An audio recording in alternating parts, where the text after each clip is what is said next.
Third man on a long leg. We're ready for the first ball. Caddick to Elahi.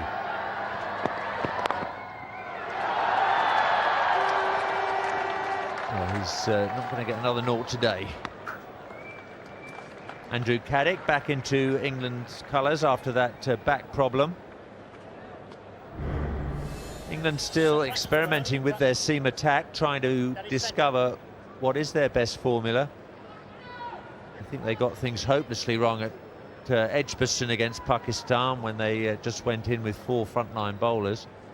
I think that strategy has been condemned to the dustbin, and we're now going to see 5 frontline bowlers in forthcoming matches.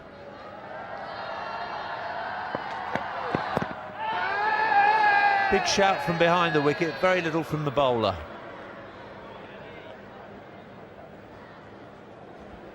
Andy Caddick joins this appeal very much as an afterthought. Actually, I think it was worth a good shout. Doesn't look a lot wrong with that to me. Now, not much interest, and I find that quite strange. I think that's a very good shout. Now, what Skyscope say?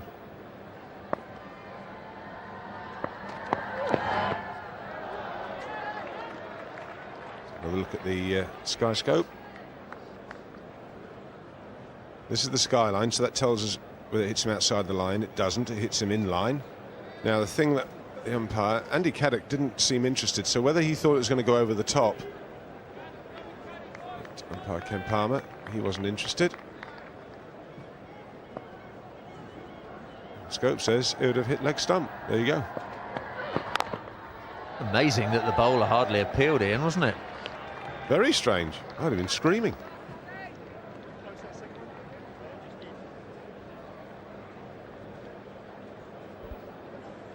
We've got a mixture of experience and youth in the umpiring department today. Kenny Palmer, 64 years of age now, vastly experienced character, standing in his 23rd one-day international. He's also stood in 22 test matches.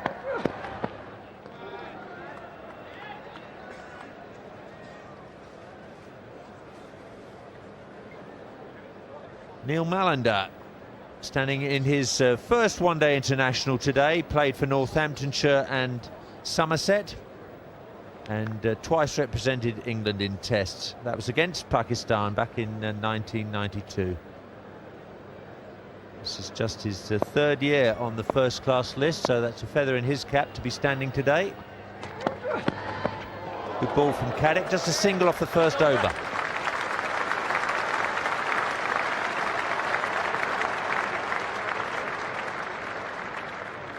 Ian, in your pitch report earlier, you said you thought batting first would be the best option. I did, and I still feel that. I think that the ground here, this pitch is different to the normal wickets here. Rather, it's been shaved a lot. There's just little bits of grass, little crowns of grass. But I just wonder if it's going to get maybe a little lower later on. I think I'd have had first knock. But I think history, that both captains probably responding to the fact that history tells you if it does, it always does something first up. Well, it might well do a little bit, but I think overall, the overall picture, I would definitely have gone for the to bat first. See if I'm right or wrong. Darren Gough, he's going to be bowling from the pavilion end. That's his favourite end at Lord's. He rarely bowls from the nursery end. So no new ball today for Alan Mullally.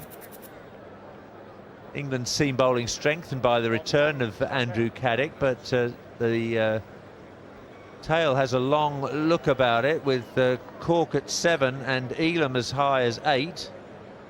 Then Caddick, Gough and Mullally.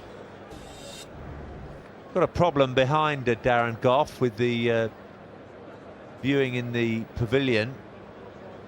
Neil Mallender just jogging down there to tell the steward what he's after. And in fact, it's one of the spectators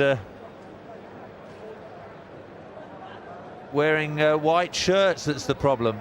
They're sitting underneath that black sight screen, and the batsman pointing out that not much point in having a black sight screen if people underneath it are going to be wearing white.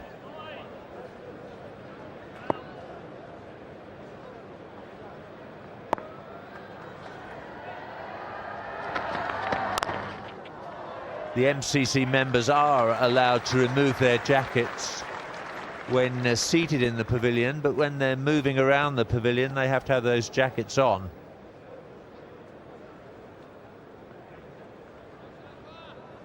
So those two gentlemen have got their jackets back on. And you can see they're right behind Darren Gough. They've got a superb view from there.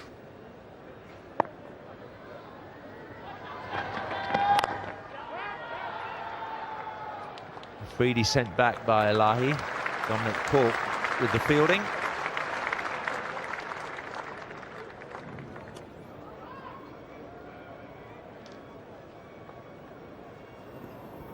Good piece of fielding. His left-hand side, so he had to get to the ball. Picked it up his left, then changed hands and got the throw away. It's good stuff.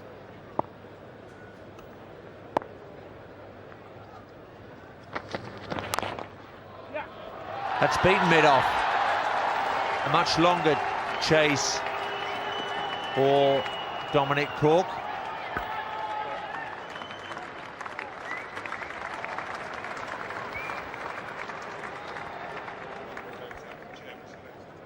Not a lot of power in the shot, but enough to get it between the bowler and mid-off.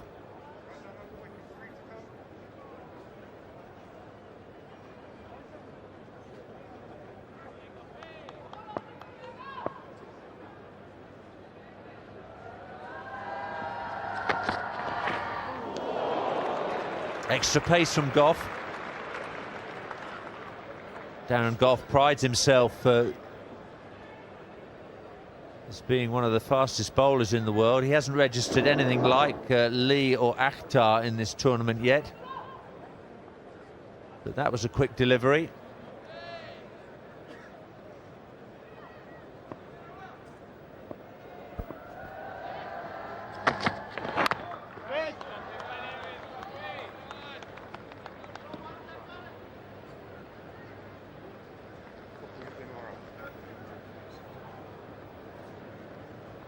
Ben Hollioake has got a vote of confidence after his sterling efforts with the bat at Bristol. Had the misfortune of disappearing into the crowd off the final ball that he bowled, which effectively gave the game to Australia. It's down to Caddick off the inside edge. Very good first over from Gough. Pakistan 5 without loss.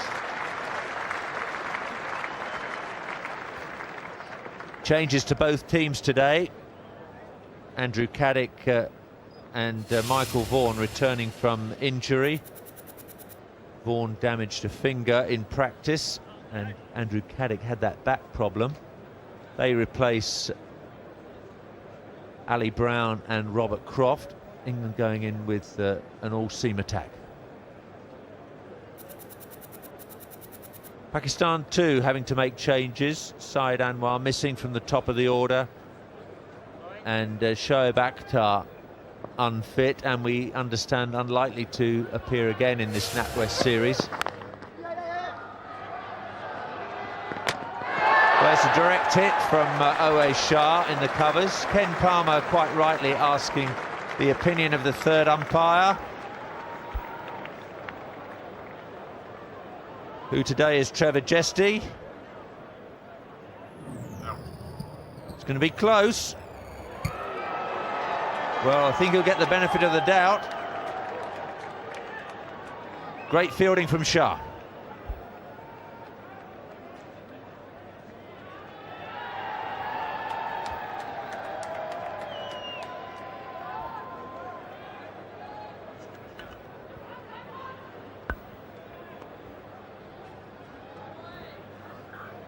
Trevor Jesty taking his time, but now he says not out.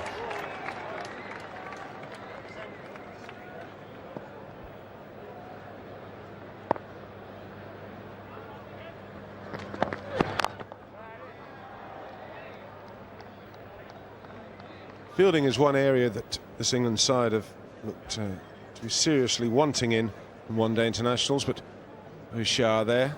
Excellent piece of fielding. You've got Ben Hollioake.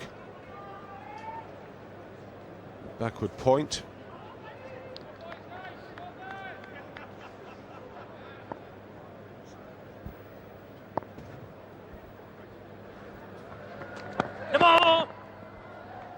Very loud call of no ball from Kenny Palmer. No ball's been a problem in cricket in England over the last couple of weeks.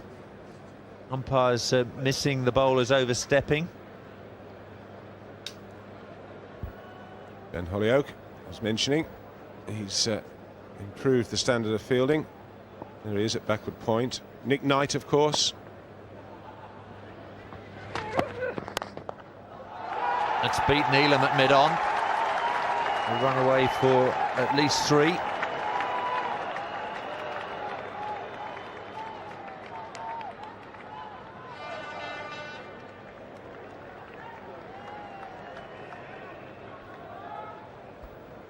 Important day too for Pakistan, having lost to Australia at Cardiff on Saturday. We want to get back to winning ways.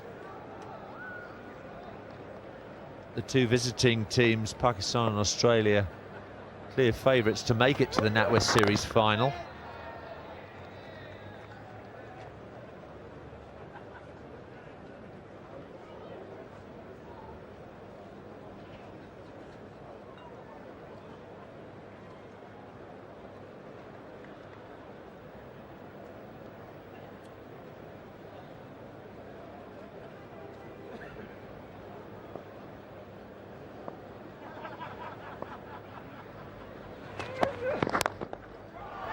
Paddock again drifting onto leg stump. That's uncharacteristic.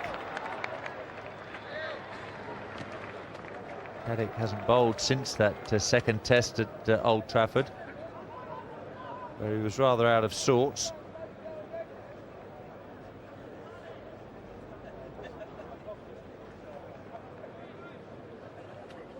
The fact that Caddick and Goff have got the new ball makes Alan Mullally's job more difficult.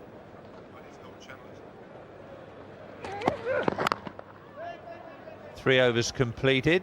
Pakistan 12 without loss now.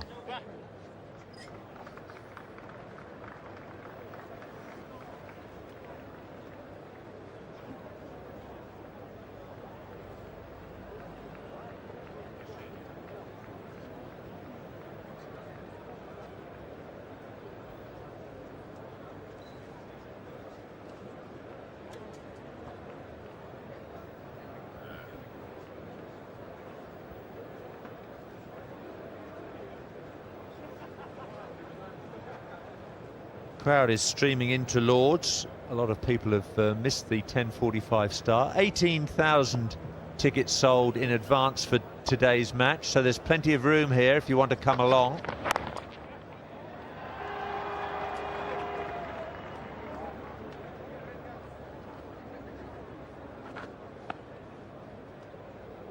Bit of a surprise, Ian, that there aren't more tickets sold than that.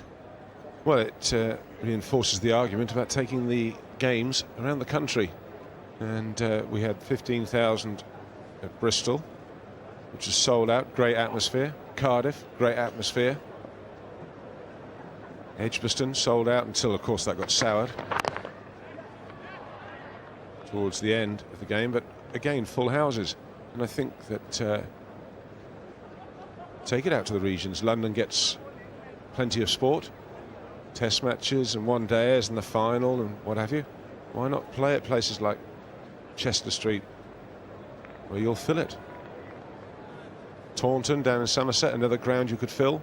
It's better to have a full house than half-full arenas. Good running. But what about the revenue stream, Ian? You can charge much higher prices in London, and that's why Lord's and the Oval never miss out when the one-day internationals and test matches are handed out, because so much money is made at the grounds. Is it about money, all of it? They're getting, cricket's doing well, it's thriving, they get a lot of money from us at Sky.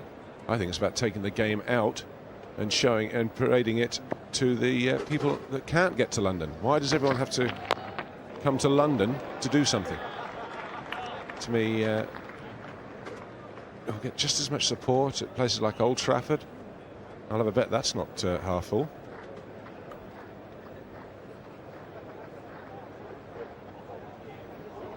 Neil Mallender just pointing out to Darren Goff where that front foot is landing.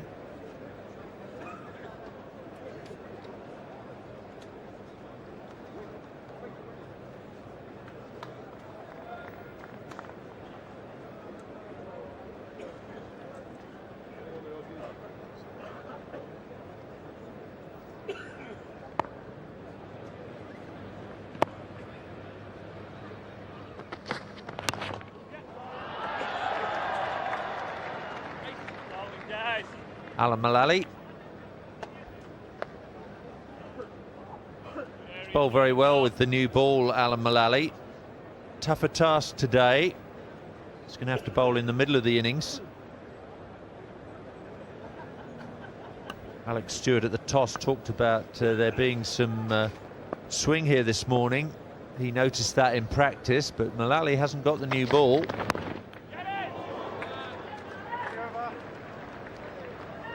Four overs bowled, 15 without loss. Darren Gough 2 overs for 7 and Andrew Caddick 2 overs for 8. So Shahid Afridi has not been allowed to break free yet. He's faced 15 balls for just 5. Salim Malai has 9 from 10 deliveries faced.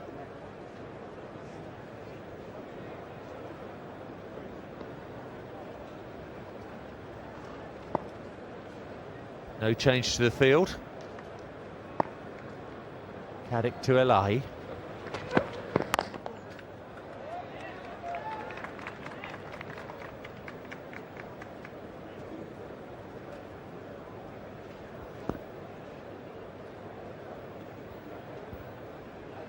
Ian, what's your fear about batting second on this pitch? Well, it's not a fear. It's just that I think I don't think it's going to do as much as everyone expects this wicket. It looks dry to me. It's not much grass on it. I just feel that the ball might not come on quite so much. It might actually get slower, a little bit slower as the day goes on, especially if the sun does break through. We get some sunshine on it, and it's just I think everybody automatically thinks, quite rightly with justification, that if you win the toss at Lord's, you stick the opposition in. I just feel this looks a bit different to the other wickets I've seen here, and I think I might have been tempted to bat for it. Hasn't done much, has it?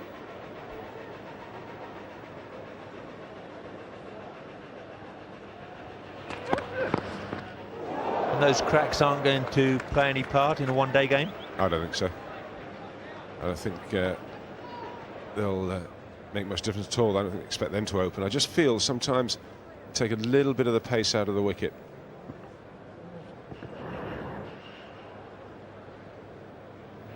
Somewhat extravagant shot.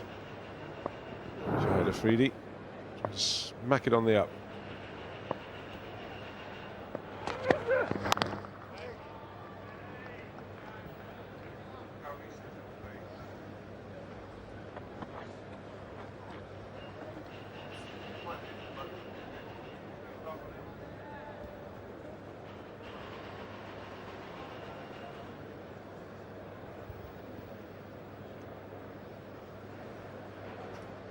Caddick will be proud of that economy rate.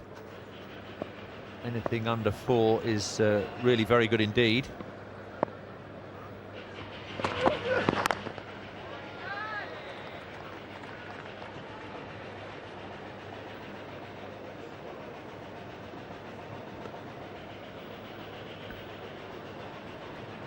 Well, Caddick's been back on the button, apart from those couple of deliveries that drifted into leg stump.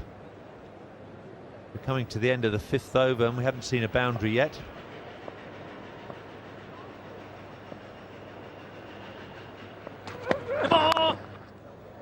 No ball.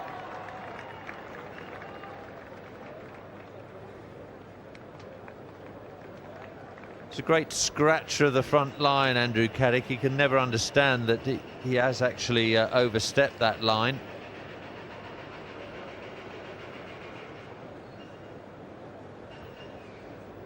It's a no ball.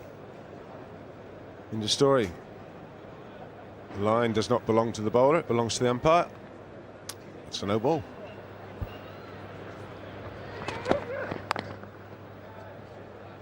$18 for no wicket. Well, there's plenty of blue sky up there. The clouds obscuring the sun most of the time, but currently it's popped out to see us.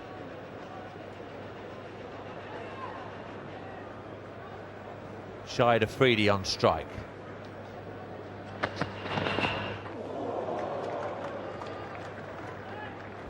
Shahid Afridi almost walking into that.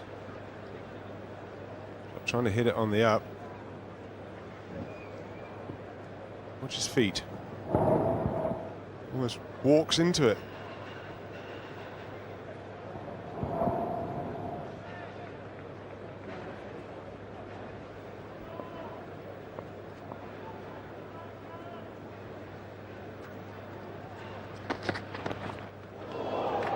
Beaten again. England today trying to break a sequence of 7 defeats in one-day internationals in a row. Well, he's not done anything, it's not seemed or anything, it's just not getting himself into a very good position. He's almost standing from where he is and wafting the bat outside the off stump.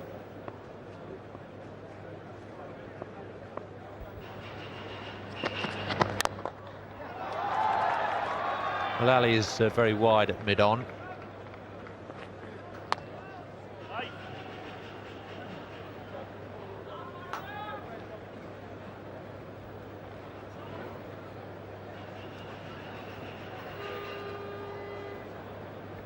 Darren Gough, ever present for England in Test match and one-day international cricket.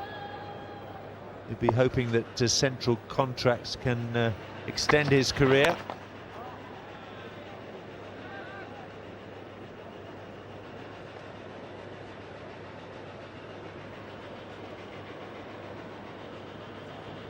Gives it everything in both forms of the game.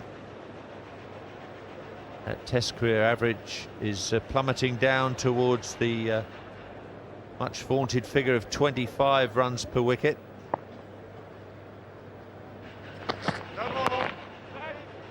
Another no ball.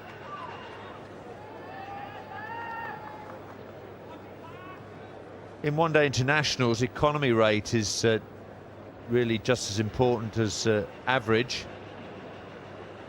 Gough well over the line as well. Cadix is just under 4 and over. Gough is just over.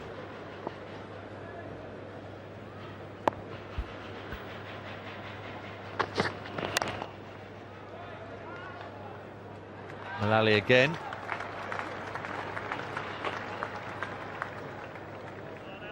England's weaker fielders have been working hard on their game. Duncan Fletcher preaches the gospel that there are 3 disciplines in cricket, and if you aren't able to contribute in one of those disciplines, you've got to do all you can in the other 2. 20 for no wicket after 6 overs.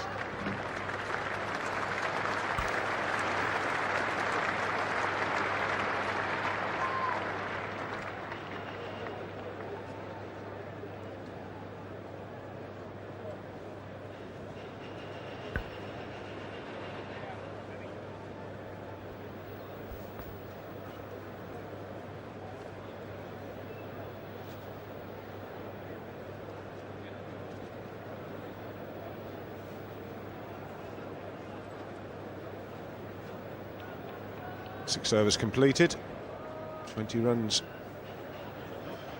scored, no wickets down.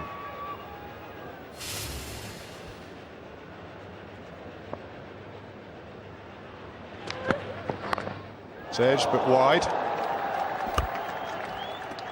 Only be 2 runs there. Just, I'm trying to get the ball down that third man area. I don't think that was off the face, so I think that was a genuine edge. Wide of Nick Knight. Good seam position. Yeah, he's just thick outside edge.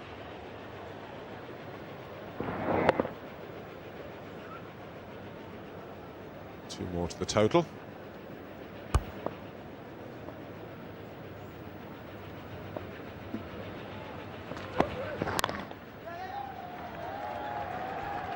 Single.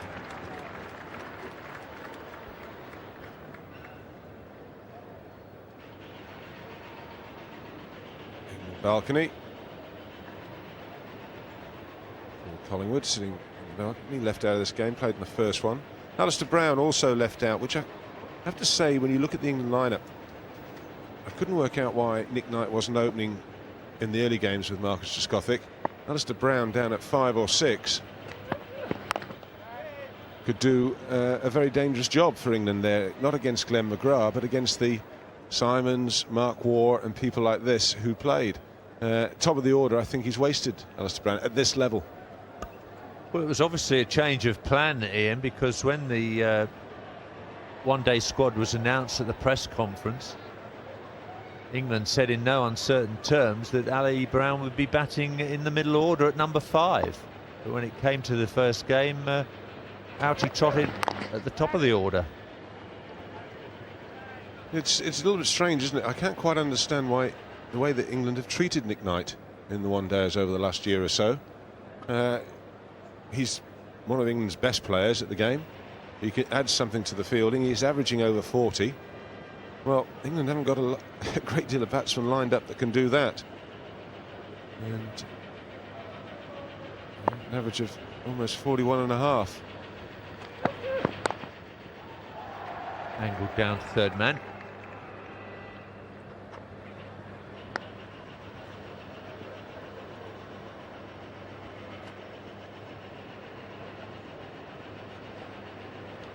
So far in the Natwest series, Nick Knight is the second highest run scorer after Ricky Ponting of Australia. Ponting 172 and Knight 143.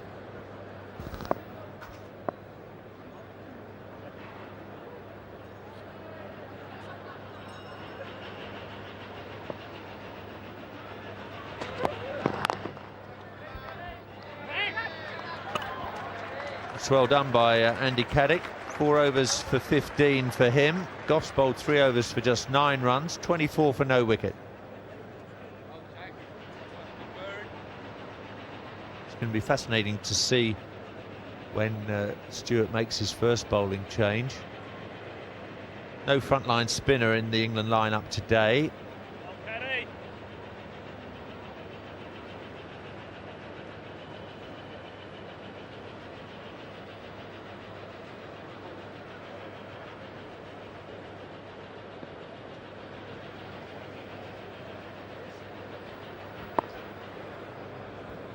Goff to Eli.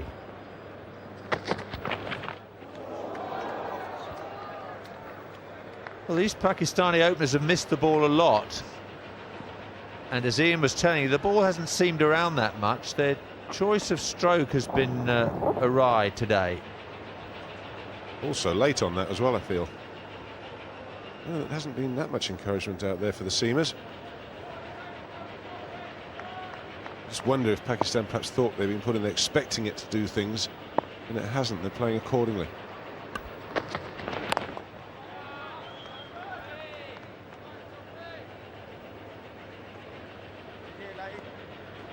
This is a different approach from Pakistan, with Afridi and Anwar at the top of the order.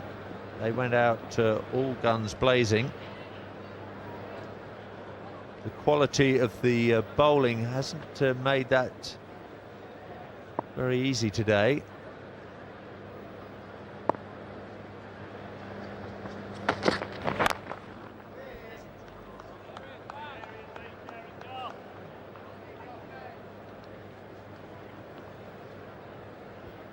There are plenty of bowling options for England. Expect to see Malali next. Then there's Corker Elam and Ben Hollyoak as the 6th bowler, Michael Vaughan the 7th possibly, and Marcus Trescothick another alternative. That's beaten Malali at mid-on.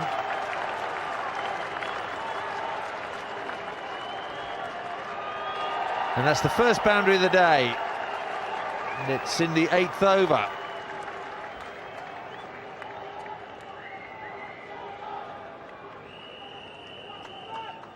Sunlight timing this well.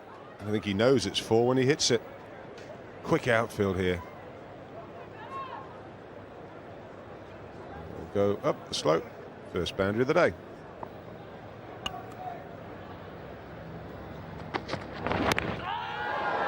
Well, right across the line, and Neil Mount has thought long and hard about that, and eventually he's given Salim Eli out.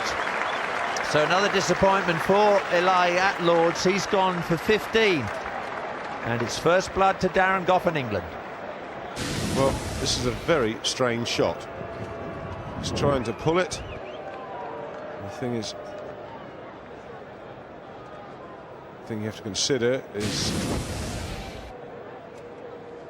it outside the line or not? Salamalai goes for 15. It's 28 for 1.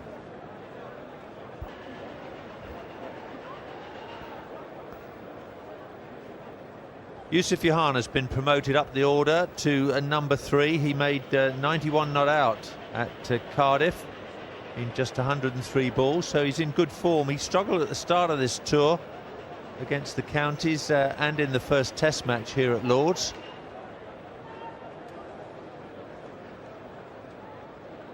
Alex Stewart's going to keep the same field.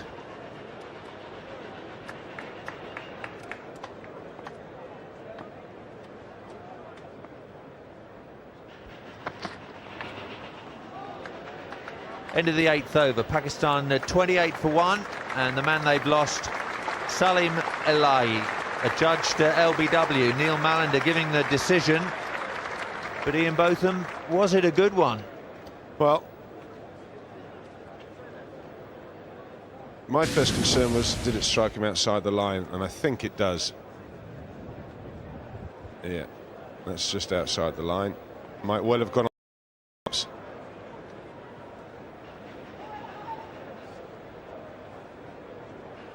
Just clipping the off stump, so all in all, probably a little unlucky, the batsman. Certainly outside the line. It's going to be Andrew Caddick again from the nursery end. Time for Ian and I to take a break. In the commentary box now, Jeff Thompson and Paul Allott.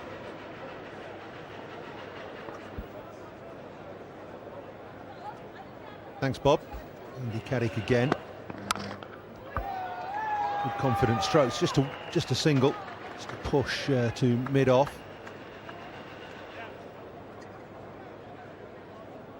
Freedy's on 11, and Yusuf Yahan is the new batsman, promoted in the batting order after his performance against Australia at Cardiff. He made 91 not out, and he was really responsible for making a game of it. Pakistan getting up to 257. They were 88 for 6 at one stage. And he's got a very good one-day record, averaging nearly 40.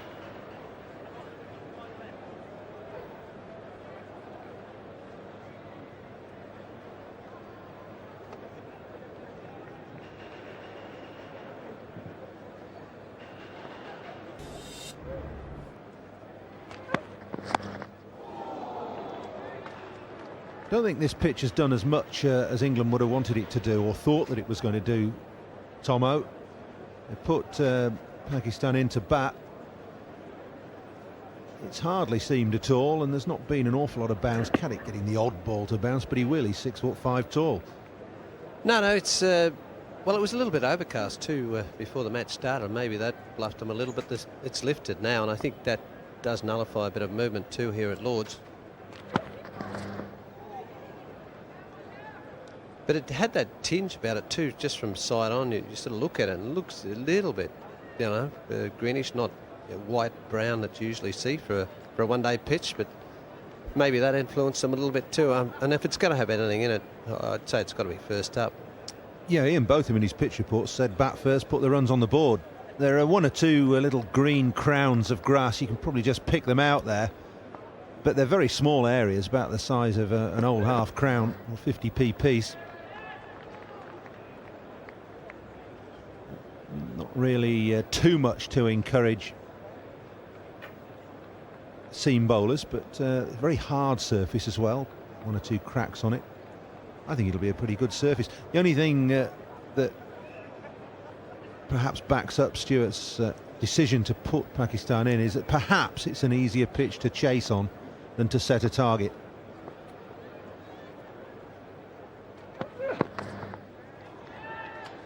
Good steady stuff from Andrew Caddick, who's back into the side after his injury woes, slight back strain.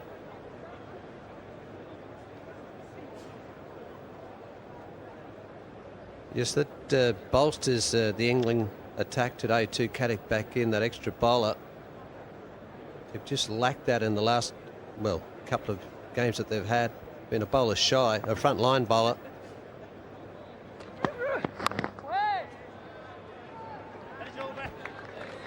$29 for 1. Good over from Andrew Carrick, good steady over, just a single from it. 5 overs, none for 16 is a reasonable return.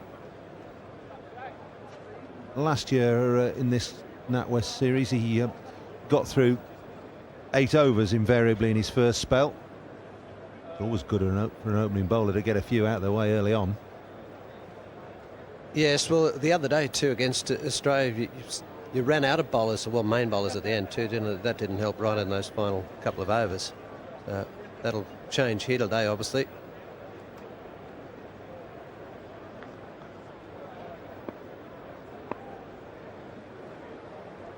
Still Darren Gough bowling the 10th over of the innings. Well, that's a freedie. There's a freedie all over. He's a mercurial player. Well, he's played a few of these shots in the games we've seen him so far. The feet don't move anyway. They just move into line and nowhere near the pitch of the ball. I suppose he does that a lot, but when he does play well, the feet get across somewhere near the pitch of the delivery, but that is nowhere near it. 25 against England in the first game and 11 against Australia, so he's not set the world on fire as yet. That'll be a wide. Must have just flicked the pad, otherwise it would have been.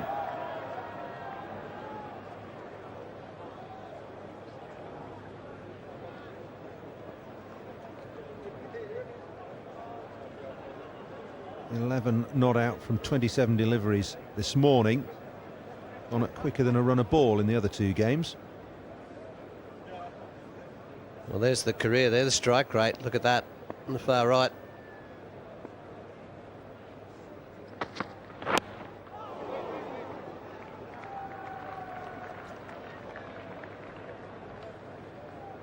Darren Gough just getting that to come back down the hill, using the slope here at Lord's. The slope will bring the ball back into the right-hander here when you're bowling from the pavilion end.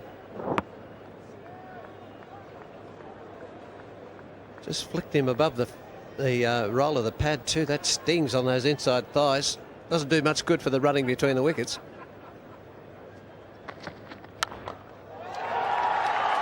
Force through the offside. It's not timed. Still thick outside half of the bat more than anything. Get a freedie a couple.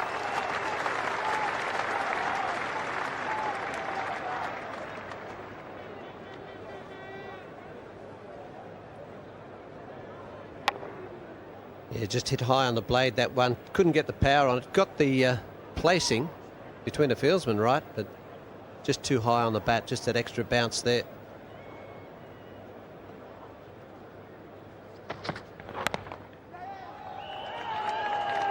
It's good running. That was in the gap, but extra cover away to Shah's right.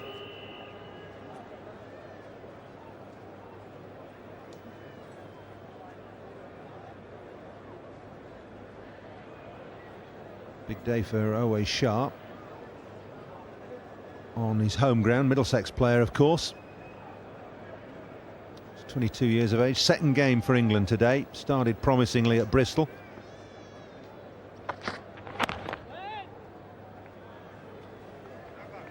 Just 3 off that over. 32 for 1 from 10.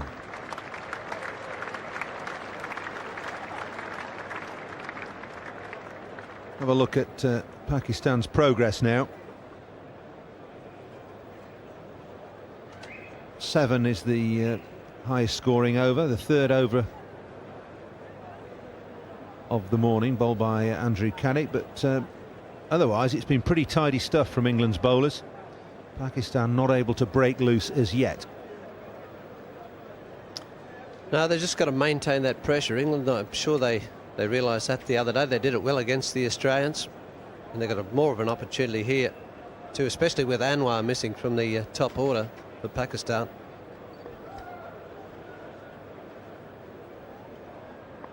Carrick again from the nursery end. Yeah, there were encouraging signs at Bristol from England, weren't there, Tomo? I mean, Australia looked to me, far and away, the best of these three teams. But for England to run Australia so close is encouraging. Ben Holyoake performed well with bat and ball, I thought, primarily with bat. Shah came into the side, and eventually, or it looks as though England are going to try and give these youngsters a bit of a run. Well, it all goes well for confidence, doesn't it? The other day, you get a sniff, you're almost there, and you just realise, hey, we've only got to do this a little bit more. I mean, as long as I'm sure they'll look at it that way and just realise what they have to do next time, or here today, and next time they play Australia. And just the little areas that they might have slipped. And it wasn't too much, but it doesn't take much either in this game.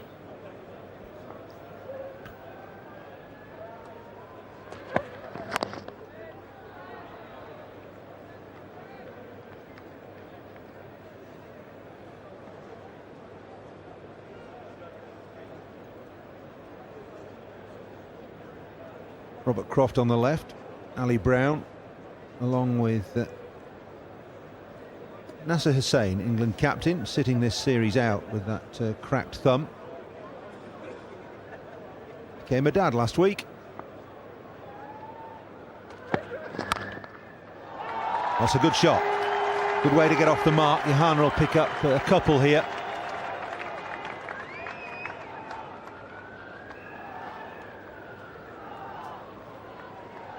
Well, that one was almost there for the picking. He wasn't quite quick enough. Didn't get onto it. I thought this was probably a 4-ball. It didn't move his feet again. Just played it from the crease. See that step I'm talking about? It's nowhere. It's just across the crease, not at the ball.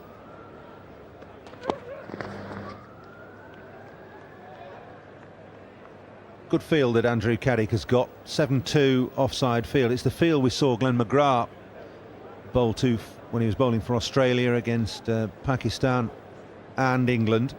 7 men on the offside, 2 slips, a gully.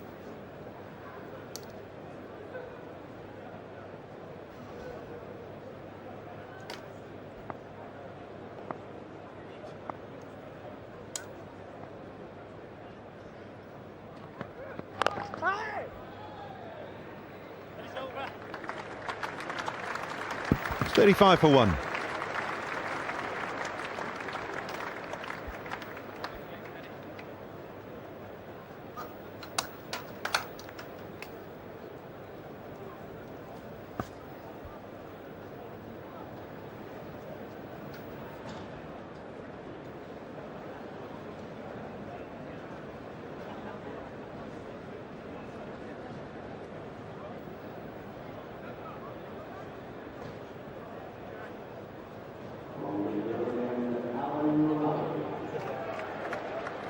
Eleven overs bowled by England. They put Pakistan into bat earlier this morning. Pakistan 35 for 1. Shahid Afridi's 15 and Yusuf Johanna 2. Salim Ilahi the man out for 15, unluckily so as well. A judged LBW to a ball that hit him outside the line of off stump and he was playing a shot. First bowling change of the morning. Alan Mullally coming on to bowl his left arm fast medium from the pavilion end. 2 slips in attendance and right on the spot. It's good running though. Yes, he's done pretty well so far, Mullally, in the 2 games that he's played for England. 1 for 44 in the first match and 1 for 50 in the second. Damien Martin and Afridi, his wickets in both of those matches. They're both pretty steady. I think not having the left-hander up the top of the order here will help England too today, bowling to right-handers at this early stage. Good decision. Good decision to say no there. Johanna wanted a single. Afridi said no way. That's a good job because Shah was in very quickly. Well, it was a good call, wasn't it? He's taken off there. No way in the world. There's about half a run in this. The non-striker realised that.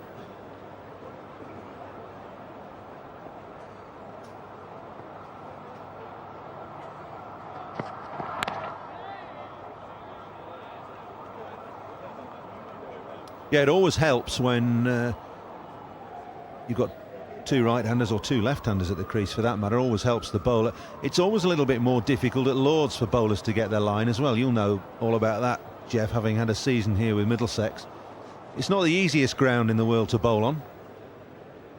No, it's a funny ground. I always prefer to bowl from the pavilion end. I've never had much of a trot from this end here, the nursery end.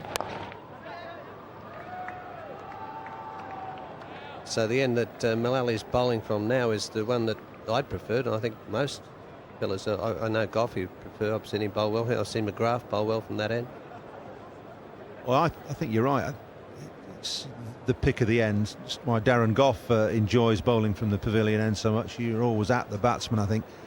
Got a chance of nipping it back down the hill, and if you can get one to go straight on, it always confuses.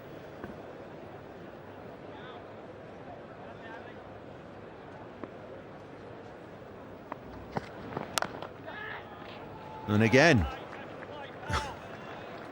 this is good fielding by Shah. Let's have a look at Darren Goff's line and length, bowling in that first spell. Nothing leg side, he'll be mighty pleased about that. Majority of the ball's off stump and just outside, and 2/3 on a good length. That's good stuff from Goff, and his figures reflect that. Well, Afridi has launched that. It's gone many a mile over long on for 6. That's a magnificent stroke. It's 43 for 1.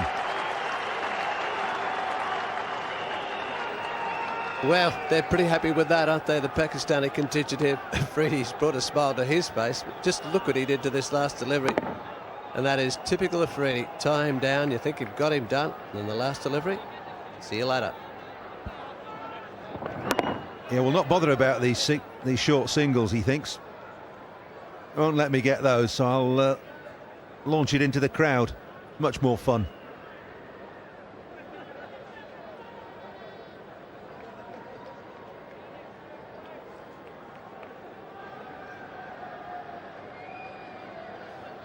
Aid off that last over from Alan Mullally, his first. Afridi just picking up his scoring rate, 22 now from 35 balls. Johanna on strike.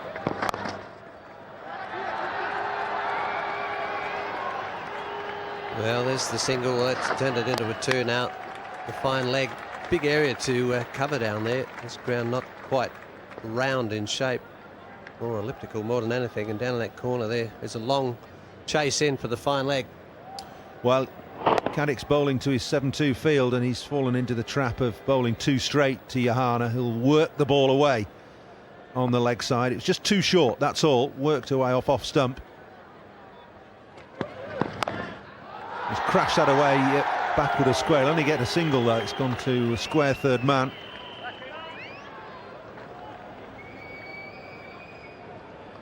Length the problem there from Caddick, just a couple of balls too short.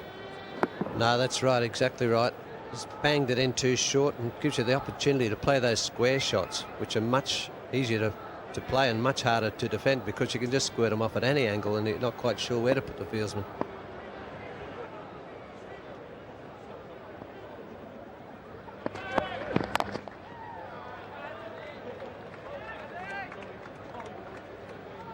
Better from Caddick, much better length.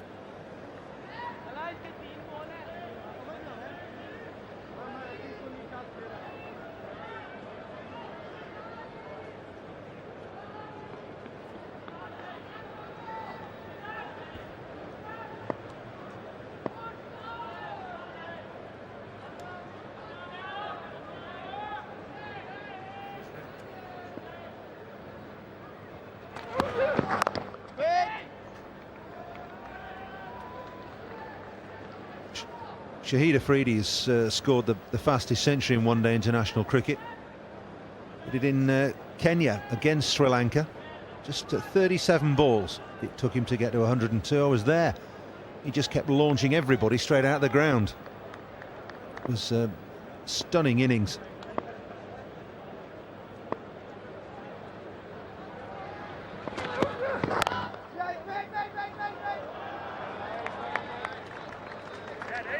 Good fielding there again from Shah. keeping that down, no run. Good mover there in the covers. Really quick on the ball. It's cut off at least 3 or 4 runs in there already.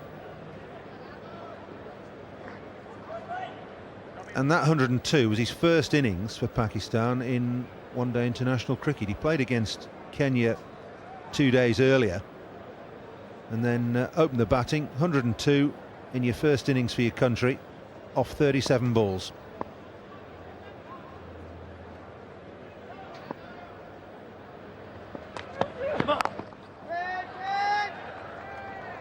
He was only 16 as well at the time. It's not a bad effort. 46 for 1. 46 for 1 Pakistan. Afridi 22, just starting to get into his stride. He's hit an enormous 6 off Alan Mullally. Yohana is 6, the man out Elahi 15.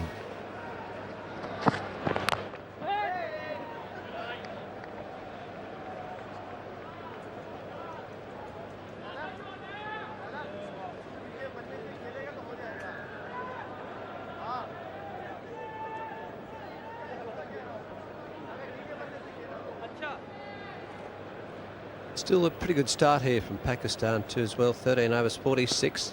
Just the 1 wicket down, and a probably unfortunate wicket really on hindsight. Lovely shot from Yohana. Caddick just gets there in front of the rope. Very strong through the leg side, Yohana.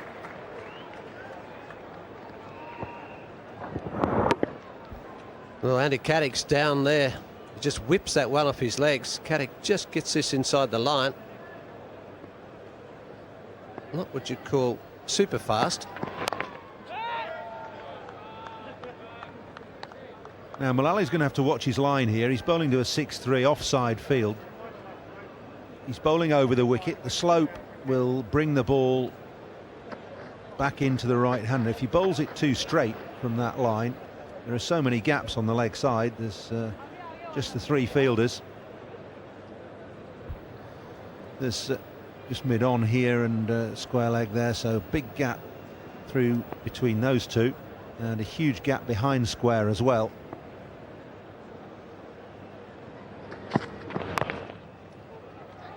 Oh, trouble here. Well, these two have got to get their calling sorted out, because that's the 3rd or 4th time there has been hesitation and indecision. Yes, the calling hasn't been too good. He can sit there and smile about it, but it's terrible. It's yes, no, oh no, go back. Oh yeah, well, let's try again. It's a bit like numbers 10 and 11 running together, this.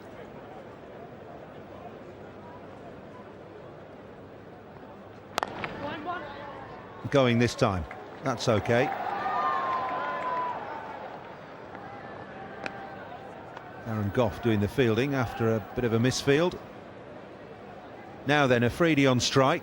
This is what he did last ball of last over to Alan Mullally.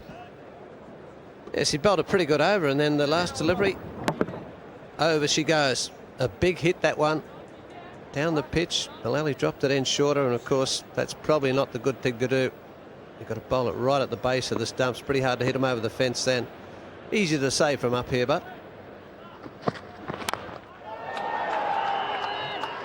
Oh, there's trouble here. Oh, if that had hit, then Yohana was gone.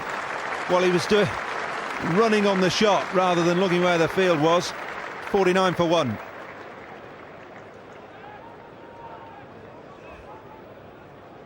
Well, they're laughing out there. I don't know what they're laughing. I think the only reason they are laughing is that they're still out there, but it's through no fault of theirs.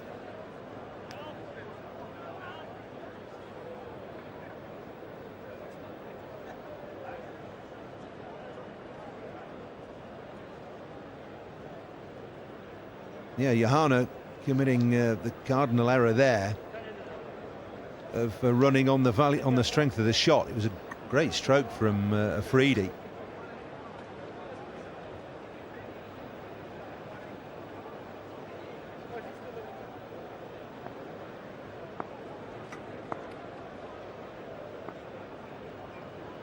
th over beginning. Well, how much There's It got to be a run continues. out. This is a circus out there at the moment. I mean, there's just no confidence hitting the ball and running in the field at the other ends. Well, I don't know. There's just no communication out there at the moment, I'm afraid.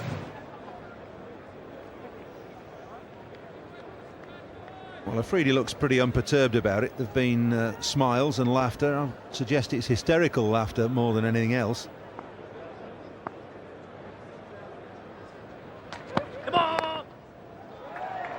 No ball.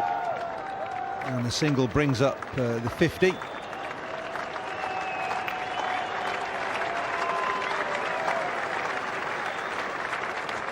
Get 2 for that, total up to 51.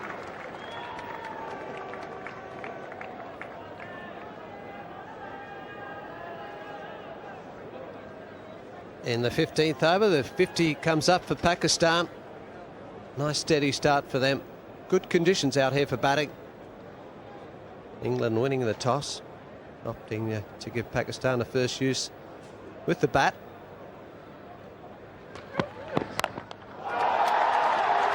He's not timed it, but he's got it away over mid-wicket for 4. This is the last over where England have to have 2 catches and only 2 men outside the 30-yard circle.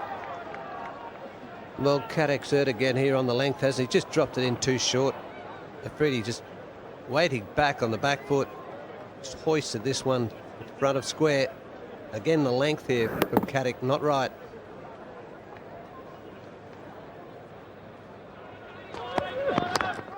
It's well bowled. Oh, that's unlucky. So unlucky. The fine leg has come up. Caddick has bowled a pretty good Yorker, and the inside edge has gone down to fine leg for 4. Well, that's what happens, isn't it, when you chance your arm? This is a better delivery. It just gets that thick inside edge at the bottom of the bat. Nobody down there. And unfortunately, the Caddick 4. So that's 2 boundaries in a row already off this over.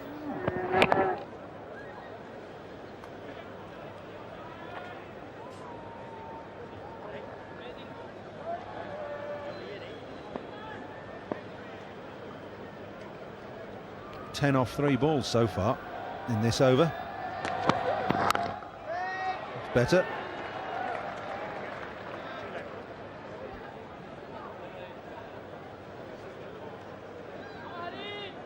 Just wonder why fine leg came up for Afridi. They put a long off back, but Caddick's hardly been pitching anything up for Afridi to drive, and he's not had a go at Caddick. It just seems an ultra defensive move that's backfired.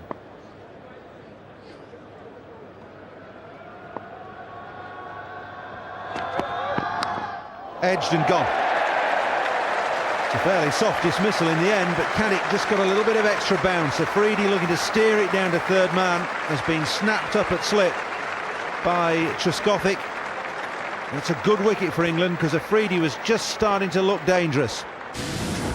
Yeah, it's a good delivery here from Caddick. Not a good shot from Afridi. Just cramped for room there. Tried to force it, hit high on the blade, and then through to Trescothick at first slip there. Very simple catch. Motoring along, so the second wicket down for 59.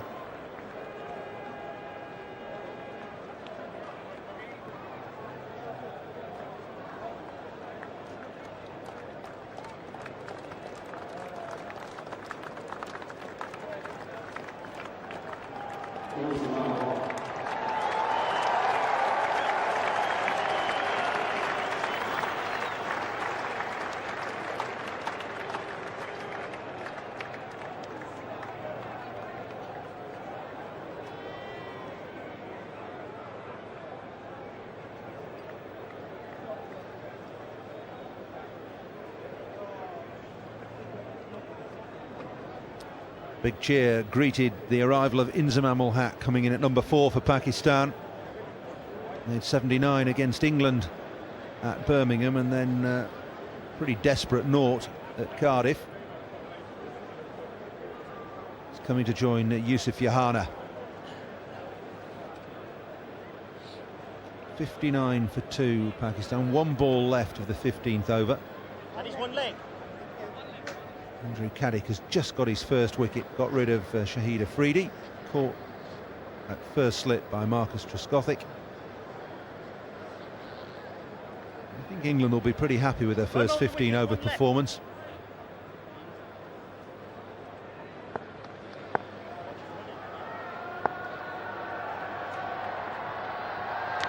That's a snorting delivery. It's a no ball.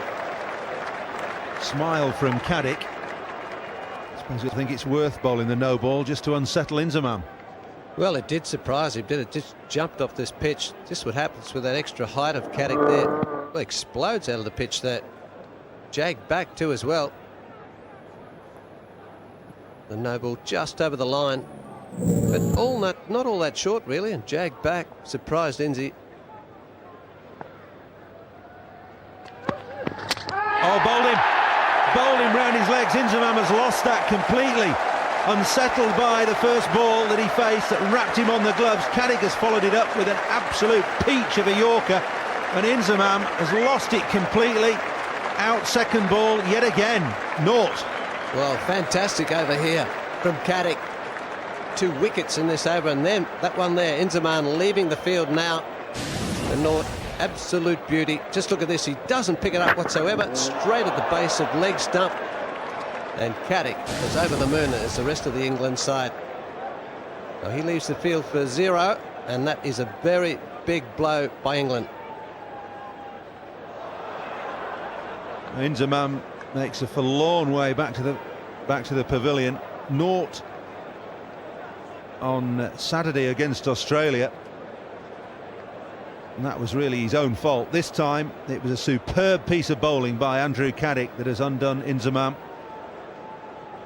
Snorter of a short ball, leapt at him from only just short of a length first ball, followed by the perfect Yorker. Yes, that was absolute 2 beauties there. That rearing shortish delivery first up did unsettle him, and that second one, the Yorker on leg stump, he just didn't see that at all, but perfect delivery too as well, right at the base of leg stump.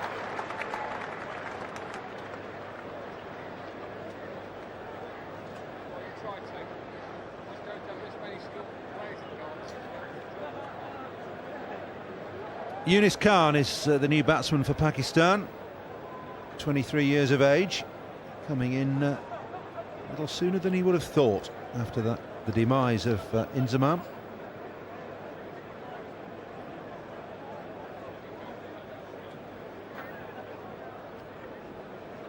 Nine against England, 13 against Australia.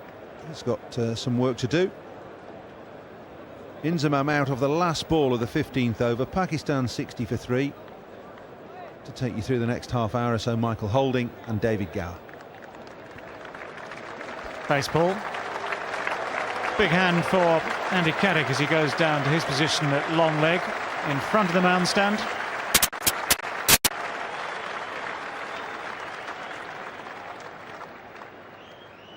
Very good over despite the runs conceded off it. It's a big blow against Pakistan, getting rid of Inzamam without scoring.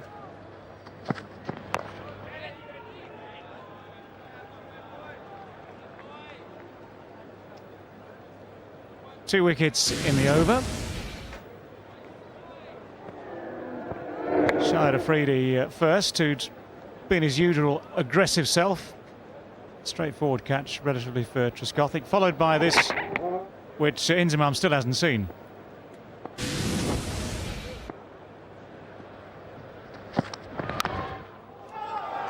That's found the gap. It's going up the hill towards the grandstand for 4. Pakistan's aggressive intents undimmed by the 2 wickets in that previous over. He's in pretty good form, Yusuf Johanna, and this was a good shot, beautifully timed and well placed as well. Going up the hill here at Lord's towards the grandstand, but doesn't matter. Still a very fast outfield.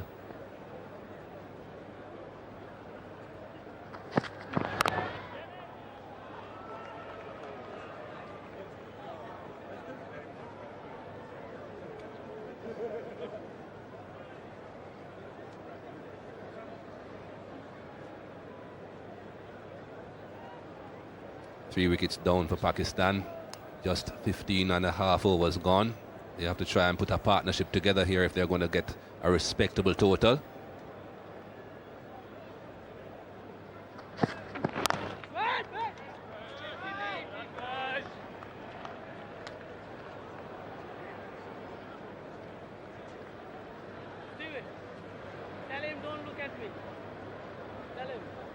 Still a reasonable batting lineup still to come for Pakistan. Abdur Razak was slated to come in at 3. Yusuf Yohana having a problem with something.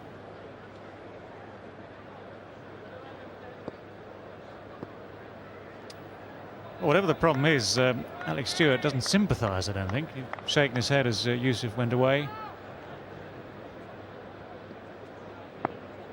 Be fun to find out what it was.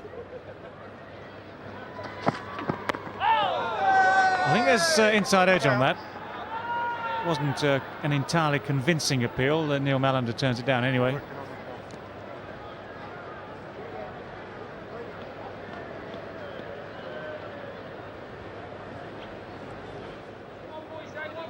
Has to make sure he pitches it in line for a left-handed bowler bowling to a right-handed batsman and straighten it. I think he pretty much did that. Pitched in line and straightened, but perhaps just a bit too high.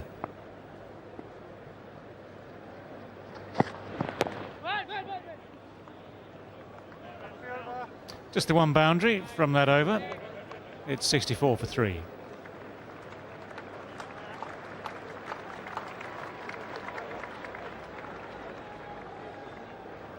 Mullally, 3 overs so far, none for 15. Just this appeal in that over just past. Does look high from there, that's for sure. And with the Sky Scope, you can see just how high it was. Clearly going over the top, according to our computer graphics.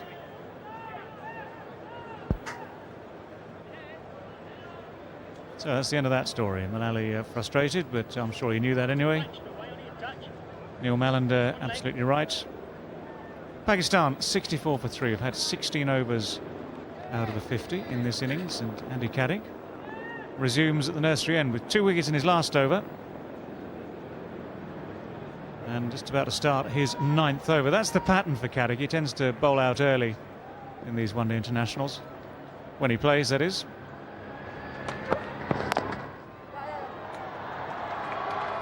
Yunus Khan's away from his first delivery. One angle down to third man. Alex Stewart has kept a reasonably attacking field for Andy Caddick as well. He's his strike bowler. He's looking to take wickets with Andy Caddick. Had 2 slips on a gully before for Yunus Khan. Now just the 2 slips for Yusuf Yohana.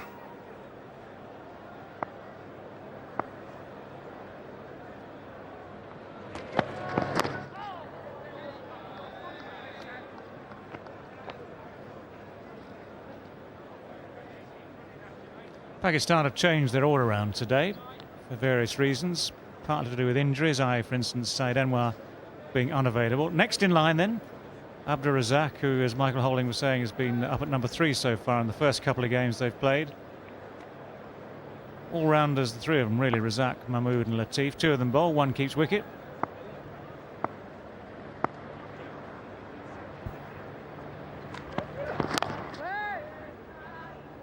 And that's one of the points, of course. Whenever you consider the state of an innings when Pakistan are at the crease, 65 for 3 might indicate England having just the better of things so far, especially with that wicket of Inzamam. But the other day, this man, Yusuf Yohana and Rashid Latif down the order combined to get Pakistan out of trouble. Partnership of 124 down in Cardiff against Australia. That's nicely played. No great power in the shot. Michael Vaughan can cut it off easily.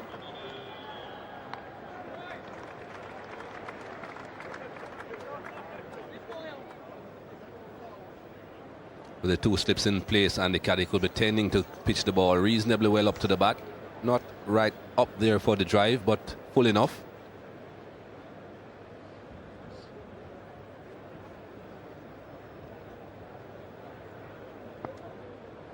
Pretty slippery inside the crease there. Still managed to get back for the second.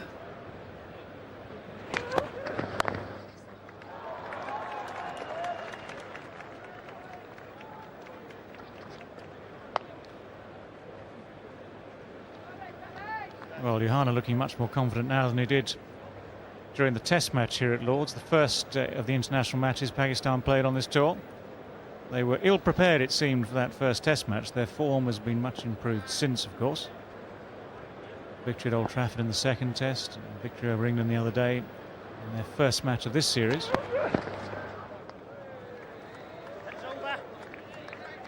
.68 for 3.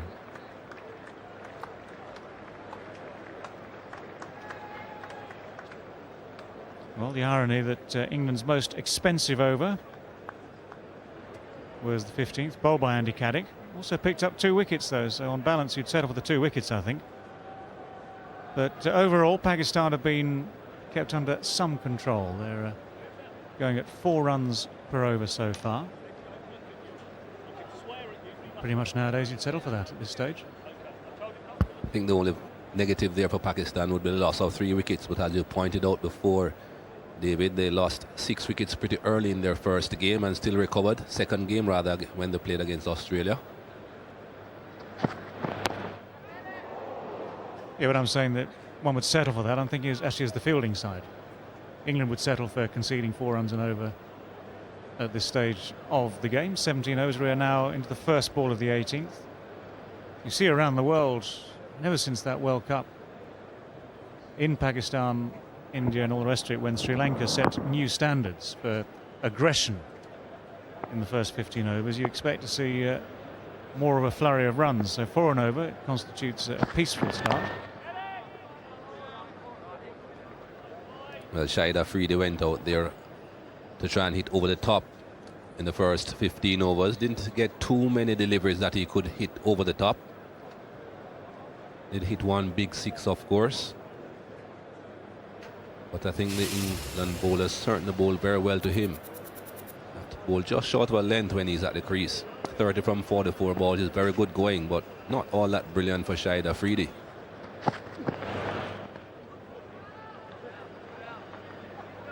He's certainly accustomed to going at a much quicker rate, Shahid Afridi. Tried his best to stay at the crease when things weren't going very well for him.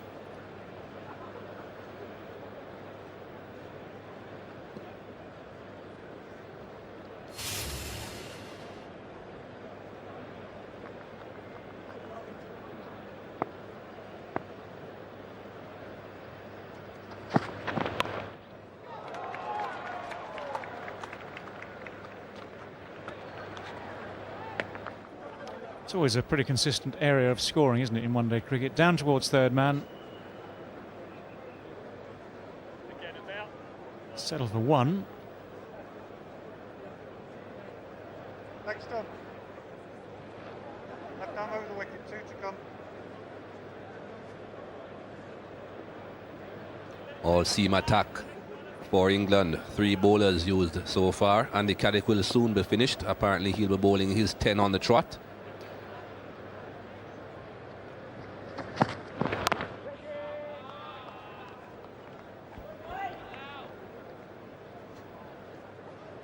Not really matching Andy Caddick for pace, Alan Mullally.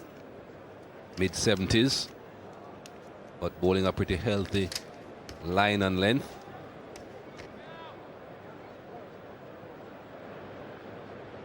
.16 runs coming from almost 4 overs, and one of those deliveries went for 6. So 10 from the rest.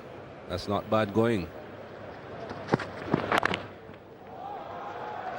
England have tried to plug that gap. Head away. But still space enough. Another single down to third man. 70 for 3.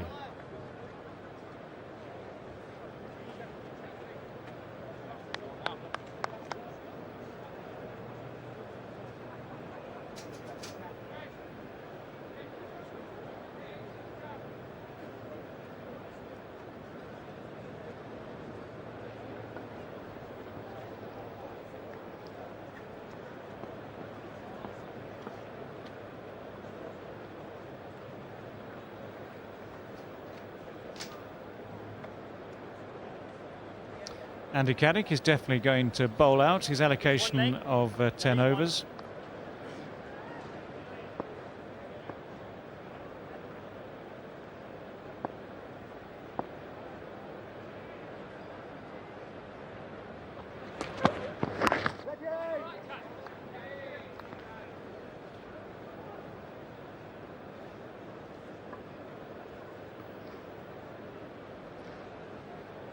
2 for 37 so far.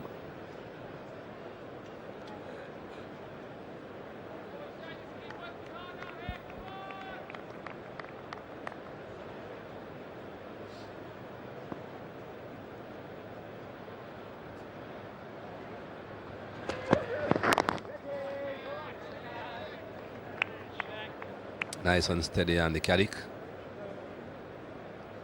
Line just outside the off stump.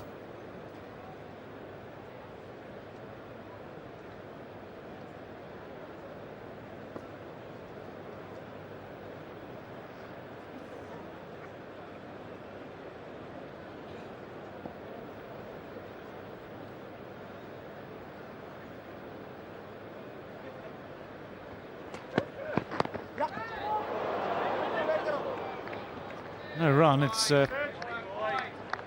Michael Vaughan.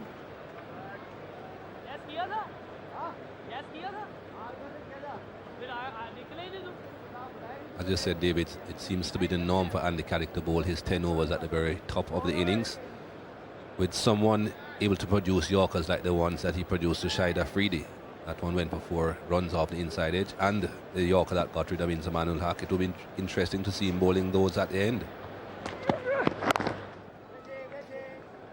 Yeah, thinking back to this series last year, he tended to bowl 8 early on, and he was always around for a couple of those towards the end, doing what you said.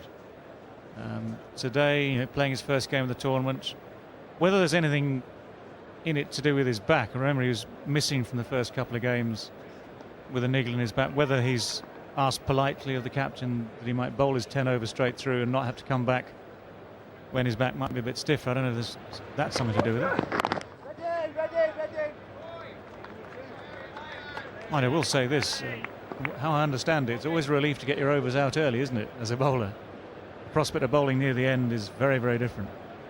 Yes, well, not many bowlers like bowling at the end, but you know, if it's beneficial to your team, I think that's the most important thing. Not really what you want, but what is more beneficial for the team. But perhaps, as I just said, he still having some ill effects from his back. What will be very interesting to see is if he stays on the field after completing his 10 overs.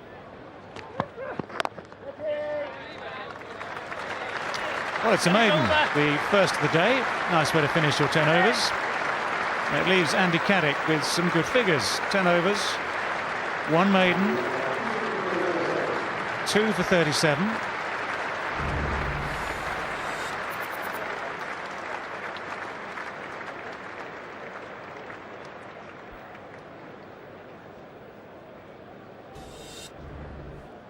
And the wickets to his name, those of Shahid Afridi, caught at slip by Marcus Trescothick. Seemed to hang in the air for some time, actually.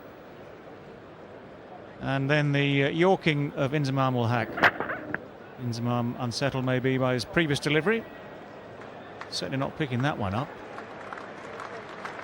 Delight for Andy Caddick. Good job done this morning by him.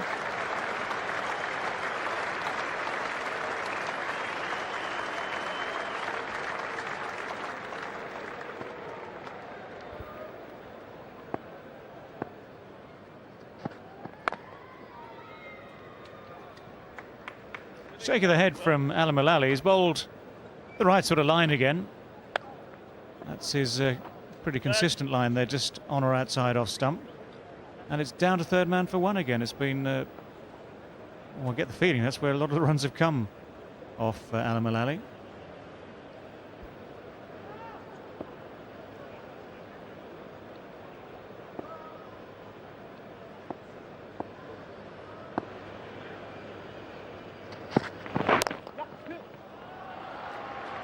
Quick call of 2 from Yunis Khan.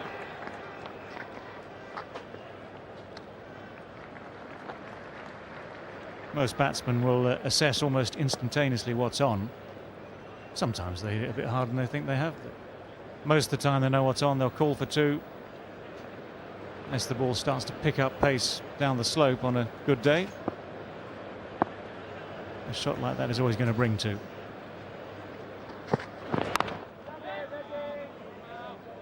Very interesting field placing here that Alex Stewart has for Alam Mulally with his slip cordon. He has the normal first slip, then another man at perhaps what you might call fourth slip. David Goh was saying earlier on that he was perhaps trying to cut out that shot down into the third man region, but that man is also acting as a catcher. Alex Stewart still looking to take wickets. He knows his batting lineup is fairly long. Off the back foot and away up the slope again.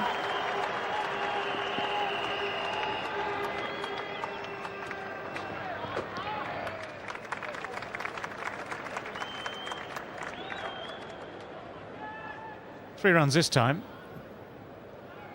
Fluent player, Yunus Khan. There's always a follow-through there of some note. I think he's actually, enjoyed watching him so far on this tour. He's been a bit unlucky at times too with his decisions.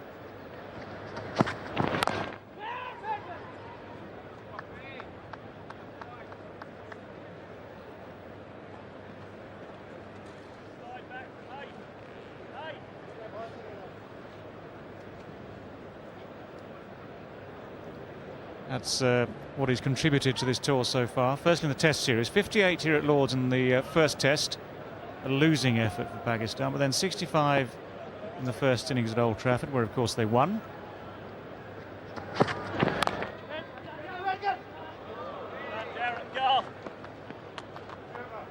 A lot of negotiation and renegotiation out there with the running.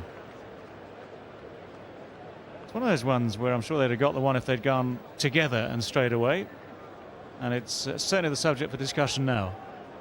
I think that is exactly what Yunus Khan might be saying to Yusuf Yohana. Perhaps if I had gone a bit earlier, Yusuf Yohana is absolutely sure that there's one there. There was one there if Yunus Khan had gone. Fortunately for Pakistan, all this indecision hasn't cost them a wicket yet, but there certainly has been a lot.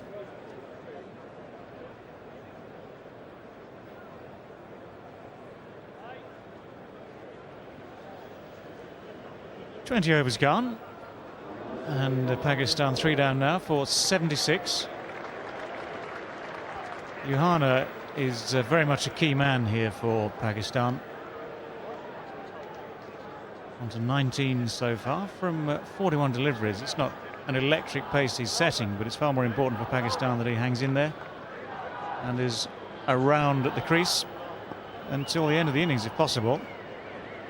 Dominic Cork now then from the nursery end, taking over from Carrick, who's finished his 10 overs. And that's well placed. Chase for Elam. I got it. 3 more runs for Yunus Khan.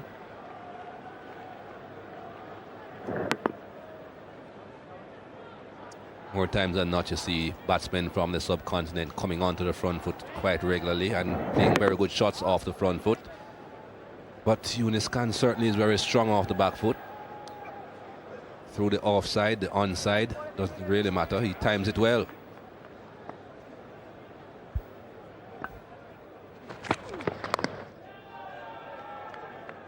There's that man in the slip corner again, looking to catch, but also looking to prevent those little guides down into the third man region for singles.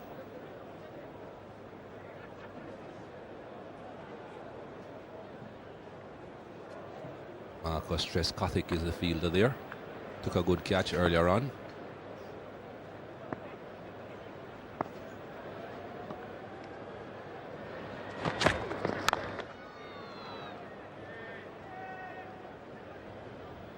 What have you made of the pitch from this distance so far this morning, Mikey? From this distance or looking at this on the monitors? Well, take your pick. I tend to look out there, just enjoy the great view, the green fields of Lord's, and the pitch is 120 yards away. They're down there. It's a nice view. It looks to be a good pitch, that's for sure. It looks definitely to be a good pitch. I don't think the batsmen can complain about the bounce or the fact that the ball is coming onto the bat. That is what you are looking for in one-day games. Good, consistent bounce, the ball coming onto the bat nicely so that you can play your shots. And there's also just a touch of help there for the fast bowlers as well. This white ball, new ball will always do a bit. Afterwards, it should settle down.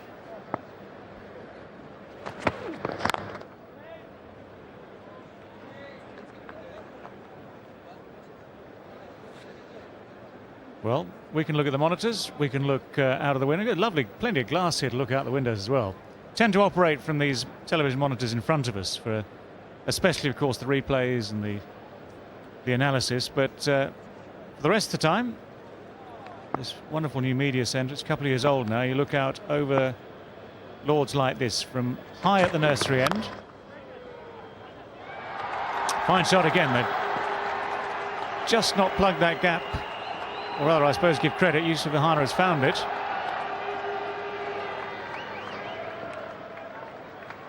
.82 for 3.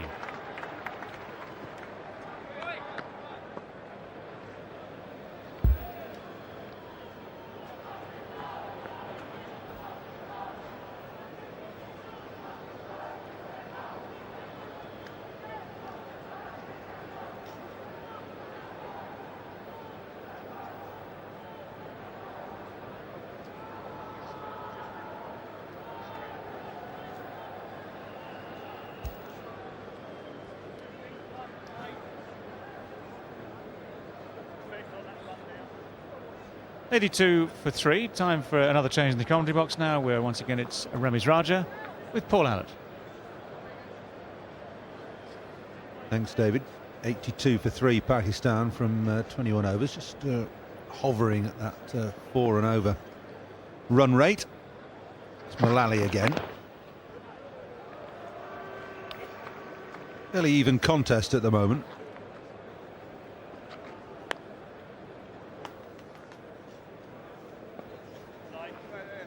Pakistan losing 2 wickets in 3 balls. That'll have set them back a little bit, especially as Inzamam was one of those wickets to go.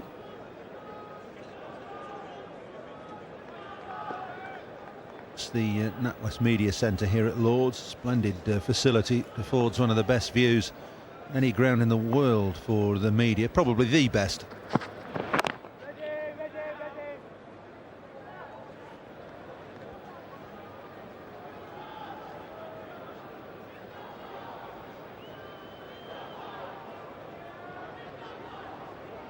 That's the view that Ramiz and I have got at the moment. It's pretty spectacular. Oh, hang on, here we are. Coming into view. Yeah, it's a spectacular sight. Not me, the ground, I mean.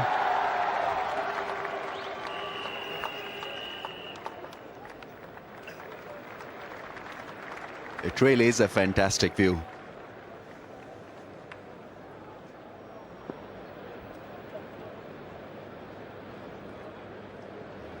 Company of some very good members here in the commentary box. Interesting situation, interesting times.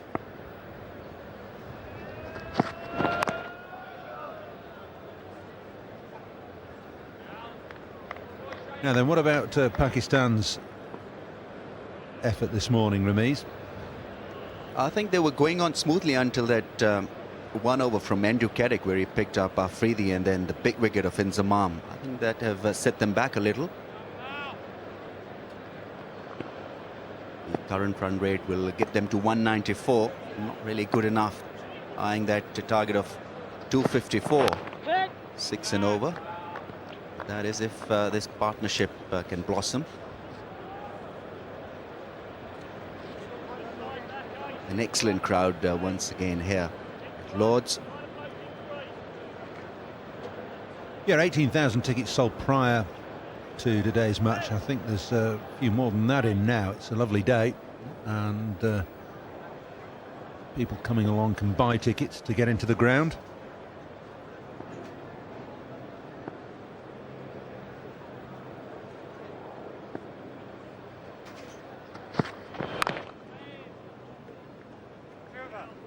Just steadier over from Mullally. That's the end of his 6th over. It's 84 for 3.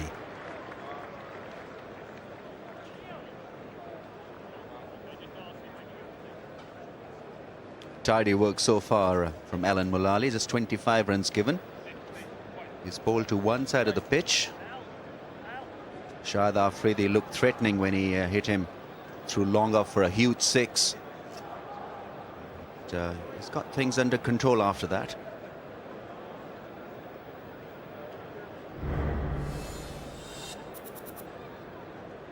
Started off with an 8 over, and then has pegged it back a bit.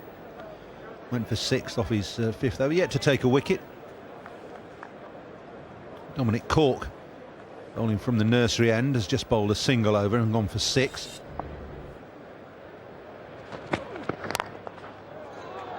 Good stop. Yunus Khan has not got going in this series as yet. Yusuf Yohana, on the other hand, will be the prized wicket for England. He's played himself in now. Yes, he's looked very good, Yunus Khan, without getting big scores. He's been unlucky on a couple of occasions when he was adjudged out. Actually, a couple of times played at the ball and given leg before.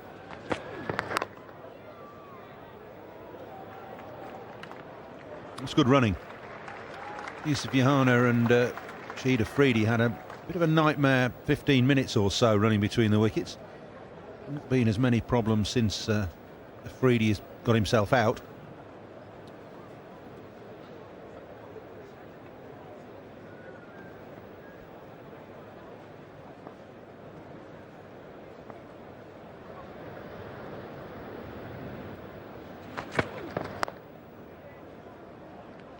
It's that movement of Yusuf Yohana that he's played the ball and comes out of his crease looking to get a run.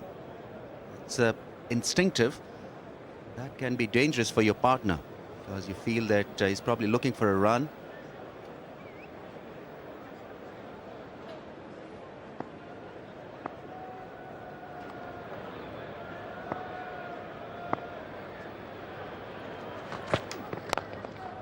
Oh, what a great shot that is.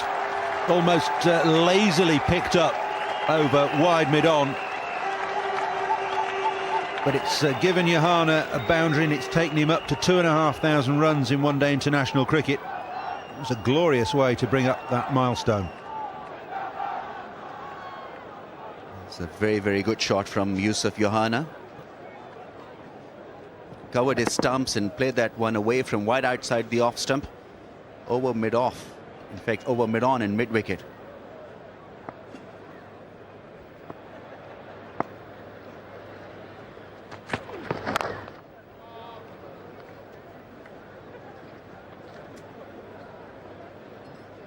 Alex Stewart's up to the stumps to stop Yohana using his feet. But 2,500 runs in 81 matches is Yohana's record, averaging very nearly 40. Good strike rate, up approaching 70.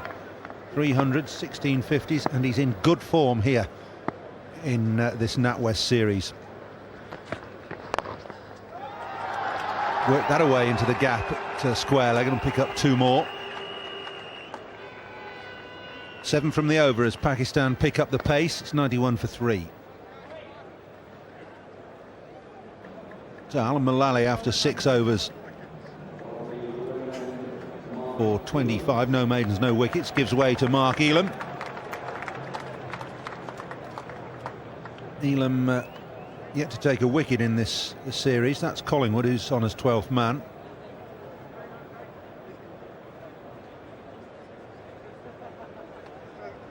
None for 35 for Mark Elam against Pakistan, but didn't do so well against Australia. Went for 60 off 8 overs and 3 balls. Good time to bring Mark Elam on. Pakistan under pressure. They've lost 3 wickets.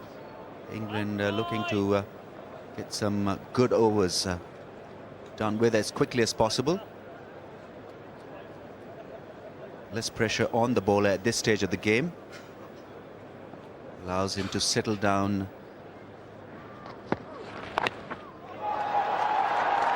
So just chopped away fine. Mullally doing the covering down at 3rd man, but it's an easy 2, a jogged 2 for Yunus Khan.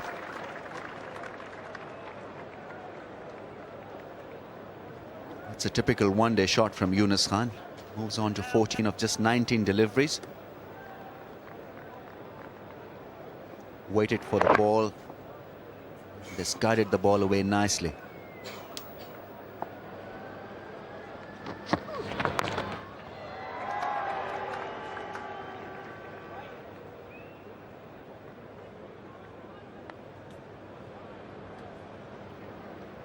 Important day this for Mark Elam. get a little bit of confidence back after his bowling performance against Australia. He's one of England's front-line bowlers and has been for 60-odd games.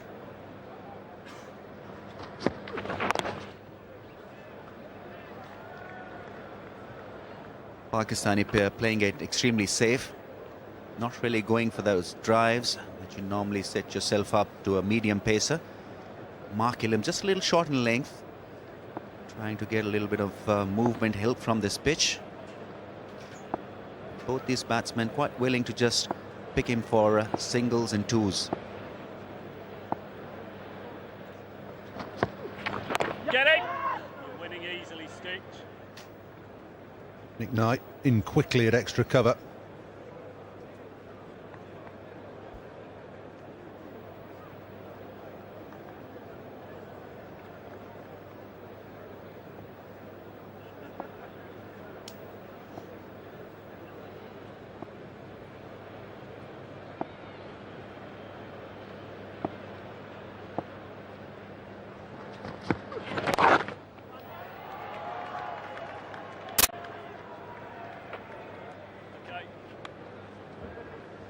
Mark Elam holds a record for England.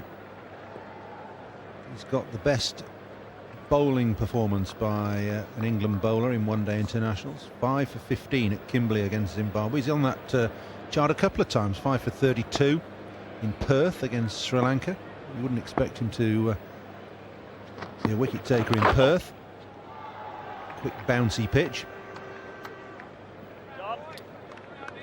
Gone for 5 off his first over. It's 96 for 3.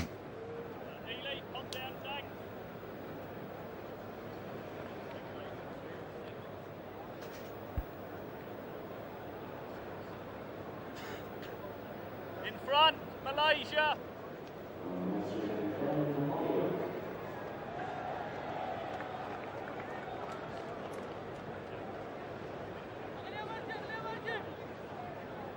Change your bowling. What about the wicket?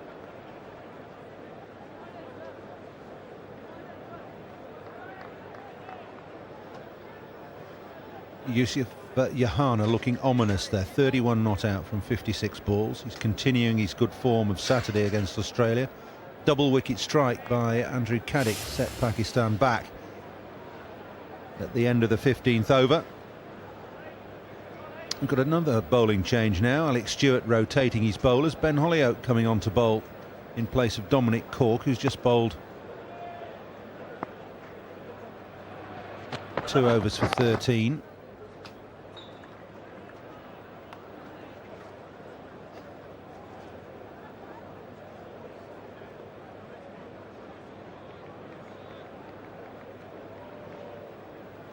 Runs in nicely, Ben Hollioake, then has a good change of pace. 4 overs cost him 28 against Australia, including that second last over in which he was hit for a 6. I think this is an attempt by Alex Stewart just to get a few overs of Ben Hollioake out of the way. He's the 6th bowler used.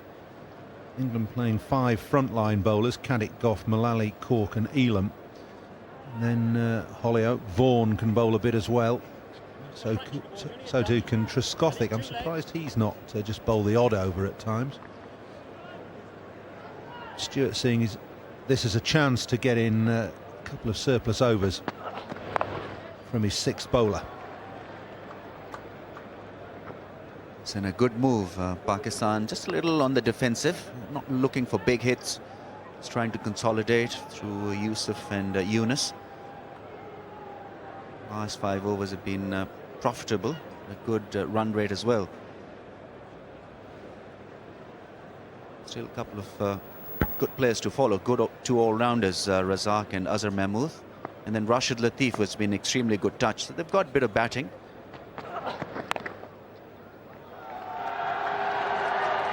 Nudge to mid-wicket brings up the 100 for Pakistan in the 25th over. Approaching halfway in terms of overs. Good support here once again for the Pakistan team. They'll be happy with the situation here. They lost 2 wickets in 1 over. Then Really had to get that partnership going. The second 50 has been a good one for them, coming off 64 balls.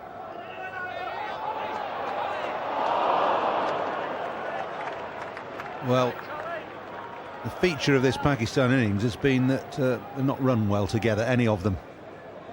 I think there's a big problem with Yusuf Yohana. He's not settled. He would have been out by a mile. Whenever he's been on strike, he's been instinctively running for a single. It is over. 100 for 3, the end of that Holyoke over. Good over from Ben Holyoke. 25 overs gone, 100 for 3, and Holyoke is going for 3 there.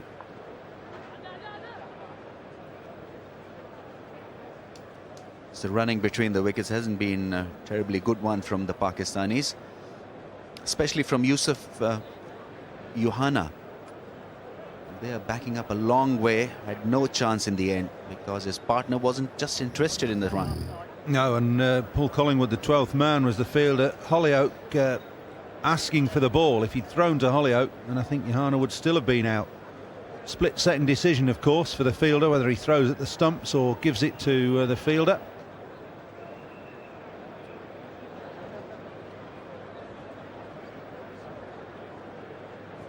Good first over from the youngster. Good change of pace. Batsmen can easily take him non-seriously, go for those drives or maybe try to guide the ball, can easily get themselves out.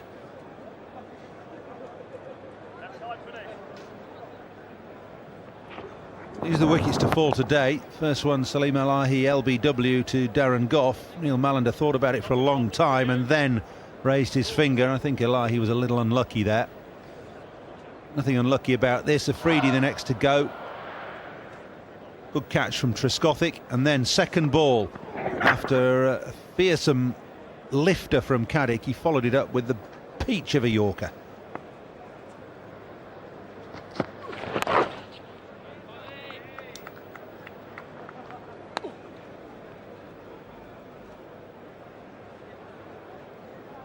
Just a little bit, Verge.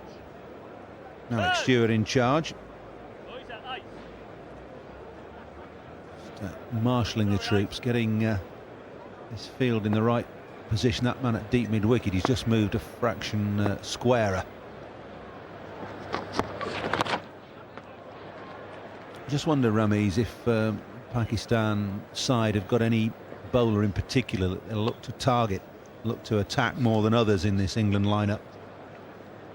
Well, it would have been a different situation, different mindset if Inzamam-ul Haq had been there, because then Pakistan surely would have been in a positive frame of mind. At this stage, I think they're probably looking to develop a partnership, not lose too many wickets at this stage.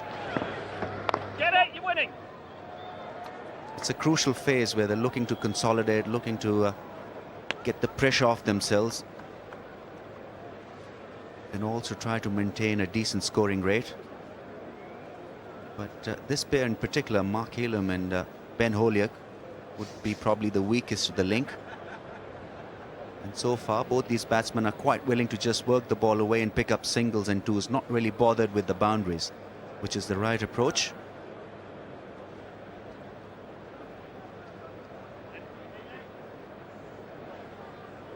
After a discussion with his captain, the point has come into the circle.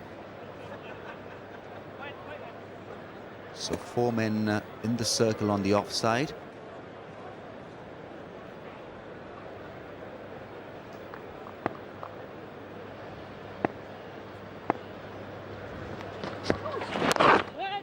Well done, Dazzler. Excellent, Daz. Excellent.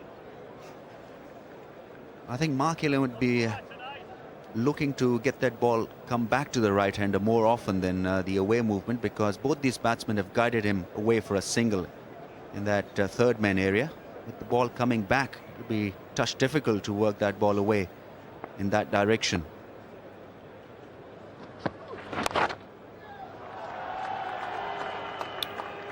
That's what happens when you just err on the leg side here at Lord's, bowling from the pavilion end. The ball will dart away. Make it fairly easy for the batsman to get it away on the leg side.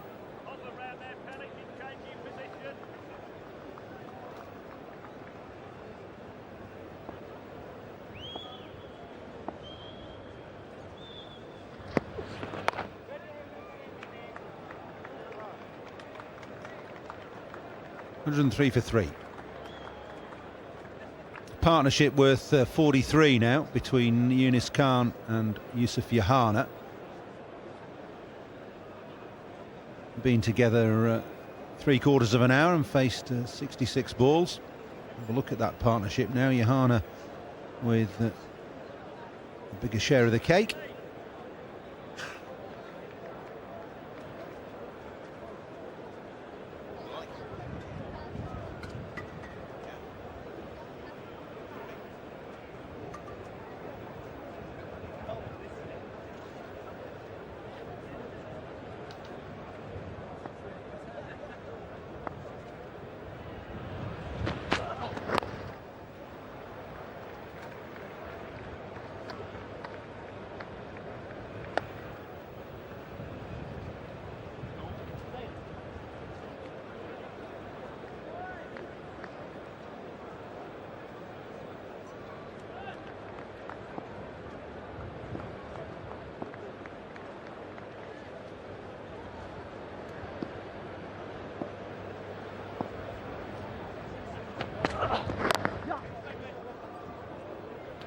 Alex Stewart still maintaining a lot of people in the circle,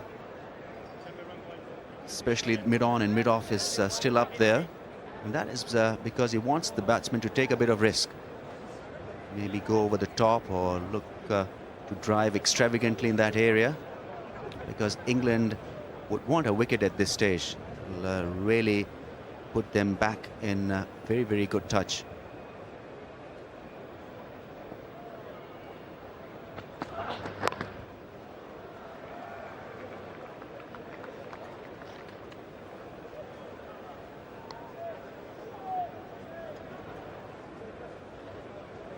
Encouraging this from Ben Hollioake, who's been reported as not bowling particularly well for Surrey. I think, like everything in sport, it's a question of confidence. If you're throwing the ball in international cricket, you've got the ability that Ben Hollioake's got, then a couple of good spells or even a couple of good overs are all you need to get back into a little bit of rhythm. In my opinion, players like Ben Hollioake, we'll use him specifically as an example, he offers so much. He's a great fielder, he can bowl you overs, he doesn't have to be a front line bowler, and provides plenty of options with the bat as well. He's the sort of player that England should be building their side around. Yes, and also seems to have a good temperament. Laid back, easy, relaxed approach to the game. It's a good slower ball.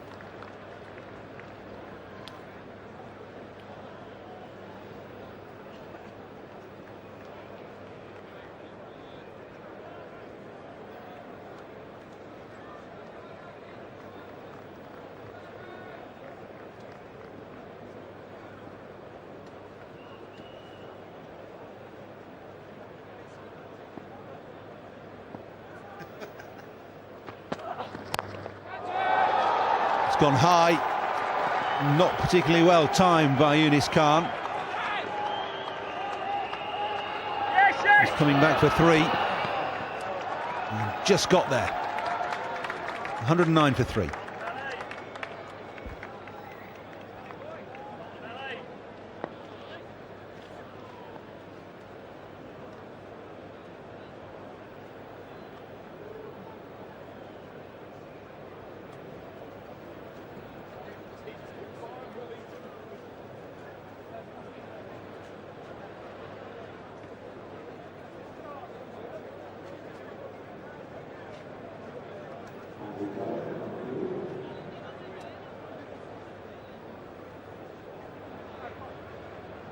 $109 for 3, Pakistan from 27 overs.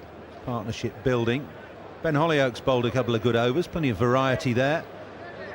when he bowls his slower ball, there's a bit of a signal going on to Alex Stewart.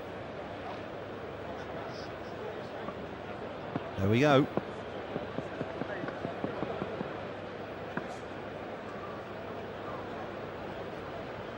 Like a baseball pitcher. Is what throw is going to throw at what speed. Going to be a curl ball.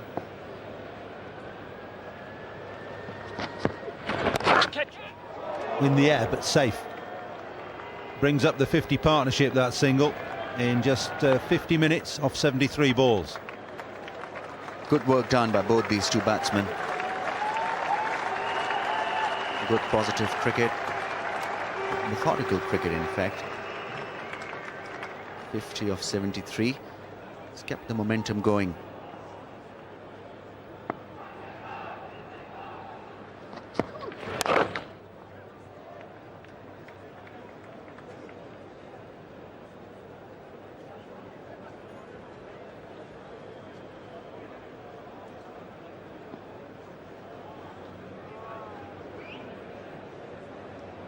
There's Ben Holyoke. The problem with all this, of course, is being able to spot these signals. 20-odd cameras around Lords today, is the players have to be continually inventive about new signals. Got to remember that Ramiz is a selector for Pakistan as well. Or not on this tour. No, I'm not a selector, but just an observer. Obviously, I'll go and tell them now. Well, we'll have to get another signal going then, I think. Yeah, or we could keep you out of the commentary box, of course.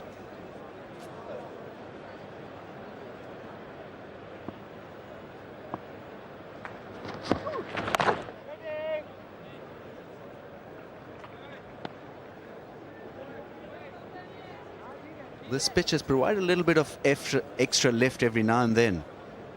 Some deliveries have just jumped a little of a good length, especially of Andrew Caddick. Well, you expect that from Caddick because of his height, but the last couple of overs from Mark Elam, it's been just a little bit of extra height.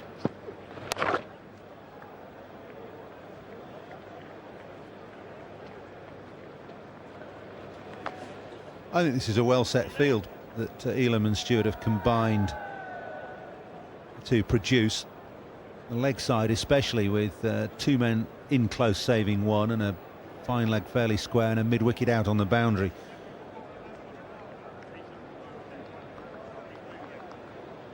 Four saving one on the offside and now just three, and one's gone back to save the boundary. The only thing wrong with it is perhaps it's too easy to get a single in there.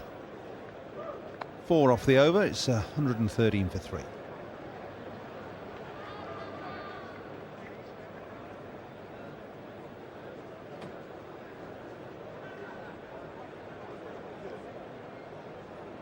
Pakistan losing wickets, the 2 wickets in 1 over.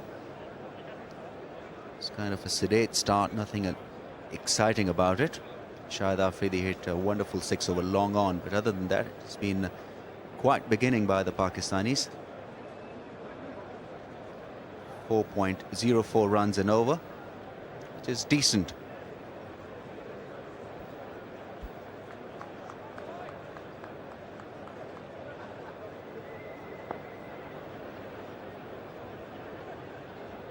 Been 17 singles in the last 5 overs.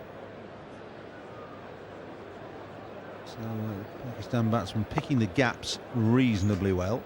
It's Ben Holyoke again, who's bowled 2 good overs.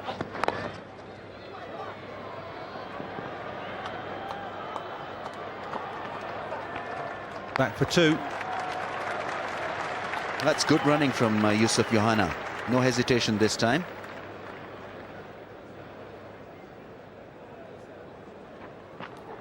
Nice shot as well. Keeping the ball down and taking the pace off it. Running smoothly for the second.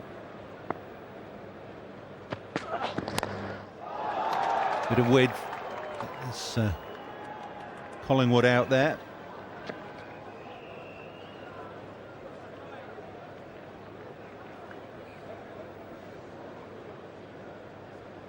Yusuf Johanna can't afford to relax. That wasn't a very good shot. Could have easily gone into the hands of the cover fieldsman. Being enticed into that drive, the ball delivered just a little wide outside the off stump. Went in the air. Good stop. Mullally diving away to his left. That's good stuff. It's very strong in that area, Yunus Khan. Driving straight through mid-off and also through mid-on. It's nicely fielded by Alan Mullally. Get down in time. Tall man. Always difficult to get down, but did that rather easily.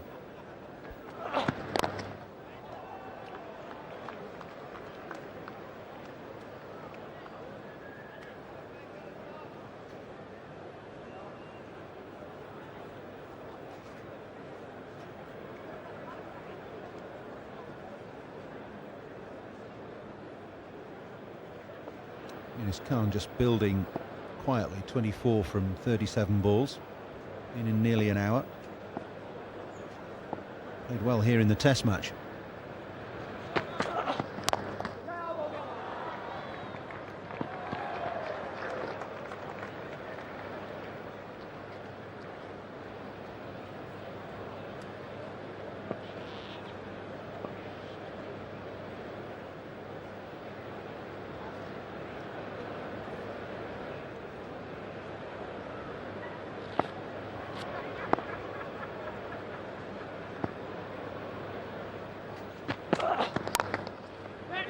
All problems here. Well, it's a good job they went back. It's 117 for 3.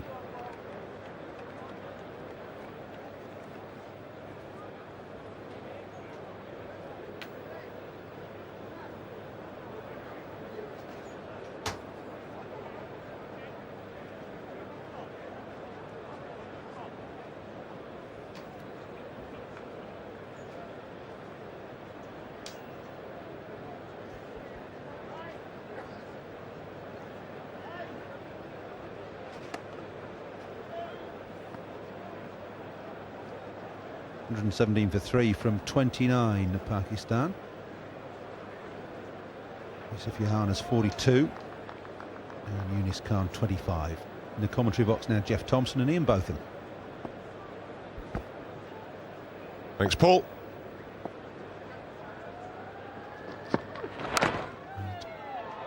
What for Pakistan to do here. It's not a bad way to start building this total. Shot through the offside. 3 runs. They're posting a man out on that boundary to that shot.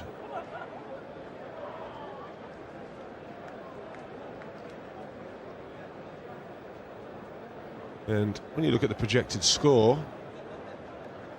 4-0 gets to 203. I don't think that's enough on this wicket. They've really got to get around that 250 mark. Which will take some doing, but there's a healthy little partnership here now of 60 from 86 balls. But I haven't seen any demons in the wicket, have you, Tomo? No, it's played pretty well, Ian, hasn't it? We've seen a couple, maybe bounce, a bit of extra bounce this morning, but I think that's mainly due to the height of the bowlers more than anything. Caddick was the one that did that, but it's played pretty well. It's clubbed away, it's in the air. So quite safe. 5 or 6 yards short. Oh, Shah, the man coming in from the boundary, could never get there. Hit off the bottom of the bat.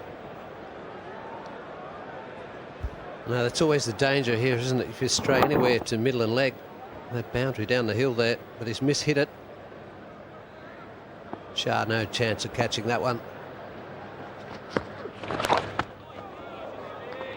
Well taken by Alex Stewart.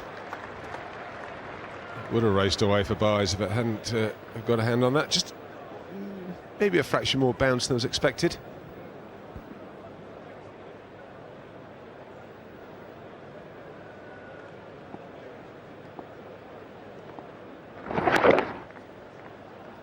Yeah, he's just tried to run that one down, missed it. That's the shot he meant. it's a high risk shot for me with very little reward. There's a man down there at third man. There's a man at square cover.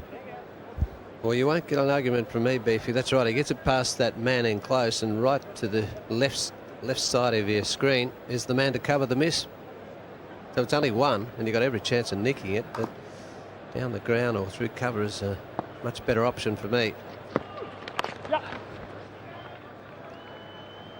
Hold Ely. 5 from the over. 30 completed, 20 to go. It's 122 for 3.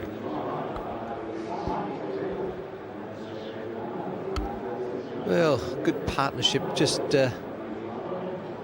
kicking off here for Pakistan. They lost those 3 early wickets, and now the group's on. 62 from 90. It's interesting, they haven't really been able to get the accelerator down all morning. The first 10 overs, Pakistan managed 32 runs. In the second 20, they managed 44, and they've just upped it to 46 in this third set of 10 overs. It only gives them a run rate of just over 4, fractionally over 4 runs per over, and they're going to need to pick the pace up. 20 overs to go, 7 wickets in hand. They need to get at least double what they've got on the board now. Again clubbed, but again not timed. And just a single. No, that's right. It's time to just get a wriggle on. Both these two batsmen have set at the moment, so it's up to them to accelerate. Miss hit again. Elam out there at deep mid wicket. Just losing the run up. And if you do that, he does the right thing. Pull out, start again. There you go, 45 balls since the last boundary. Half an hour in one day. Yes, it's a strange one, isn't it? Especially from Pakistan. But just losing those, well, a mini collapse there with the 2 wickets does put a slowness in the camp. Slower ball there. Man down there. Goffey. Good throw. And just keeps it down to 1. It's well bowled, actually. A slower ball there. And disguised it well. Batsman was fooled by it. It was in the air and just went fine of the man at backward point. Bowled as an off spinner, bowl well.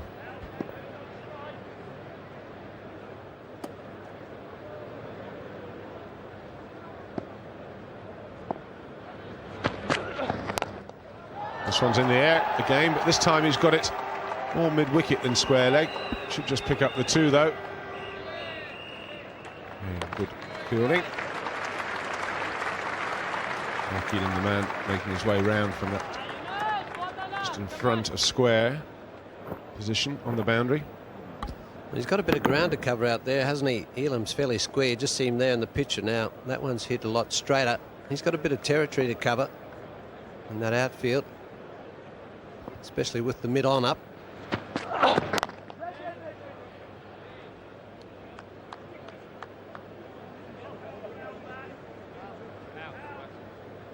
That's the onside field. The man behind square, deep mid wicket. And now the mid-on just dropping back, so running down the bottom of your picture. These last 2 deliveries. And there's the offside field. Short point, short cover, mid-off, sweeper and a third man.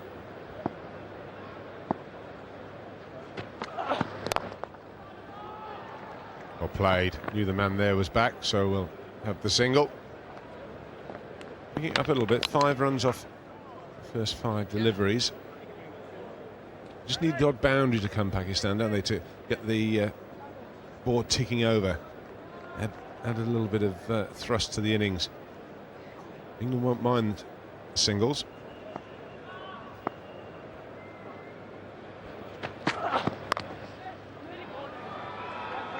You might think about 2. Darren Goff's got a good arm. Quite rightly, don't take him on. It is over. Into the over, 6 runs from it. 31 completed. It's 128 for 3.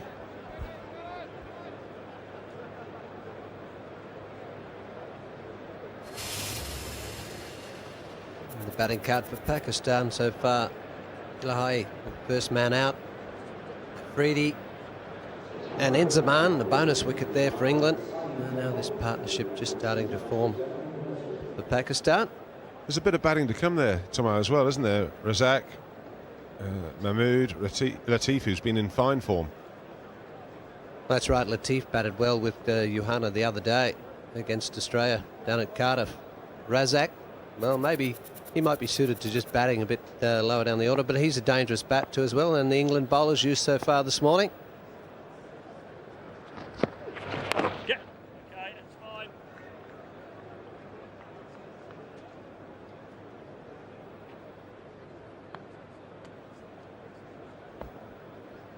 Yeah, England spread it around. Dominic Cork 2 overs for 13. Unlike him, Mark Elam 4.5 runs, 4.75 from Benoit. The two boys at the top though, Goff 3.2 and Caddick just over 3. So just need to follow it through now, England. It's just a single.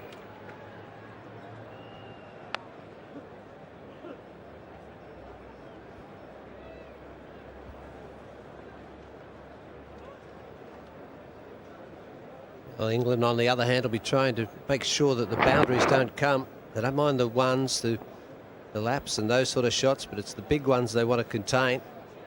Quite happy to keep it down to singles. Get it! You're winning, you're winning! It could be another mix-up. Well, England, you feel, have got to start hitting the stumps at some stage.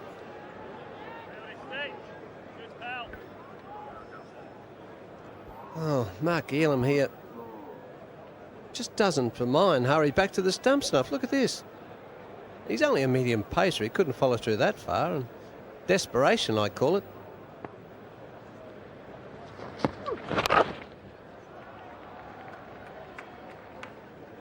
Just the one. Yes, it's unusual.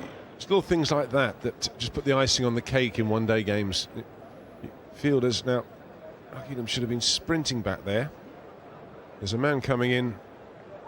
Cork there from his position, but he's quite wide. Anyone can get back. It is the bowler. Or the other alternative, you throw the ball to the bowler. Well, that's exactly right. Yeah. Come on, come on, come on. So that's probably a lost opportunity there for England in my books.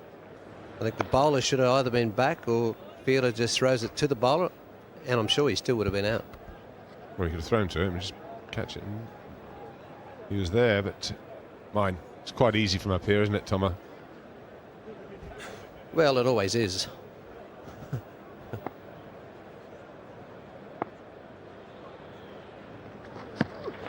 Where is he? Well bowled, Edie Pye. Just 4 from the over. Good over. 32 overs now completed. 132 for 3. 18 overs to go. Run rate still just over 4.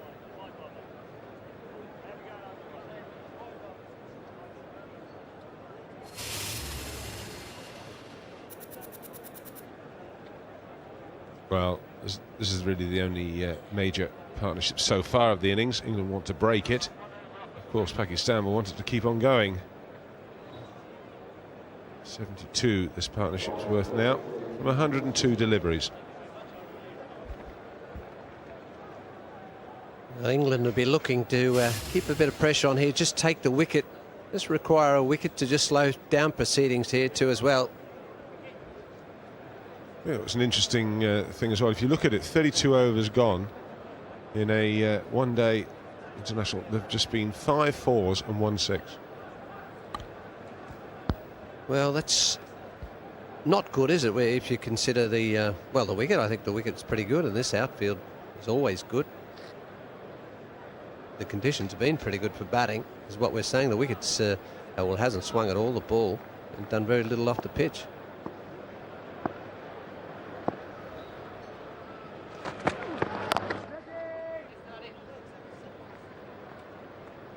Good idea to rotate the bowlers. Don't let anyone settle in. Get used to the bowlers it is. It's now 57 balls since the last boundary. Ben Holyoke having a little spell of 4 overs. Dominic Cork had a 2-over spell. Got hit for 13 in those 2 overs, so whipped out the attack, brought back now.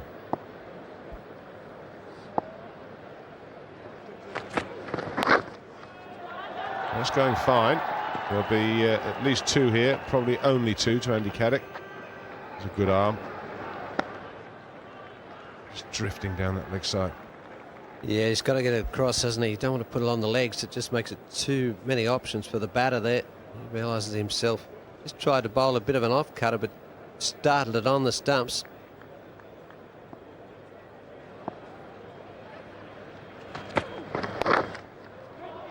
Again, drifting leg side, and he'll get picked off for 2 more. Back it up.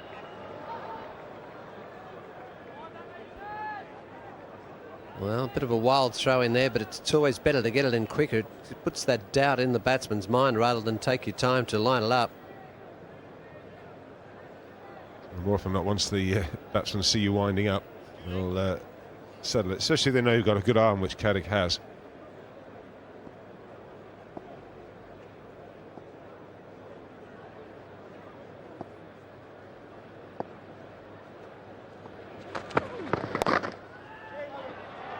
Well,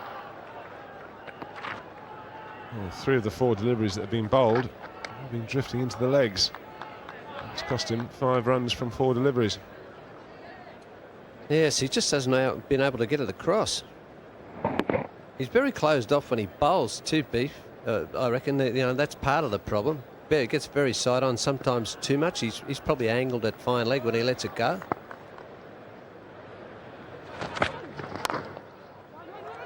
That's good running. Yeah. I think that's when he tries to swing it. He's trying to exaggerate the swing and getting in there, and it doesn't work that way, as you know. I think, as you say, he might well be closing himself down and might well be the reason that he's shoveling it down the leg side. Needs to get it on that off stump and outside. Again, drifted in. So not a great over there from Dominic Cork. 7 runs from it. It's 139 for 3.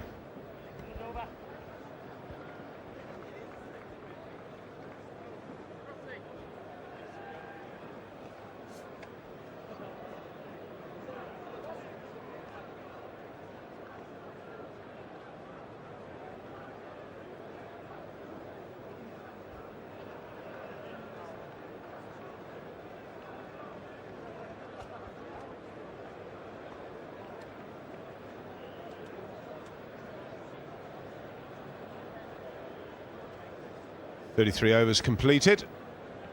It's 139 for 3. And this partnership just steadying things for Pakistan.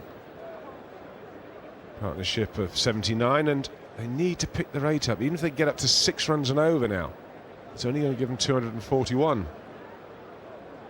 Yes, I agree with you, what you said earlier, that I think this is more a 250 run pitch. The boundaries are very scarce. You can see from that 5 fours and 1 6. 117 dot balls.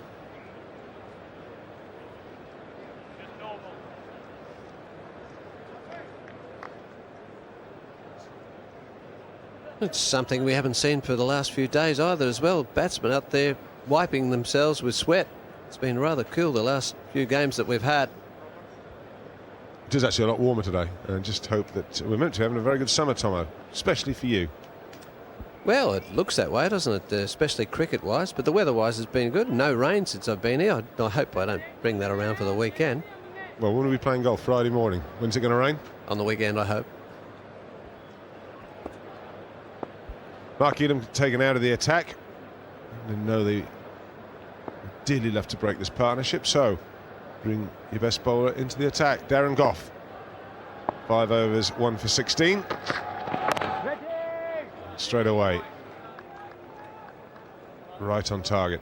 So if he bowls, you can have a 2 or a 3 over little burst in. Probably 2 overs, I would think, unless he's picking out wickets. That'll still leave him 3, but dot balls will then create pressure on these batsmen, and if he can get a couple of overs in costing maybe no more than 4 or 5 runs, This is good. That certainly will put pressure on these two batsmen.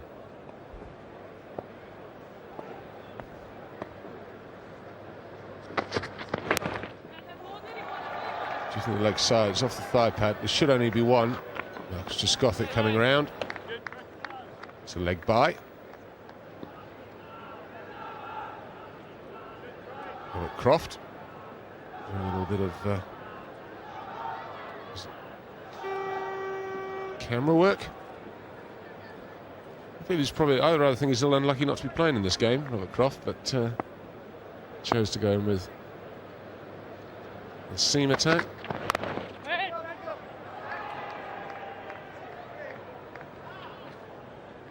So maybe he thought, well, maybe this is something for me to do. Alistair Brown, who again I think also unlucky, would have done well in the middle order, and chose to open with him, which I thought was strange. Yeah, you're probably right there, Ian.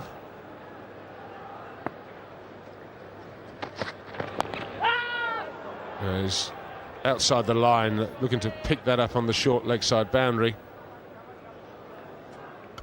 But Croft would have been probably replaced by Caddick, wouldn't he? And well, on this wicket, I know which one I'd rather be playing. I think Caddick is the better choice of those two.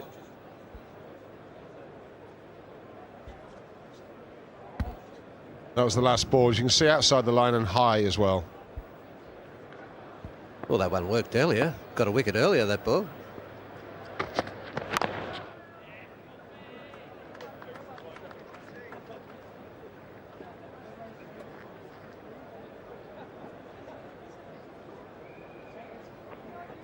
And this is the one I'm talking about. This is the earlier delivery. It's maybe a touch lower, but not different. No difference in the line. Do you think that was given as much as anything for the shot that was played? Because it's a pretty ugly shot, and it's not a short ball. Yeah, it's just a touch lower too as well, but it's an average shot, like you say. Very good over, just the leg by. That's the pressure being created. It's 140 for 3.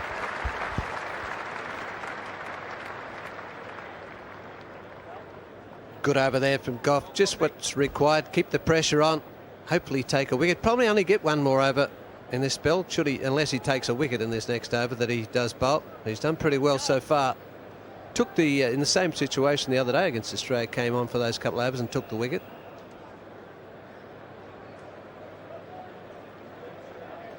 Bowling options, there we go. Oh, overs left there. Mullally got 4, Goff 4, Elam 5, Cork 7, Hollyoak 6. Plenty to play with. That could be out. It is out. And that, as much as anything, I put down to the maiden over that's just been bowled by Darren Goff. Well, that's exactly right. The lesser bowler comes on from this end. You try to force the pace, try to force the shot that's not on it. Just carried to cover there. But he's just trying to play the shot that's not on. He's not to the pitch of the delivery. Just slices off the blade of the bat. Just gets to the fingertips there. Good catch, good piece of bowling, good piece of pressure from England. Yunus Khan's gone then for 41. The partnership's broken. It's 140 for 4.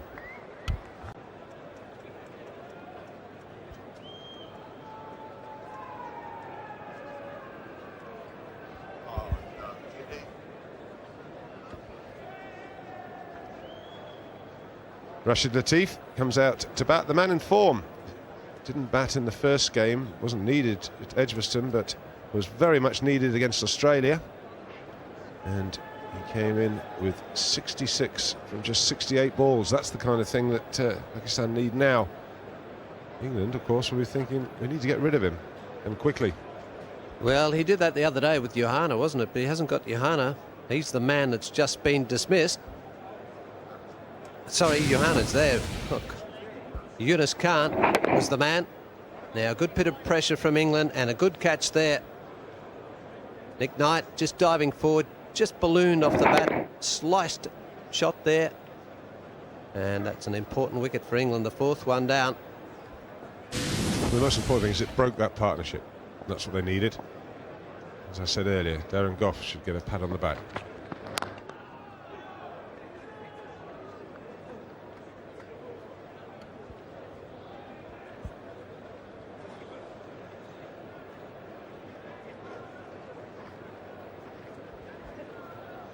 Well, this is the partnership that changed the game, or gave Pakistan a chance.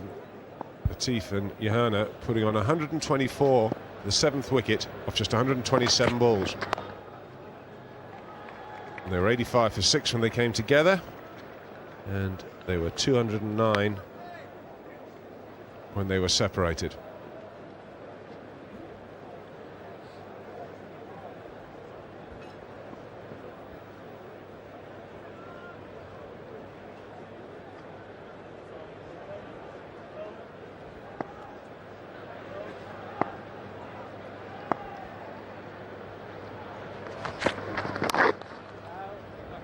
Straight to the man at mid-wicket.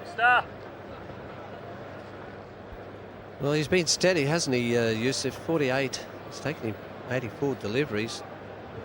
That's not what you call, well, motoring along. He's had to battle for his runs. They made him work really hard for him. Interesting to see, should he keep these cool, especially with this pressure. Just mounting a little bit here from England now.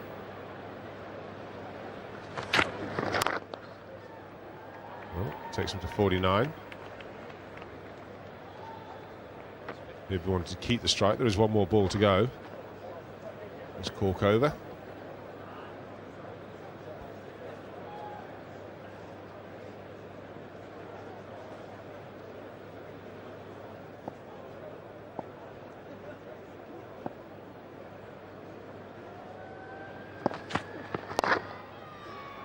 Well, again leg side, again a single. But a pretty good over, wicket in it, just 3 runs conceded, 35 completed. It's 143 for 4.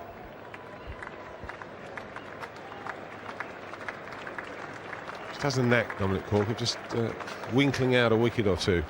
He's like that, isn't he? He looks very innocuous at times, but he just comes on. He's got the happy knack of throwing the delivery in.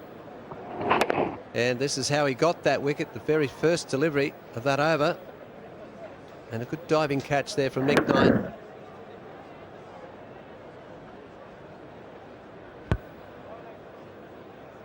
He just carried, just as good enough. 1 for 23 then from 4 overs.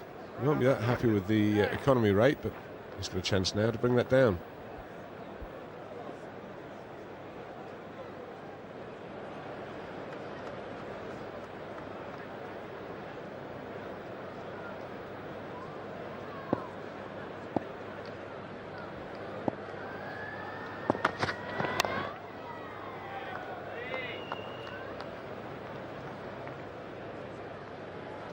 Off with the impressive figures now, 6.1 overs, 1 maiden, 1 for 16.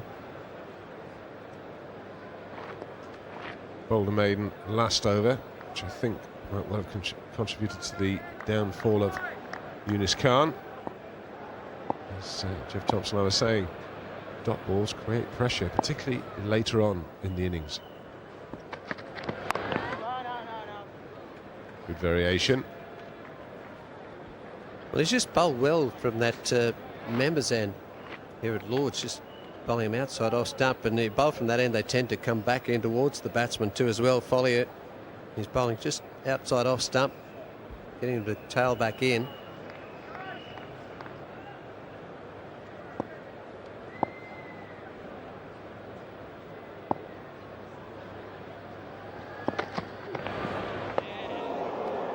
Far from that outside edge. I think it was a slower ball.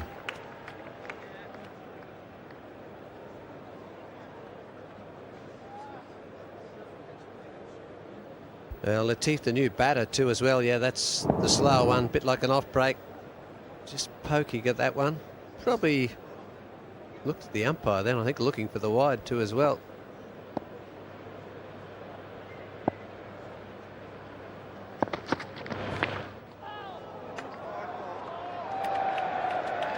Wide, first one of the innings. Surprised me that, the way it went. It was almost as if it brushed the thigh pad. Just seemed to change direction, that ball. Sounded like there was a noise there too.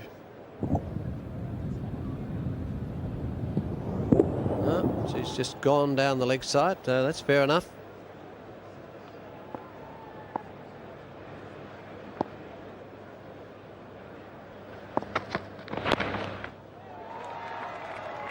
Should only be one here. As it runs.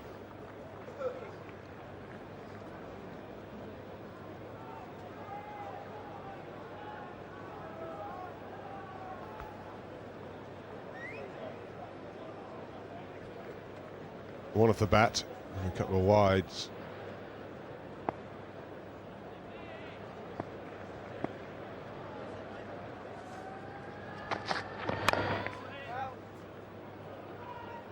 One wide from the over. One single.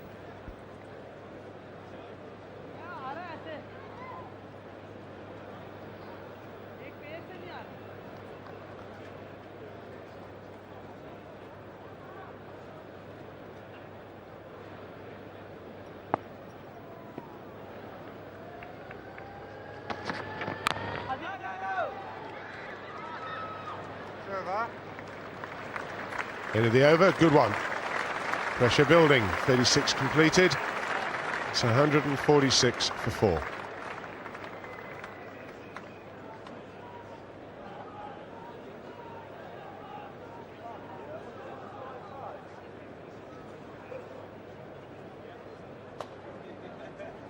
Darren Goff then, he's done the job, brought back into the attack. 7 overs now completed, 1 for 18. Darren Goff. Dominic Cork to continue from the nursery end and to continue in the commentary box. Michael Holdings with Bob Willis. Thank you, Ian. Lovely straight bat. They had to get a shift on there. And the Pakistanis are going to have to take some risks now. A run rate scarcely above 4 and over. Put into bat by Alex Stewart this morning. 4 and over will only get them up to 201. That shouldn't be enough.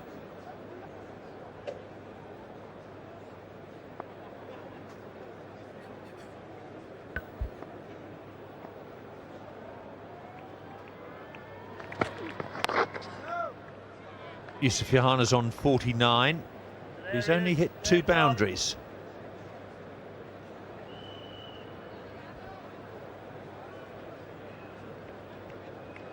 Was run out at Edgbaston for just 12, but made a stunning 91 not out at Cardiff against the Australians.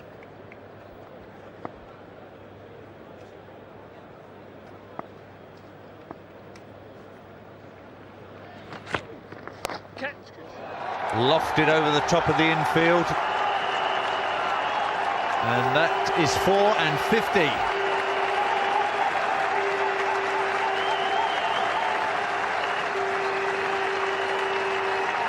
The first boundary for 83 balls, but it's enough to take Yusuf Yohana to consecutive one-day 50s in the Natwest series. Brought up the 150 for Pakistan as well.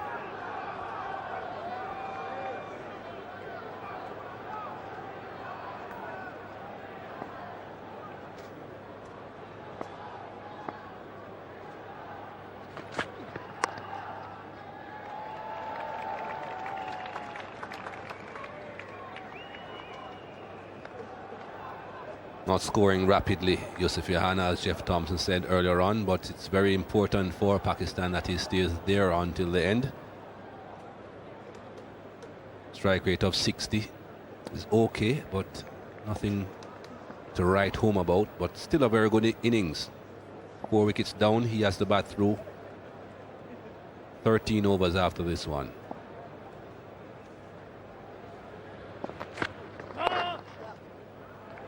Loud call of no ball from Ken Palmer.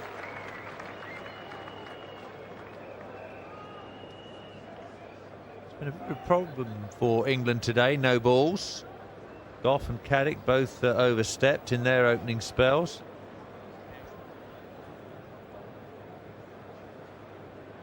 Umpires seem to be very vigilant these days with these no balls. So much attention has been paid to the fact that a few wickets have fallen to no balls. The umpires always will be watching now. It's the extra cover position again. Yohana picking up the length so early. Another classic shot. Kept it on the ground this time, Yusuf Johanna, and beautifully played. What timing. Just open the face of the bat to get it into that extra cover region.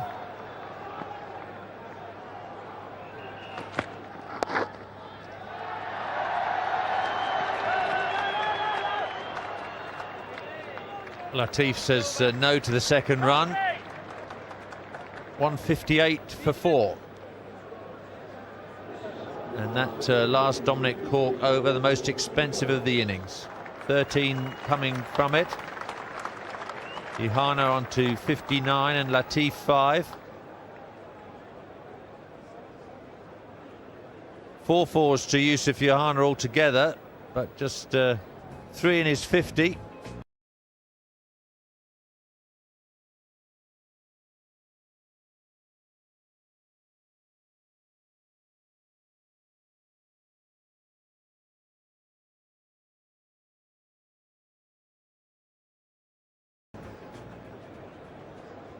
.36 runs from 5 overs from Dominic Cork. Here's Goff.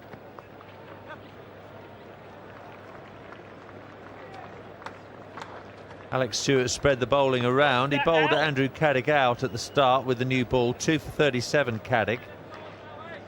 Mullally's bowled 6 overs. Cork 5 now. Elam 5 and Ben Hollioake 4.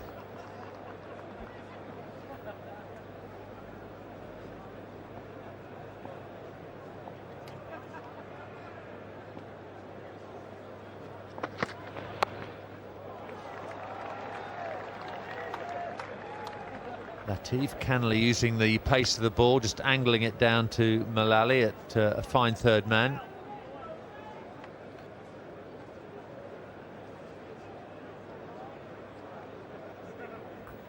I think this is pretty much going to be the tactic against Darren Goff. He has bowled well. He hasn't given them anything to hit. So it'll be a matter now of trying to milk him, trying to pick up singles. Not too many boundaries to be had off him. Here we go again, another single down the third man. 4 or 5 singles per over, that will do. They can look for boundaries from the other end.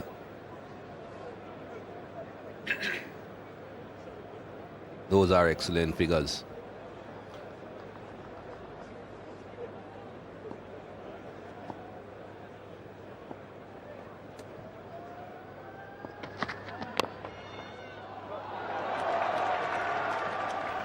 Mullally again.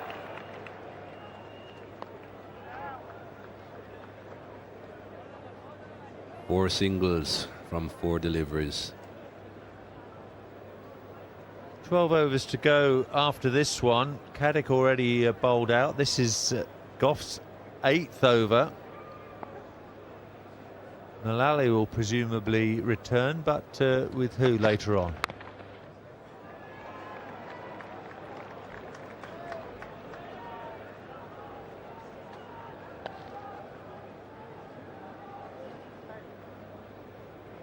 Five balls bowled in this over, 5 singles. Partnership has lifted the tempo. These two are scoring at a run a ball.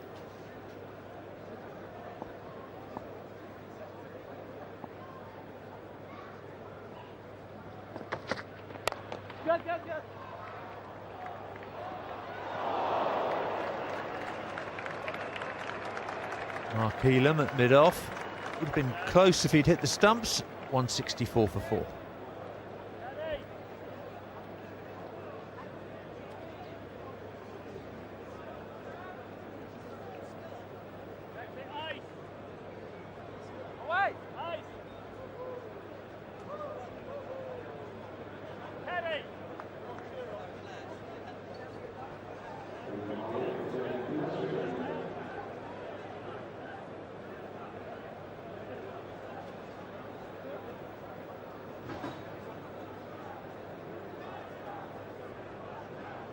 Well, Alex Stewart gave Ben Hollioake an awesome responsibility at Bristol on Sunday. He wasn't quite up to the task. This is another challenge for the young all-rounder now. He's back into the attack in place of Dominic Cork. 4 overs for 19, Hollioake so far.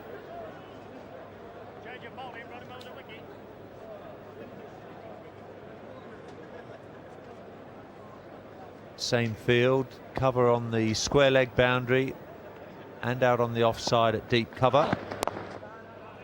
Slow ball to start with.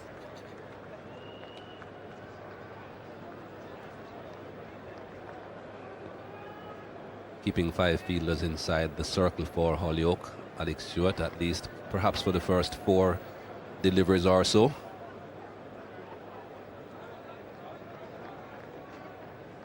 Trying to prevent the singles, saying if you want to score, pierce the field.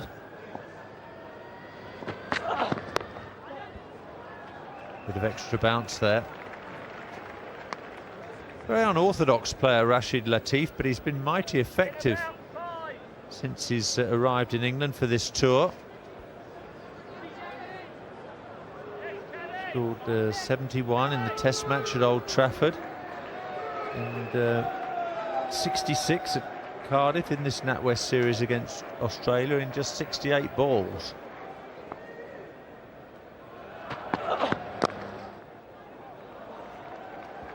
It's been a favourite shot of this partnership.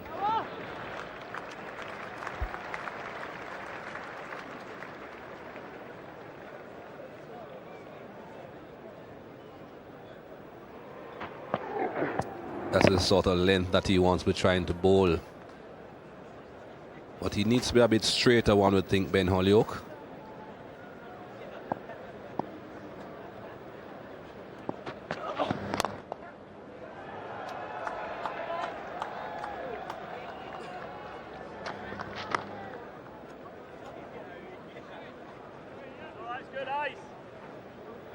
Pakistan have to look for boundaries now.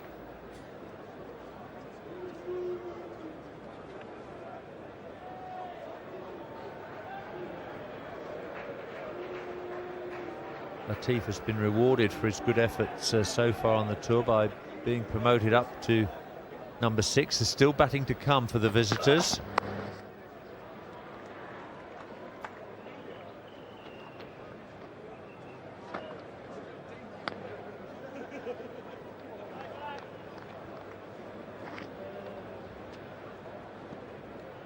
We saw a couple of overs ago, if Pakistan scored at a runner ball, they would get somewhere in the region of 240. They certainly are trying to make sure that they score off every delivery. There it is, 235 if they get a run off every delivery. That one's gone finer, and it's gone for 4.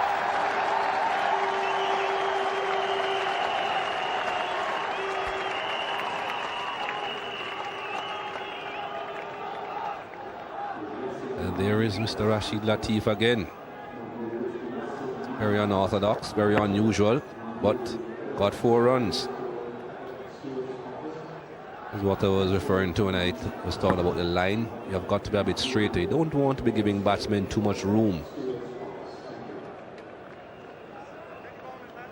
172 for 4. Pakistan put into bat by Alex Stewart. Fairly quiet start by Ilahi and Afridi. Inzamam missing out for the 2nd match in a row. Fine piece of bowling that from Caddick. Yunus Khan, a useful 41. This partnership already worth 32. Double bowling change. Goff's coming out of the attack at the pavilion end. We're going to see Alan Mullally again. 6 overs for 25 so far. Didn't have the luxury of the new ball.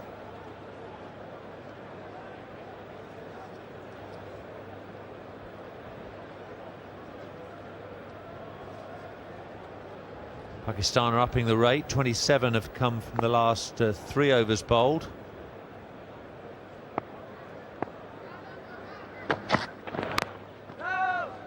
Pretty rare to see a left-arm bowler bowl round the wicket.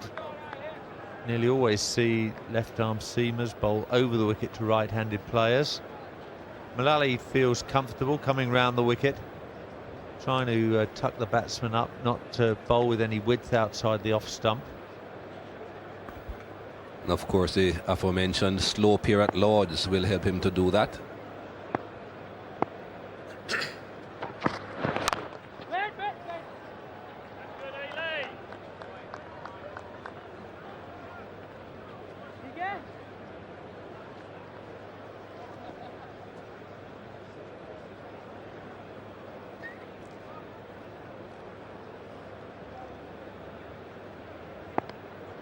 having their own game around the back there. One would have thought it would have been more beneficial to be watching the seniors.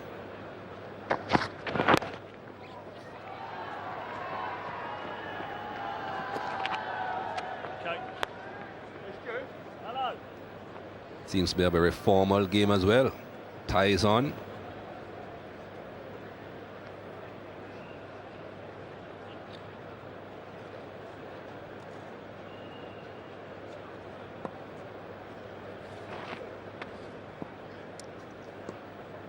Back in the main arena, just a quick chat between Mullally and Alex Stewart. The conversations about his line to Johanna and Latif. I think the message will be probably to bowl a bit straighter to Latif to stem the flow of runs down to that third man area.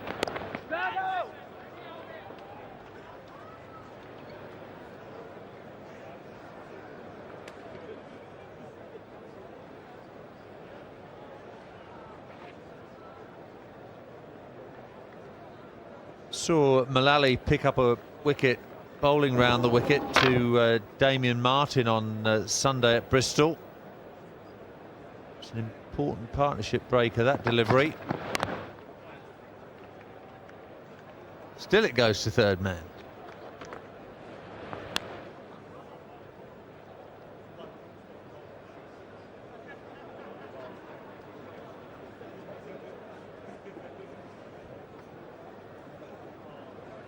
Just 2 overs during this Pakistan innings have gone for more than 10 runs. Caddick went for 11 runs in the 15th over, and Cork in the 37th went for 13.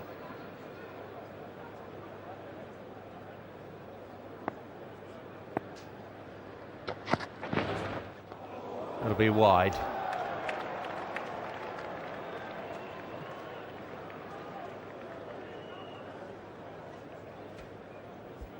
Alan Mullally very disappointed with that effort, trying his best to make sure that nothing goes down to the third man region for a single. Just started it a bit too straight. This angle of delivery, left arm round the wicket plus the slope. Anything pitched in line with the stumps would more than likely go down the leg side.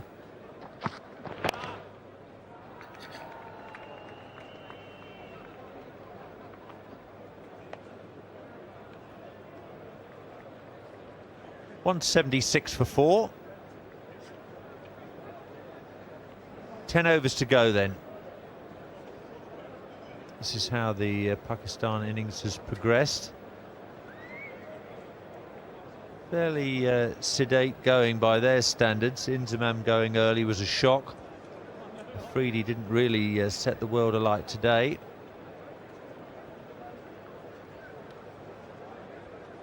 England's bowling has been well disciplined.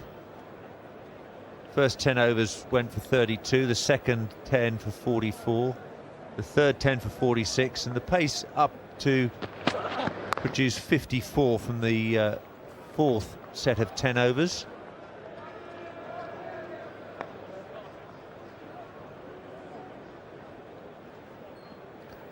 Last 10 overs, they'll be looking to up that even a bit more with 6 wickets in hand. One would think that they would be hoping to get somewhere close to 250 runs. That would make it competitive. Oh, that's a lovely shot. Just the one bounce before it crosses the rope.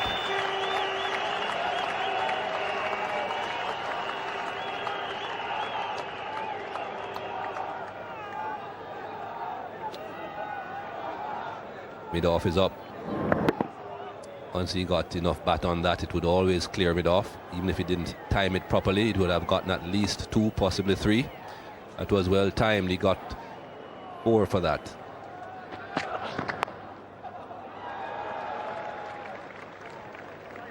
So I'm not sure many observers, Mikey, knew that Rashid Latif possessed all this batting talent. He's been something of a revelation with the bat on this tour.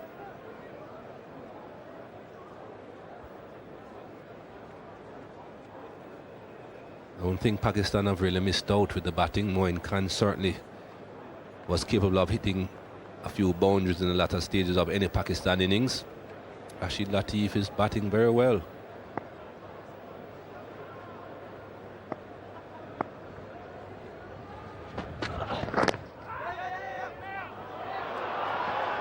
And once again, the throw misses the stumps.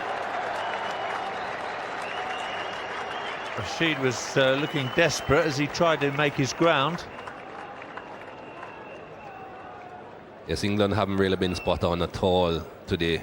More times than not, they hit the stumps. Quite a few occasions now, if they had hit the stumps, the batsman would have been out. That would have been a very close call. Certainly much better off hitting it and finding out, though. Haven't really been on target.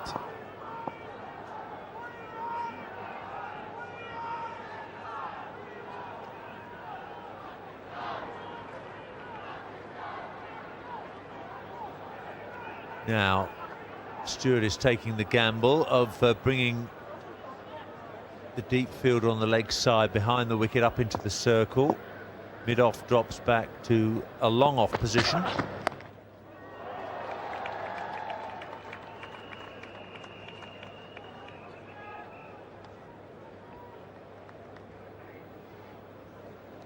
It'll be very interesting to have a look at the wagon wheel for Rashid Latif.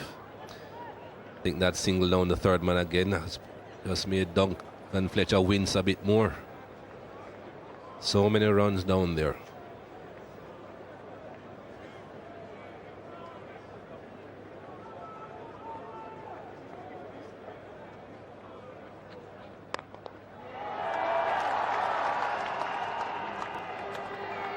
Nine overs to go, 185 now for 4.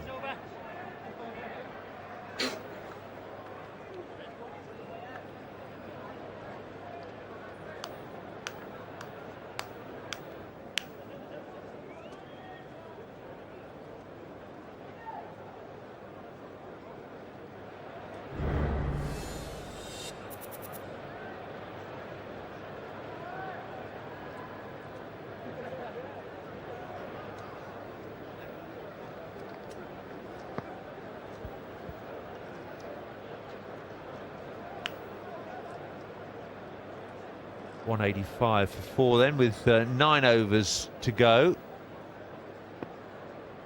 40 runs have come off the last 5 overs.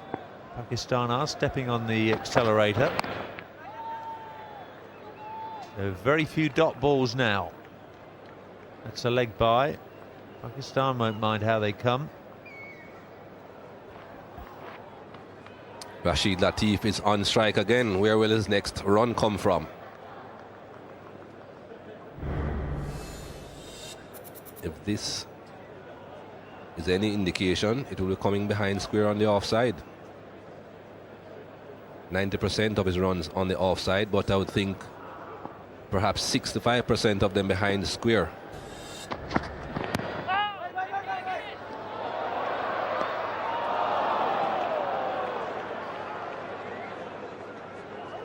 We saw a collision the other day in this Natwest series. It's the batsman's job to find his way to the other end. The bowlers and fielders don't have to give way. But back in time, Yusuf Yohana.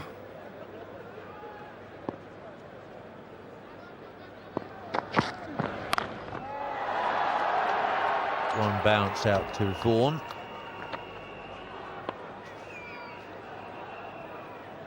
Another run scored on the offside. Previous delivery, Rashid Latif came inside the stumps trying to hit it on the onside and missed. No problems hitting it on the offside though.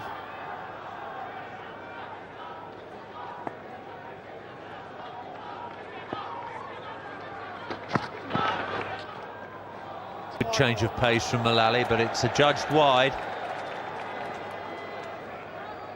Now the bowler thinks that is very harsh indeed. I think Neil Mallender got his angles wrong when he gave Ilahi out LBW.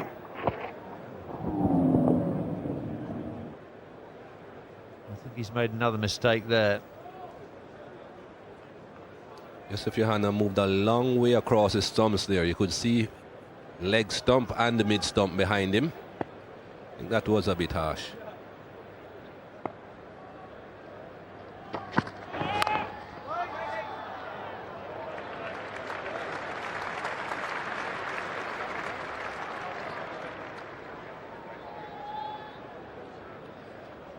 Now Neil Mallander's not happy about Alan Mullally's follow through from round the wicket.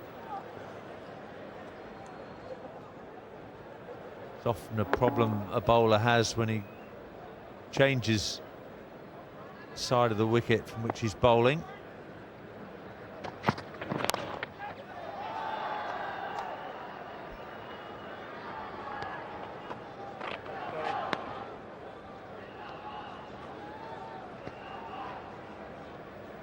Pretty good over so far by Alan Mullally. A leg by and a wide, providing 2 of the 4 runs off the over.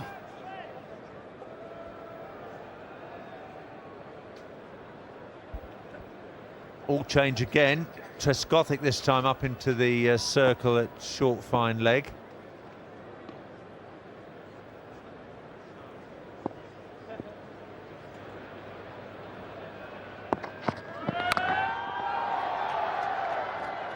Vaughan again. The 50 partnership comes up. It's taken just 48 balls.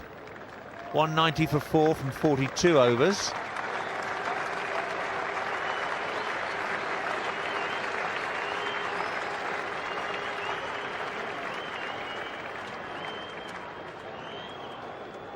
Pakistan certainly needed to get some partnerships going. These 2 gentlemen had a very good partnership the last time, and going again quite well here today. Yusuf Yohana scoring 22 runs, Rashid Latif 23. Always a bit worried when the extras keep on climbing. We know these one-day games, they're usually quite close. Don't want to be giving away free runs. 5 of them there in that partnership.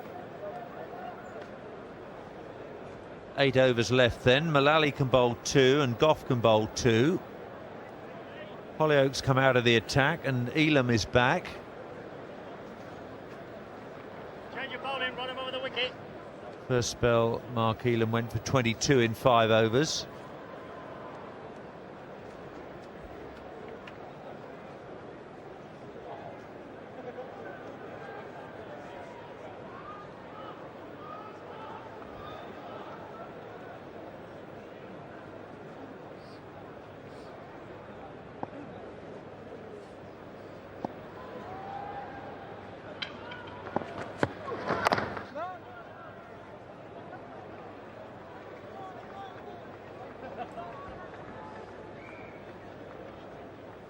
Mark Elam will be doing his usual stuff of bowling wicket to wicket, bowling as straight as he possibly can.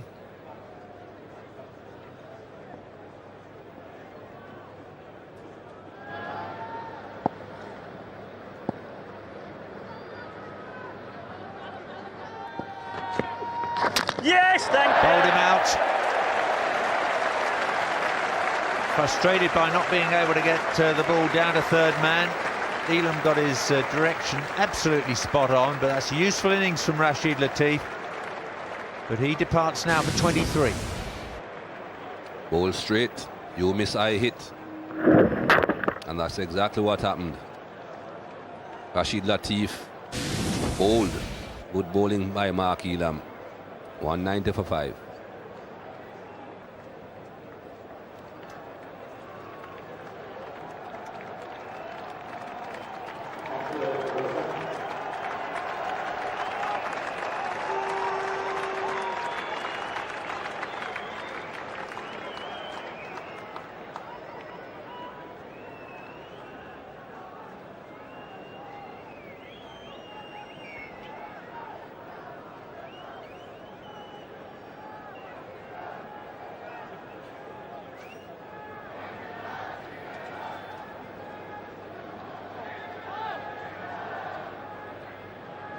Abdur Razak batted at number 3 in Pakistan's opening 2 matches of this NatWest series. down at number 7 today, but he's got plenty of talent. Kenny. 7 overs and 4 balls to go. The partnership between Latif and Johanna produced 50 runs at exactly a run a ball.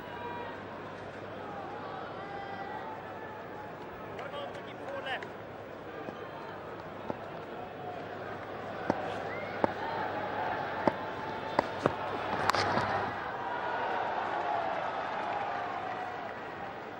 Third man in business yet again.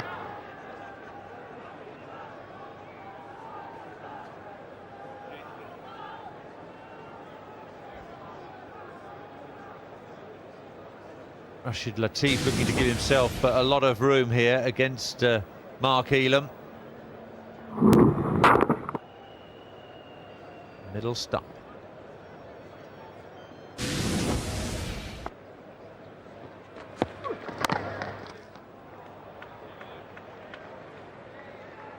Yusuf Johanna, 70 not out.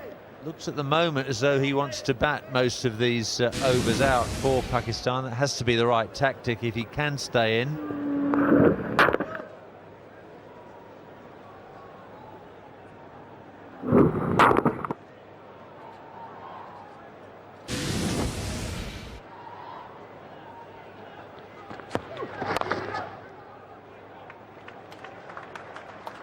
Keeping it straight. That's all he's doing. Doesn't want to be doing too much with the ball. Just getting the ball to come into the right-hander, starting fractionally outside off stump, ending up in line with the stumps.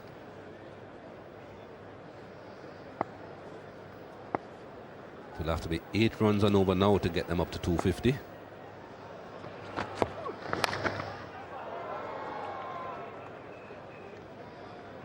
.43 overs bowled, 192 for 5.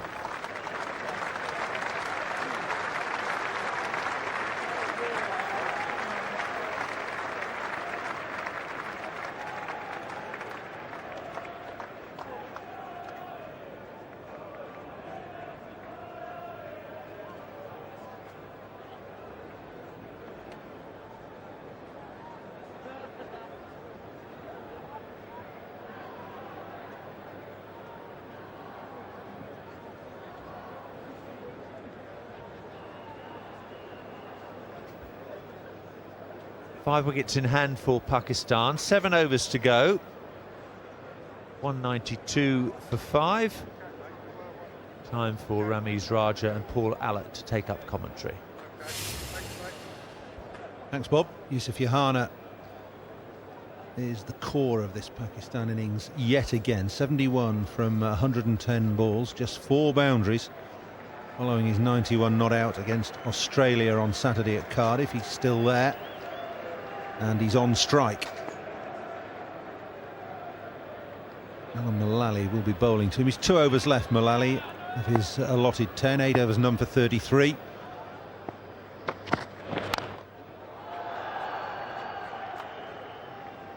Away to cover for a single. Still the best part of 7 overs to go. And Pakistan will be looking to get up towards 250.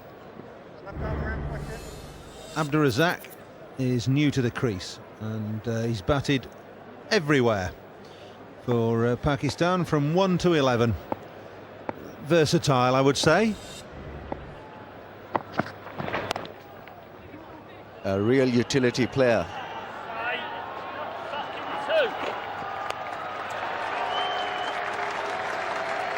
And that was well placed as well. Picked up 2 there, just nudged the ball onto the leg side into the gap between deep backward square and fine leg. Quite deliberate and pushed hard.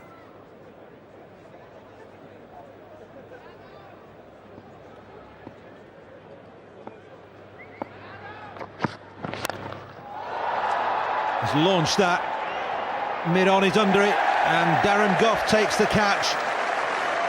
Took it very comfortably in the end, saw it all the way from the middle of Abdur Razzaq's bat.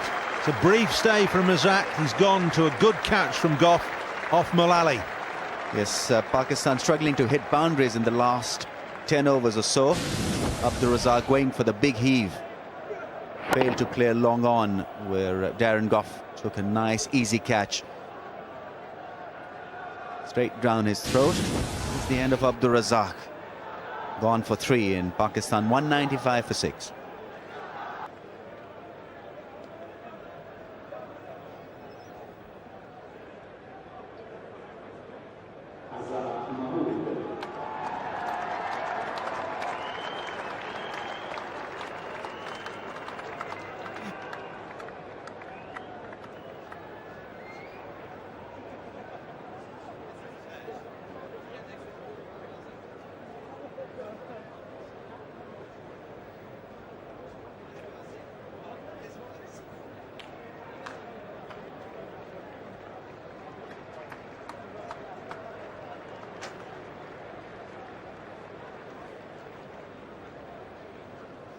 Azhar Mahmood is next man in for Pakistan, coming in at number 8.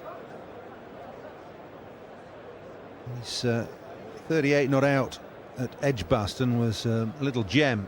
Didn't get off the mark against the Australians though in his last innings.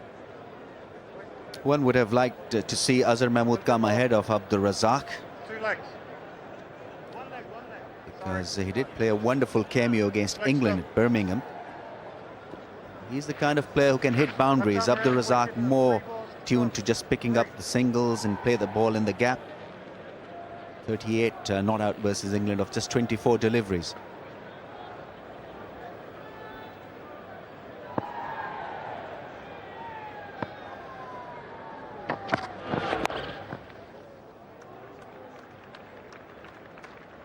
Azhar Mahmood off the mark first ball.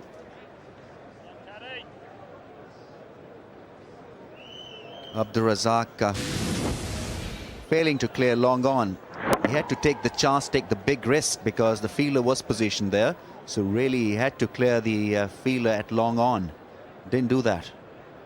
Nicely held by Darren Gough. Had to run across for a few paces and then bucket it well.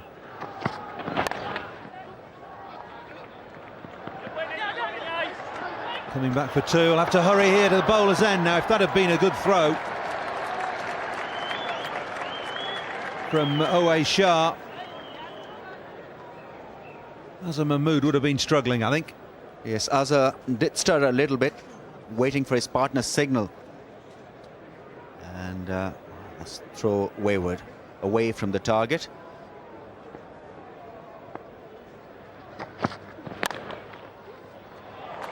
Well fielded.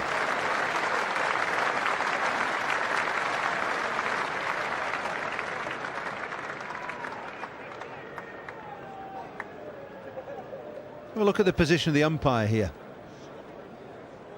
Neil Mallender has effectively blocked off the throw. He could have just come back a few yards. It's difficult for the umpire. He's got to go to the side the ball is hit so that he can see the fielder at the non-striker's end take the ball and take the bails off. That's why he's got to be on this side. He's just got to come a little bit further away. I think he's only strolling there. You see a lot of umpires sprinting away from the stumps to get in position.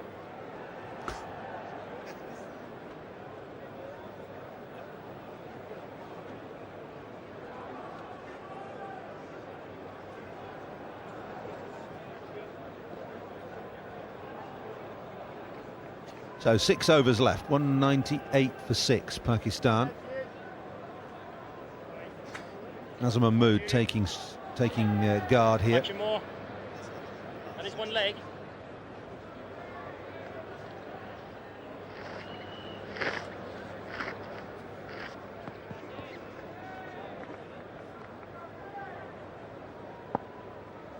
Those are the options that Alex Stewart has. Number of overs left per bowler. You're winning, you're winning. On his left hand. It's only going to be 1.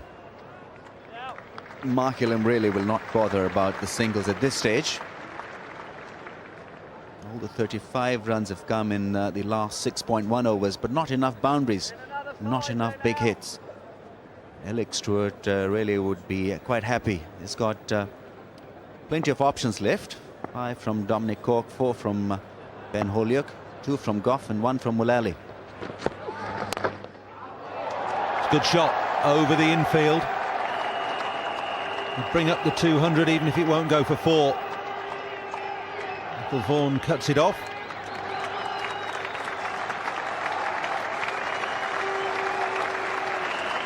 That was a good shot from Yusuf Johanna. He's been in terrific touch. Once again, a well-constructed innings. 77 of 114 deliveries. Been made to work hard, but that was because he lost partners quite regularly.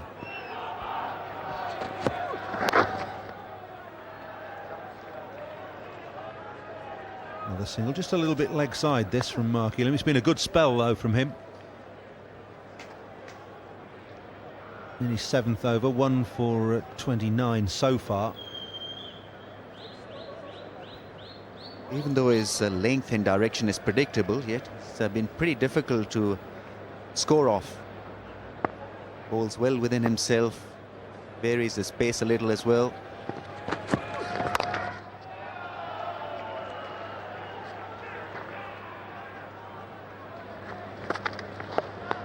The lady at the side. 79 miles an hour, that last delivery. That's probably would be his fastest, but it's been pretty effective, even though he's not very pacey. Just 30 runs scored. Being brought back in a critical position here when Pakistan looking for big hits.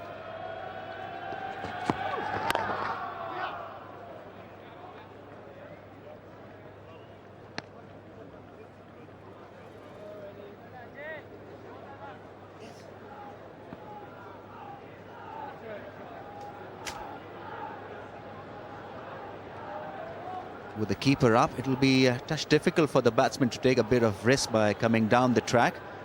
Which it'll be an easier option for the batsman to get to the pitch by coming down the track. Catch.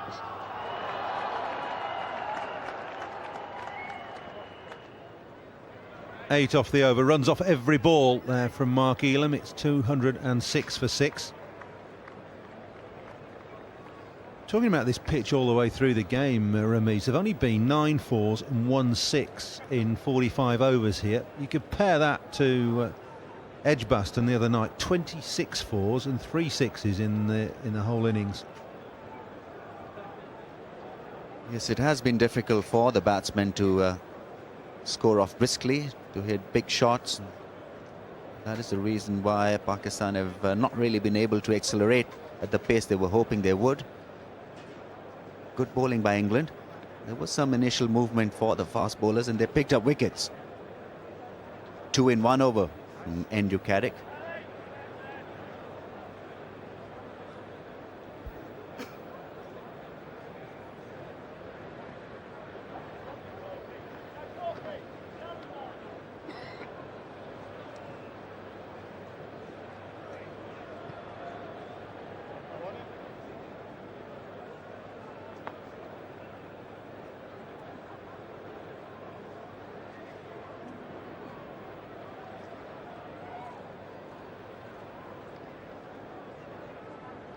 It's going to be Alan Mullally again, bowling his 10th and last over. Searching for the Yorker. It's clipped away in front of square on the leg side. Ben Holyoke's out there. Yusuf Johanna still not taking undue risk at this stage of the innings. He wants to be there at the end. 6 and over would get them to 237. And I suppose 8 and over is what Pakistan will be looking for at this stage. 247. Slightly slower that from Alan Mullally, and it had Johanna reaching for it as well.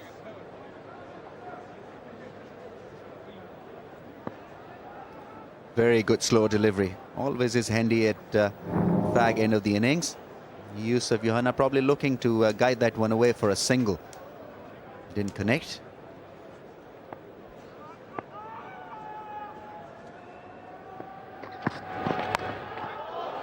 It's gone straight up in the air. And out. Away Shah makes no mistake. Backtracking from mid-wicket. And that is a big wicket for England.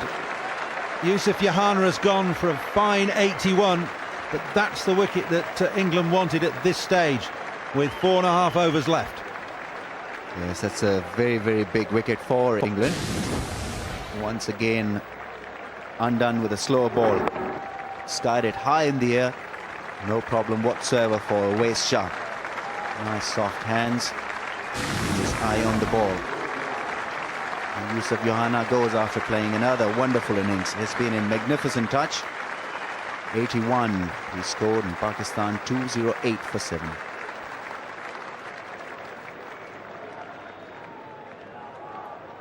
Pakistan in danger of being bowled out here.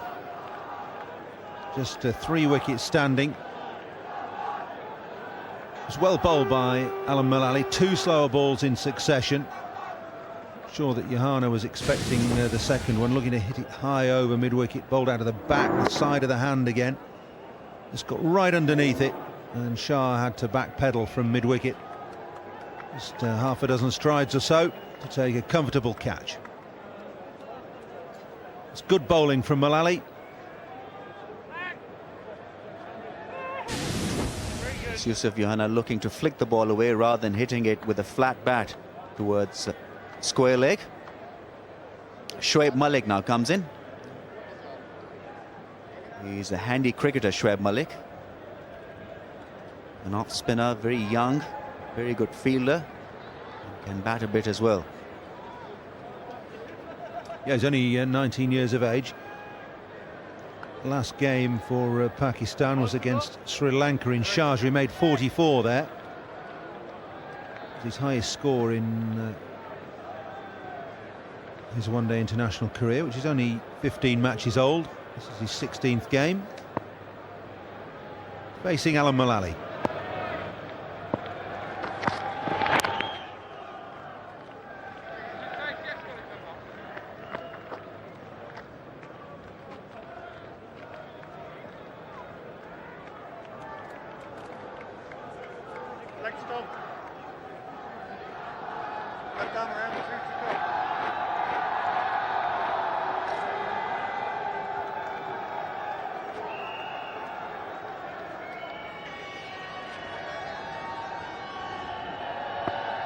Pakistan very much reliant now on these two, Azhar Mahmood and Malik. Another slower ball, using it well, Mullally. He's just got 1 ball left in his spell. It's been an effective 10 overs or so from Mullally.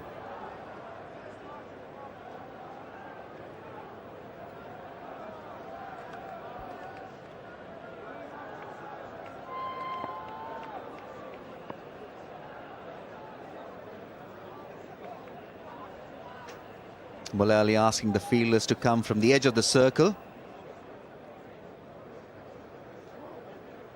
No point saving a run at this stage. Well, fine legs up, and that's gifted 4. Nicely played by Azhar Mahmood. A disappointing end for Alan Mullally. 10 overs, 2 for 47. It's 2-1-4 for 7.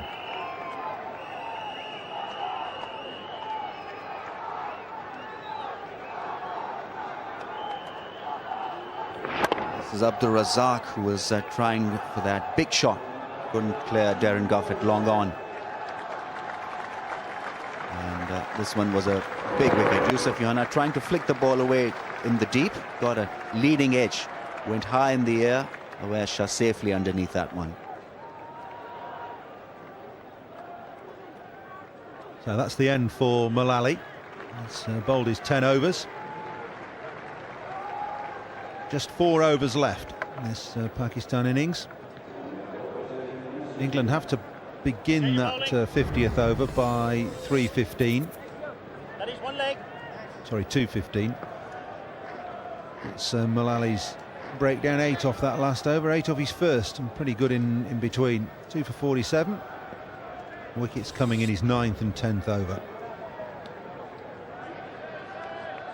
So 10 minutes to bowl 3 overs. Got to start that 50th over by 2:15.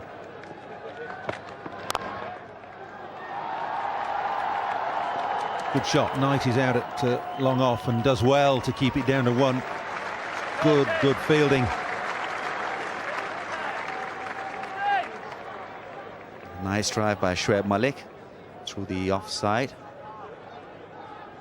Nick Knight getting rid of the ball quickly so that the batsman could just take the single.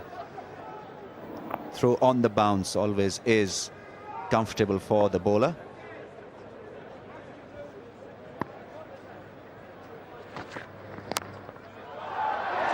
Well bowled by Dominic Cork.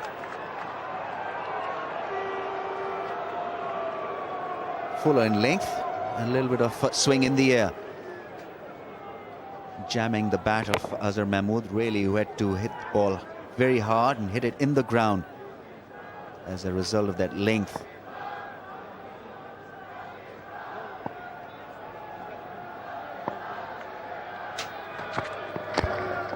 Well bowled.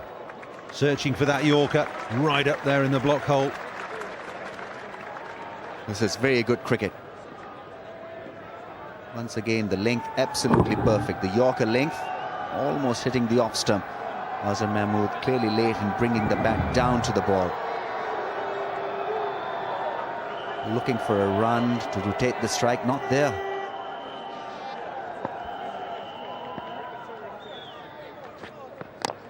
And again.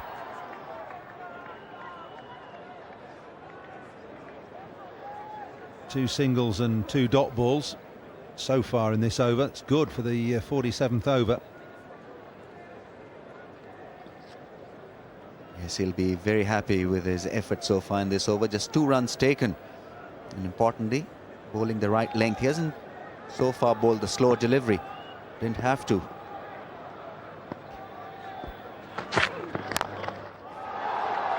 Only be one more here as well.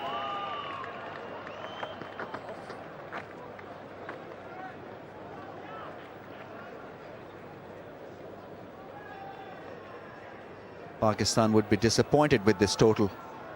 217 for 7. They would have ideally been looking to get to around 240 in the 47th over. But England have bowled really well.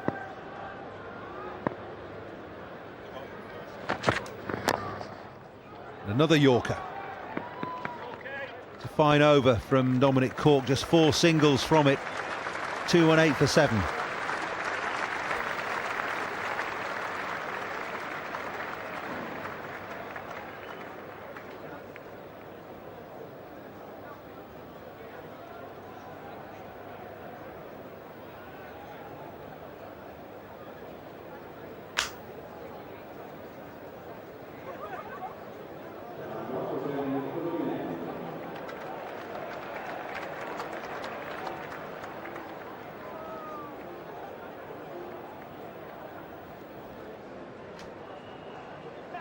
To 18 for 7, Pakistan.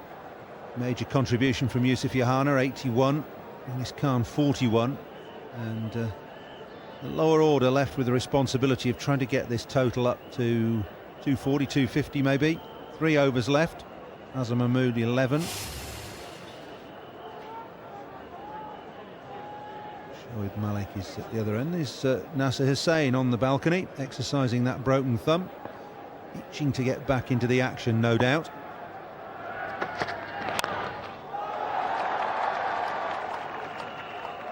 Coming back for 2. And he's made it easily. Don't think England's throwing has been of the highest quality today. They've not hit the stumps enough from close in. And some of the throwing from the boundary has not been good enough either. That's right. I think England were provided with chances of run out, especially when Yusuf Yohana and Yunus Khan were playing. They didn't hit the target.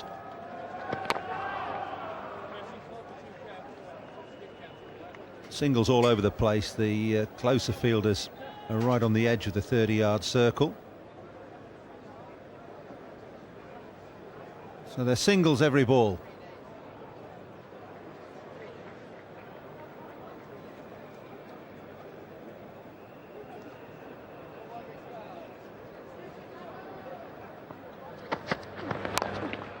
Slower ball. Just chipped straight back over Goff's head. 2 more.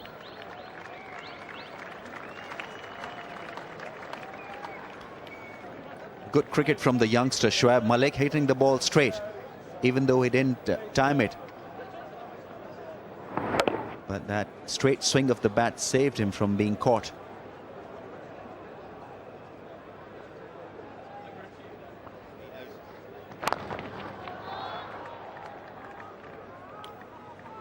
There's one to the edge of the circle again.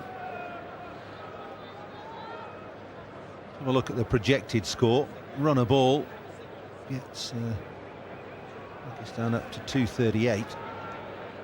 They'll be looking at that as a minimum, I would suggest.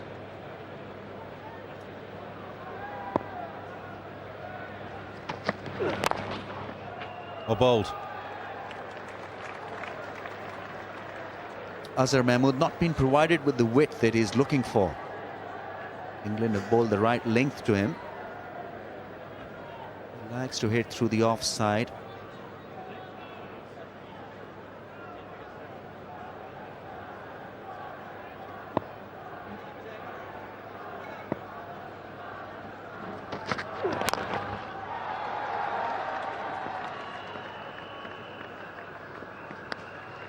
The end of the 48th over. It's the end of Darren Goff, 1 for 31 from 10.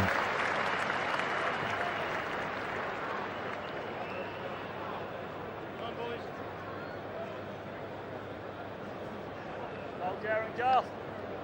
225 for 7. Goff, in fact, has 1 more over to go. 9 overs, 1 maiden, 1 for 31.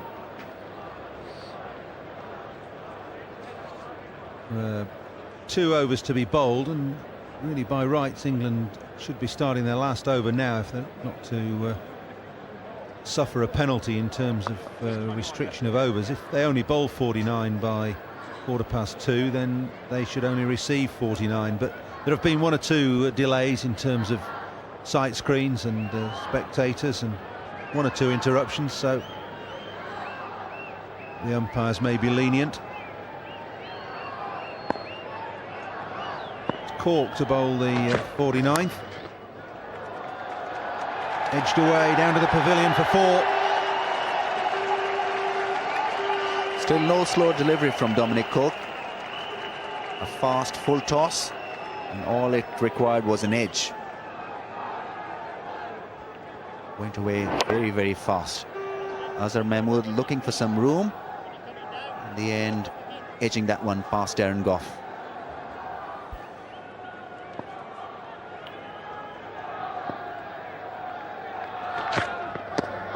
Well bowled.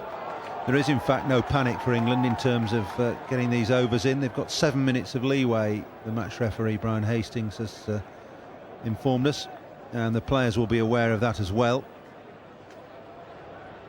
So no need to hurry. Fraction away. Just a fraction more. And his centre. 10 balls left now for Pakistan. Probably now marking the middle stump, Azhar Mahmood, and that is because he's staying away from the line of the delivery. By staying on the middle stump, I think he'll be looking to be closer to the ball so that he can at least touch the ball or hit it through the offside, an area which he likes. That's well bowled. It's one of the quicker deliveries that Dominic Cork has bowled. Zip back up the hill as well. Missing them quite easily, Azhar Mahmood. I guess you really need to look at the ball as well when you're trying to hit at it. I think it helps.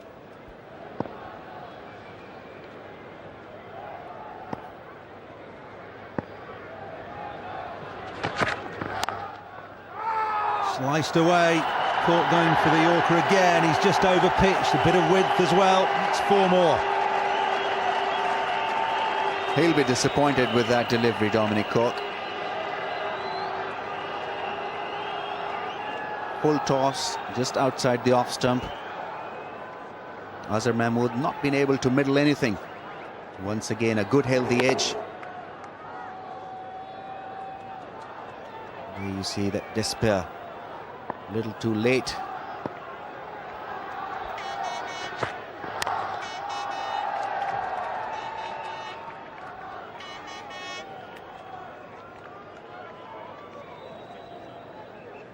Well, both boundaries in this over have come down to third man area. One a genuine edge, the other one off the middle of the bat, backward of point.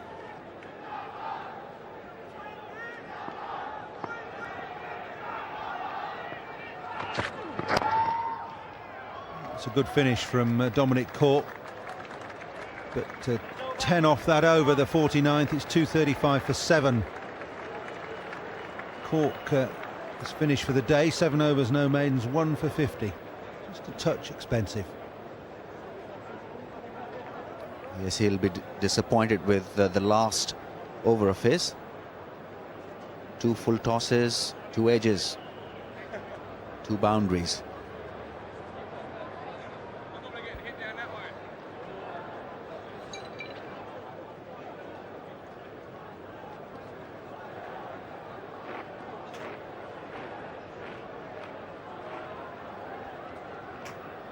It'll be Darren Gough to bowl the last over for England, the 50th of the innings. Pakistan 235 for 7. Shoaib Malik on strike. Club straight back at Gough. That's nearly taken his hand off. And Malik will come back for 2. That was a fast delivery, bowled at 91.1 miles an hour. Went away very, very fast off the bat as well. Staying on the back foot, Shoaib Malik, hitting it off the middle.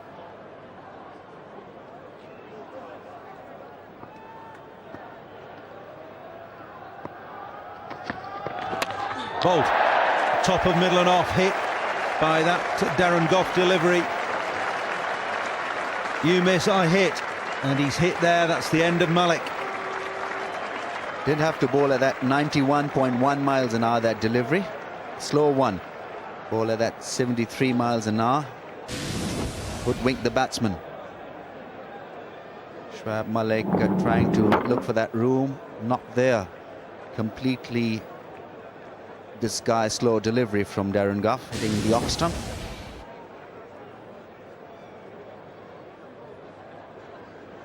Good effort, Shoaib Malik.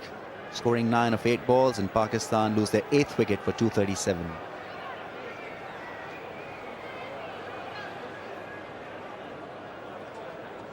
So just 4 balls left now in this Pakistan innings. It'll be Saqlain Mushtaq, I would think, it'll be coming in next.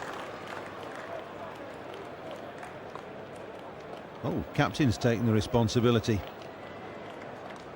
Waka Yunis coming out looking to play a couple of lusty blows.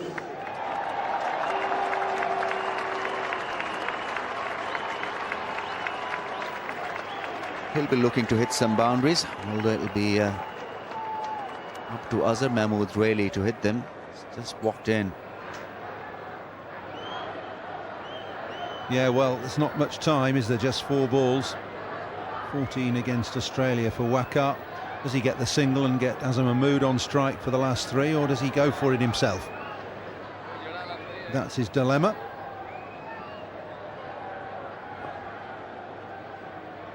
Just about to take guard against Darren Gough.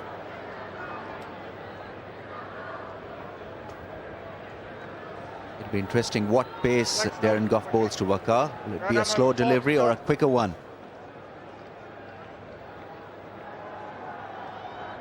The field remains the same. Everybody from the edge of the circle.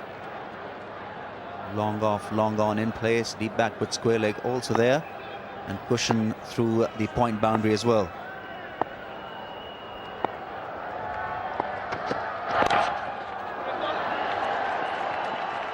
Nudged away. I think there was a dual motive there. Try and flick it down to fine leg for 4 because fine leg was up, and if I can't do that I'll get a single and get Azhar on strike, and that's what's happened. Pakistan of late have been picking up boundaries with thin edges. Edge not carrying there. Came off the middle of the bat.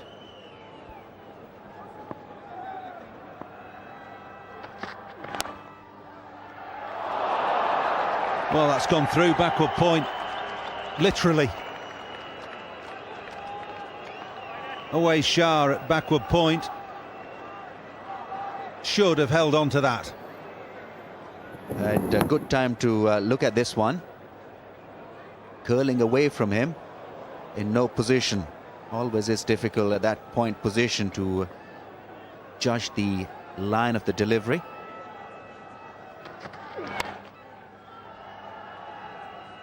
Good attempted Yorkers here from Darren Goff. Just one ball left in this innings now. 6 off this final over so far and a wicket. Shake of the head from Goff. I think Alex Stewart was asking if he wanted fine leg back, and Darren Goff has said no, I don't, I want fine leg up. Leaving mid on, mid off, out on the edge. Last ball of the innings. Waka Yunis on strike. He missed it, running a bye, and they get a bye. It's a fairly tame end to Pakistan's innings. They finished at 242 for 8 off 50 overs. Scored 66 in the last 10. But I think that will be fairly competitive total here for England to chase. Very nearly 5 runs and over. And I think Pakistan will be pleased with that. Well, I think last 10 overs they got 66. I think they would ideally be looking to get another 20 in the last 10, get that total past 250, but they'd be happy. They've got score there on the board. There's extra bounce for Waqar straight away. Target for England is just under 5 runs and over. David was telling you that that's just about par for the course on this pitch. I think that's absolutely right. And although they did well at Bristol at the weekend, there is a lot on the shoulders of Owe Shah and Ben Hollioake, batting at 5 and 6 in this short England top order. Full hand of seamers, down from number 7 to 11. So there's extra responsibility up the top of the order. 2 left-handers opening for England. Don't see that very often.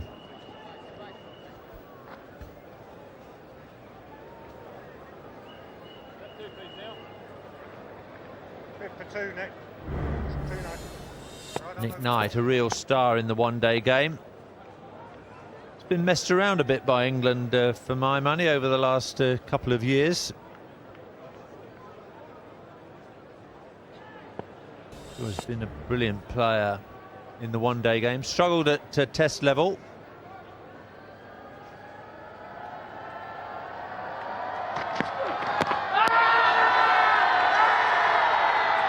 Nowhere in the world, Waqar.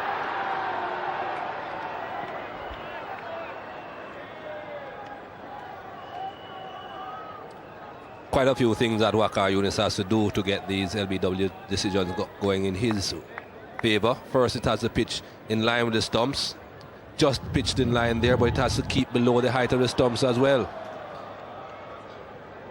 You can see from the height there that it would have gone over the top of the stumps.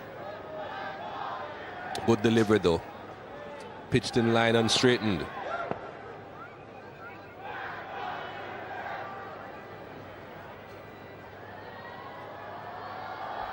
Waqar's tearing in from the pavilion end. Yunis calm behind the point.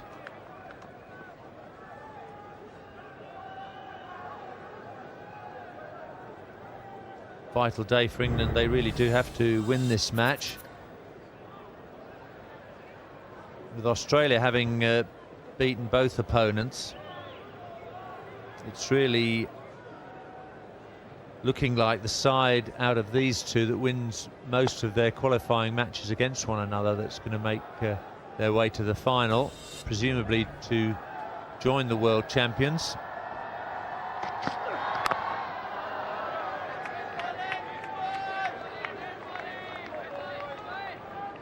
Waqar Younis realizing that he's without a couple of his frontline bowlers. No Shoaib Akhtar, no Wasim Akram. We'll be looking to take some early wickets. Really charging in, really trying to get this early breakthrough.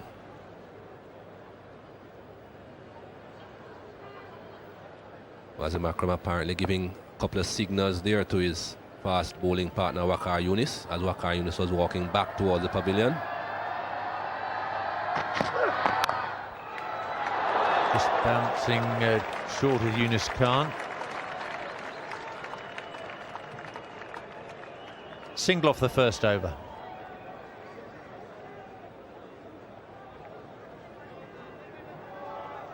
Just a fraction short and a bit too much width outside the off stump. I think Waqar Younis was fortunate that that ball went straight to Yunus Khan. Had found the gap, perhaps a yard either side, it would have been a boundary. Good opening over though from Waqar Younis, just a single. And he's centre.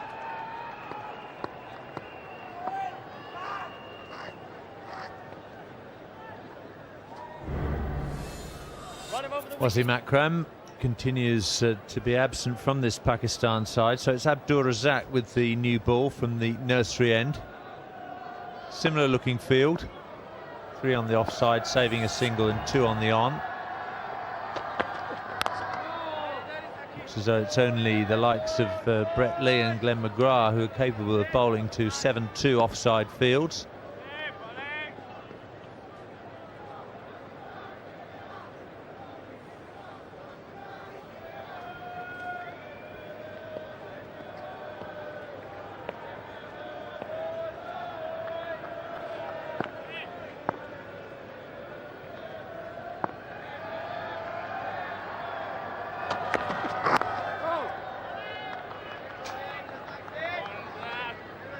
Usually reasonably accurate, Abdur Razzaq. No great pace, but he gets the ball to do a bit. Still no more than the 2 slips in place though for Abdur Razzaq.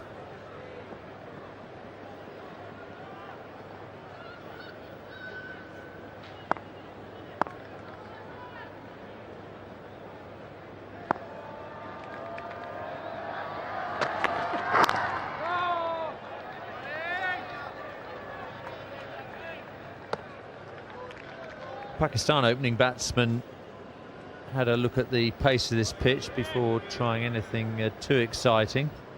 Trescothick and Knight are doing the same thing. These matches come thick and fast on different types of surfaces. I think Cardiff's the best batting pitch we've seen so far. There have been plenty of runs. That's what the public want to see.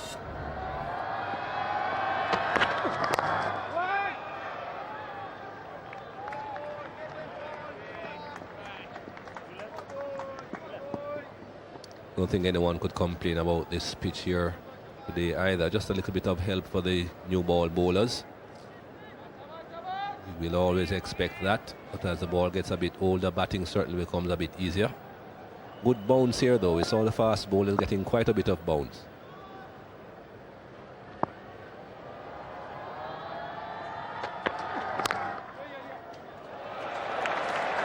Well, that's found the gap, and that's away to that short boundary up to the new grandstand.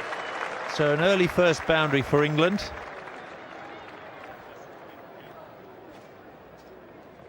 Pakistan didn't manage to register a boundary until the 8th over.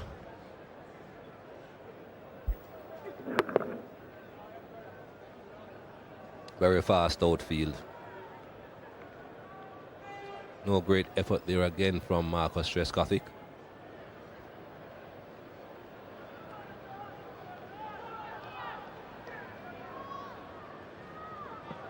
Trescothick not happy with the movement behind Abdur Razzaq at the nursery end. Some people just coming back from their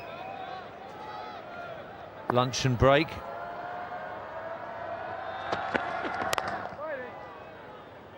Two overs completed, 5 without loss.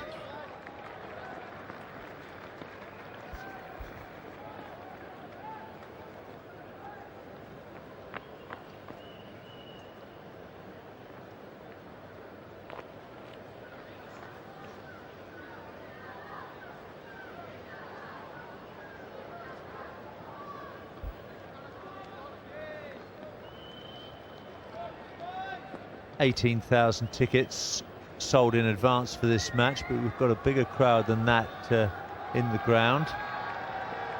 But not a full house today at Lord's.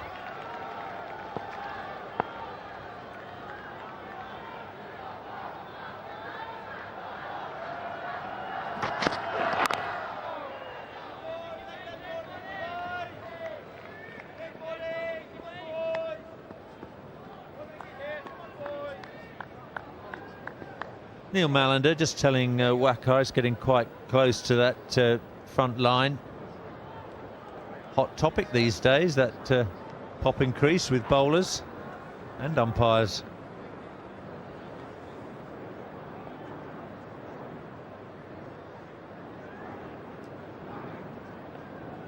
I think that England really do have to decide what their best opening partnership is. I feel a bit sorry for Ali Brown, who was told he was going to bat in the middle order when this squad was announced. 2 outings opening the batting and now jettisoned from the team.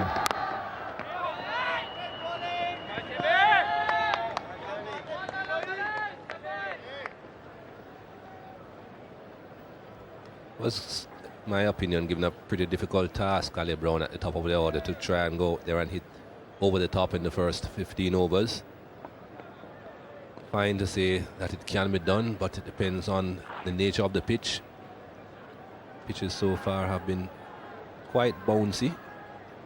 Bowlers, of course, exploiting that bounce, and if you can't get on the front foot and drive, you're not going to be able to hit over the top that easily.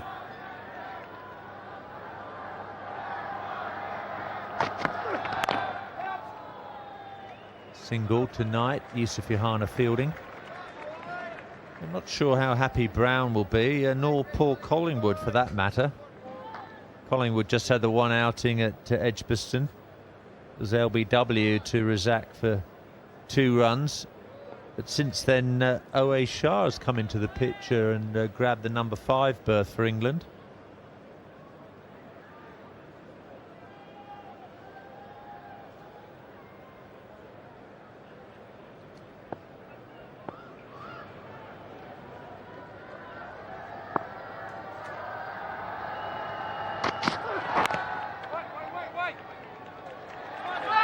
Yunus Khan's been a busy man behind square on the offside.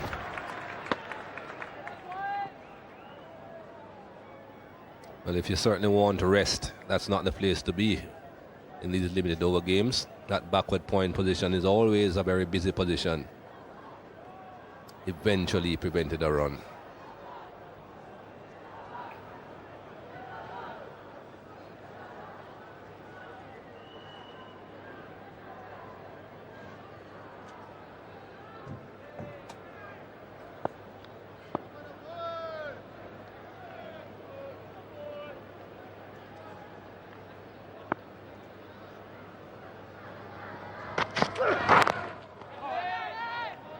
Excellent line from Wacker.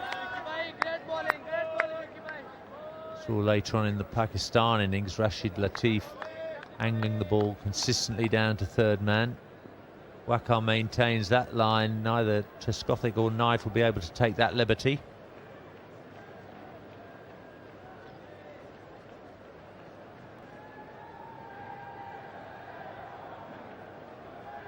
Rashid Latif, the Pakistan wicketkeepers, had a very good tour. Bit of a surprise when he was named in the touring party in front of Moin Khan.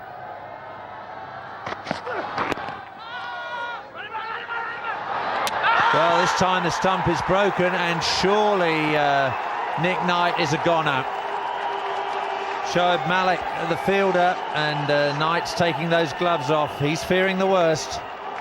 I think all the Pakistanis know that this is a wicket for them. They're all celebrating. Not too sure why they elected to take this run. A bit of hesitation, but even without the hesitation, I don't think Nick Knight would have made it. Look how far he is. He's almost 2 yards out. And he's a pretty quick runner, Nick Knight. Well, the red lights say it all, even if you are unable to read. Nick Knight goes. It's 6 for 1.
Alex Stewart's in at number 3 for England. A rather strangely paced innings from him at Bristol against Australia. Made 25 in 44 balls there. And to my mind, let Mark Waugh get away with murder, bowling gentle off spin. More serious task perhaps today, facing the new ball with the unlucky Nick Knight back in the pavilion.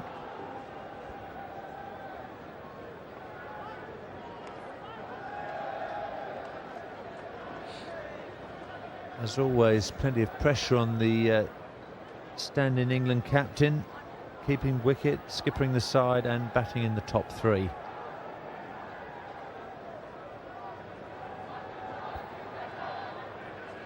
Stewart's at the non-striker's end.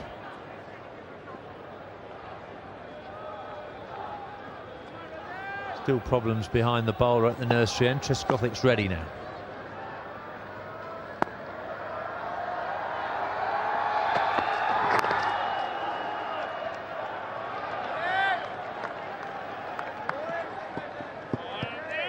Well, England had countless shies at the stumps. They weren't very successful today, but Shoaib Malik, dead-eye Dick. Amiz Raja has always said that Shoaib Malik is a very good cricketer. Bowls, does a bit of batting, and that was beautiful fielding. Right on target. Oh, that's gone up in the air and missed. Yusuf Yohana, third man, Abdur Razak cannot believe it. What a let-off for England. Those catches are never easy, but it should have been taken. Haven't had a lot of luck in this tournament so far, England, but this certainly is a bit of luck. Yusuf Yohana had his eyes on it throughout, and still it went to ground.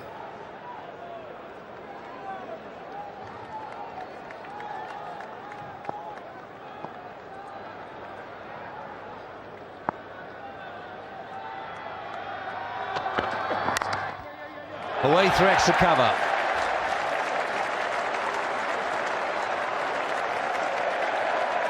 Second boundary for Marcus Trescothick. Double pain for Abdur Razak. First the drop catch, then the boundary through the covers. Instead of getting a wicket, he has 6 runs off his bowling.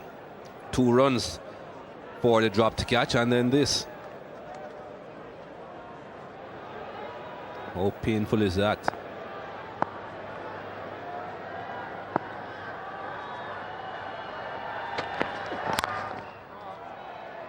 This one hits mid-off.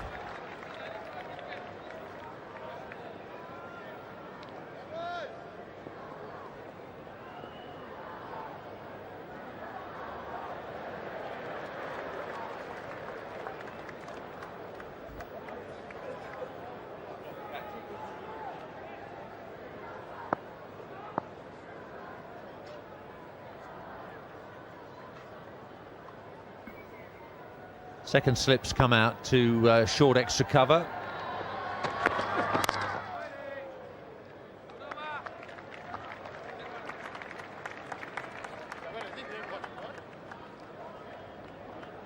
Yusuf Yohana may have picked this up late. His eye line would have gone to the leg side where Trescothick was looking to hit the ball, but he made good ground in the end, perhaps not quite enough.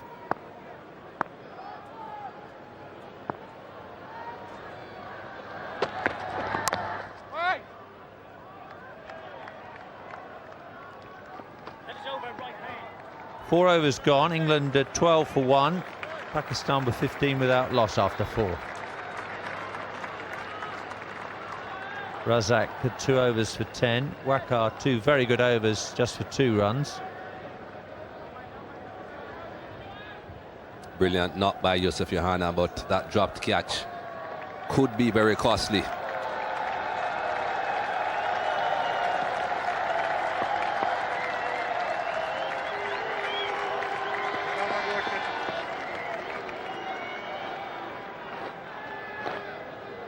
Now, at Bristol, Alex Stewart only faced 10 balls of seam out of 44. He usually prefers to face the faster bowlers, certainly first thing. He's up against his old county colleague Waqar Younis here.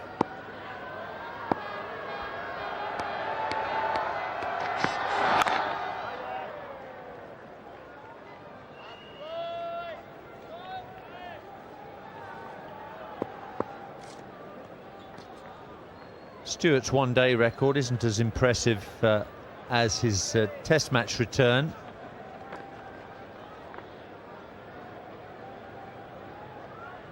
.400s, 23 half-centuries.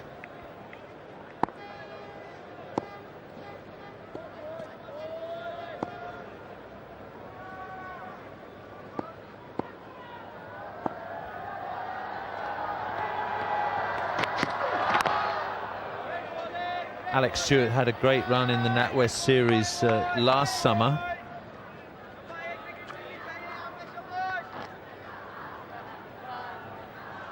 Got off to a slowish start with 3 scores of 12, but then against the West Indies at Chesterley Street, 74 not out, then 200s in a row at Birmingham and Nottingham. And a very fine 97 in the final against Zimbabwe.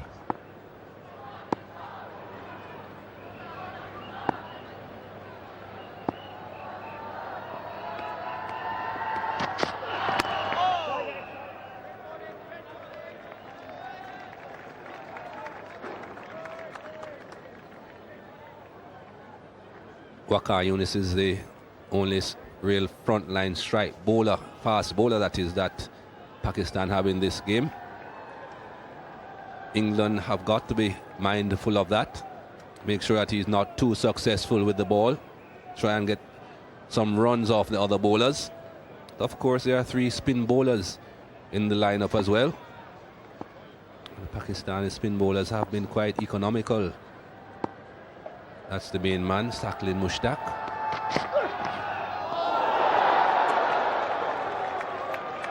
Stewart looking for the booming off drive, just finding fresh air.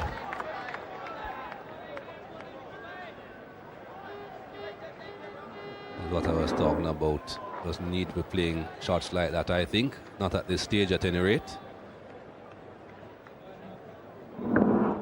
Just a little bit of movement off the seam.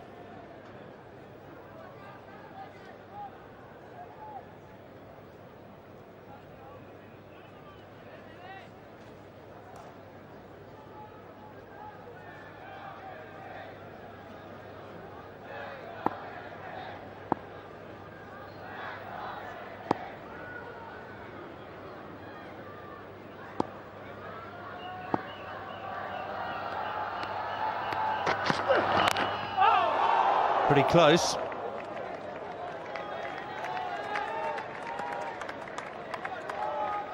Even without Wasim Akram, there are plenty of bowling options for Waqar.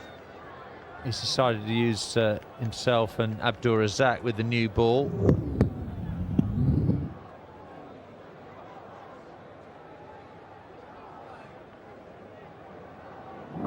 He's got 3 spinning options with Shahid Afridi and Shoaib Malik, as well as Saqlain. There's Shahid Afridi.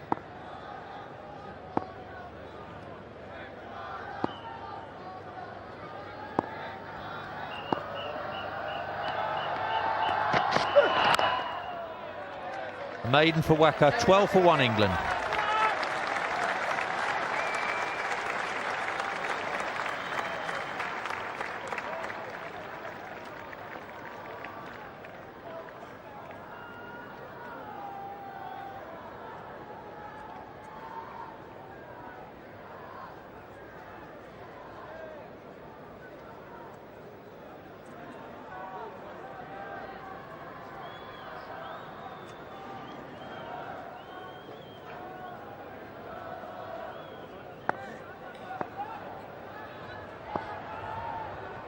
The original rate required, 4.86.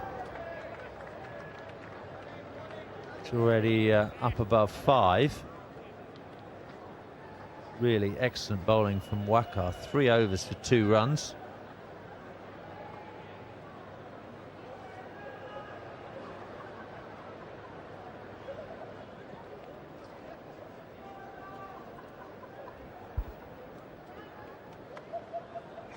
This is infuriating for Razak and Trescothick, and not to say Kenny Palmer as well, the umpire.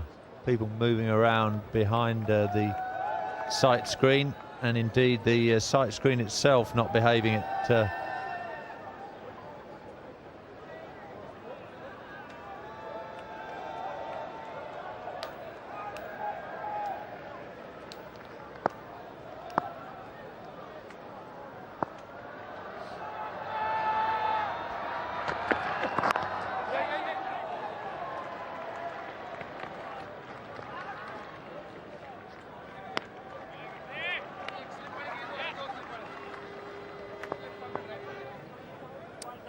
Pakistan have made a pretty good start here.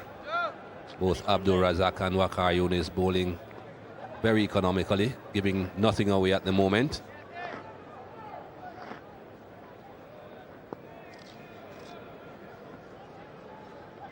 "11 runs coming from Abdul Razak's 2 overs and 2 balls so far. That sounds like a lot. It is a lot, but not totally his fault. The dropped catch and the runs from the dropped catch involved in that.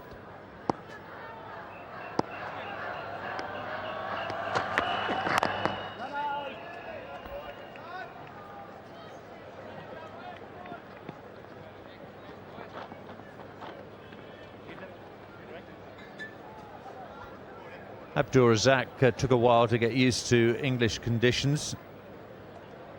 It was tough on the Pakistanis, arriving right at the beginning of May. Cold conditions. Weather for both test matches was pretty chilly.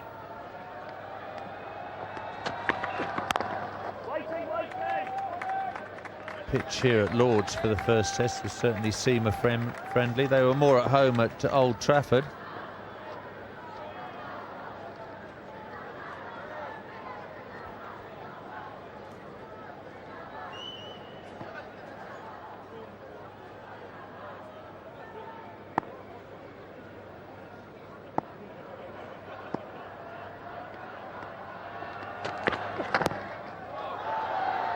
Stewart's missed out there. Don't want to be missing those. The bowling has been very good. When they do go offline, you want to make sure you capitalize.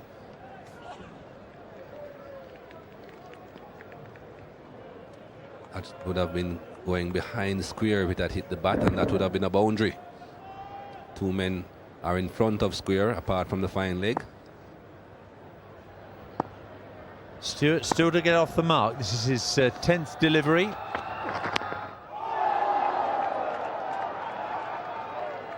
Single off the over. Struggle for England, 13 for 1.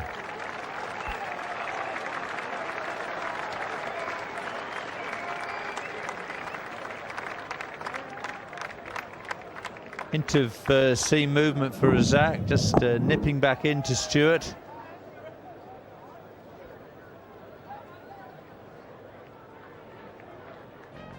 Masses to look forward to for rugby union fans coming up on Saturday. What a day of rugby this is.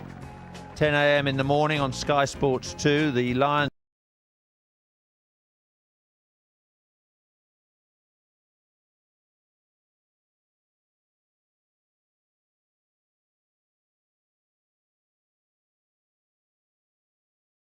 exclusively live on Sky Sports. It's Sky Sports 1 for USA versus England, Sky Sports 2 for the other 2 matches.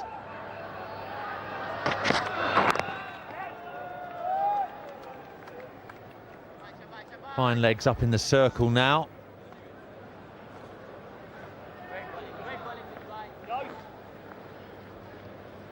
I think Waqar Yunis will be a lot happier bowling to the right-handed Alex Stewart. He usually gets the new ball to curve away from the right-handed batsman. A bit later on, when the ball loses its sheen, he'll get the reverse swing. See those big induckers coming in for the toes of the right-handed batsman, but at the moment, 2 slips looking for that outside edge.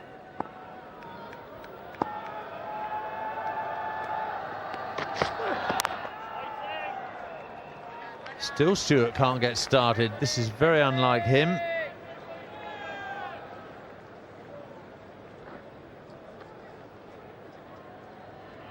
Mum and Dad watching. Nicky Stewart, former coach to the England cricket team. It's had a lot to do with the development of junior England sides as well, under 17 and under 19 level.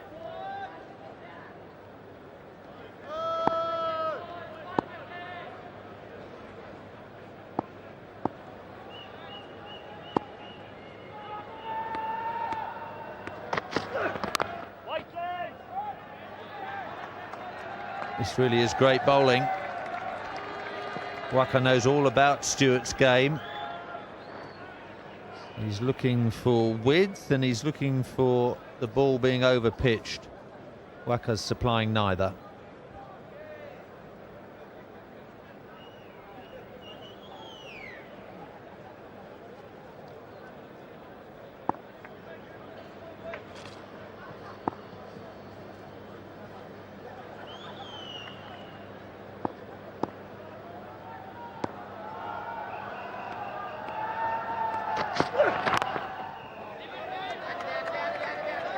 This is really good going here by Waqar Younis.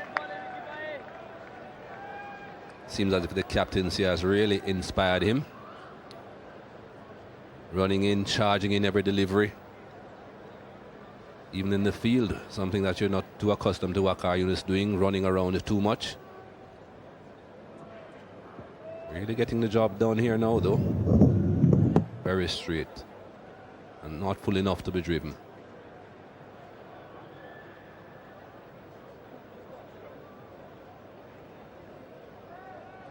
One slip comes out. Still have to have 2 catching, so he goes to extra cover, short extra cover.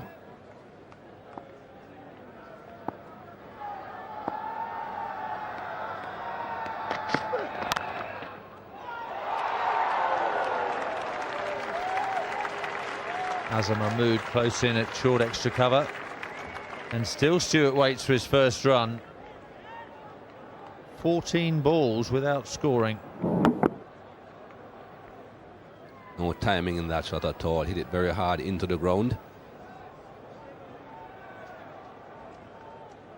1 run from this over so far, the first delivery.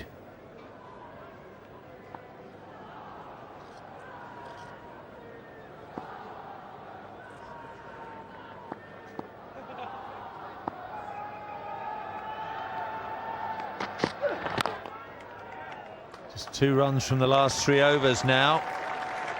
England's run rate down to 2 and over.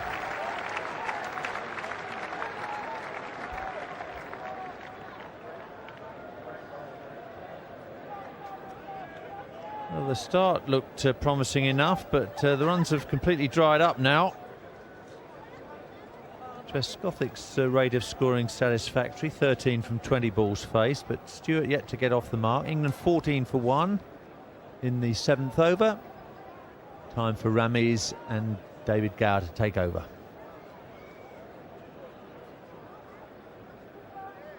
Thanks, Bob.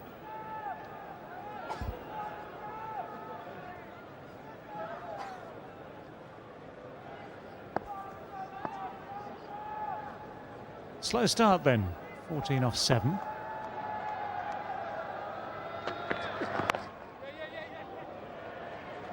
Could have been worse. Trescothick is still there. He should have been caught as well at deep third man.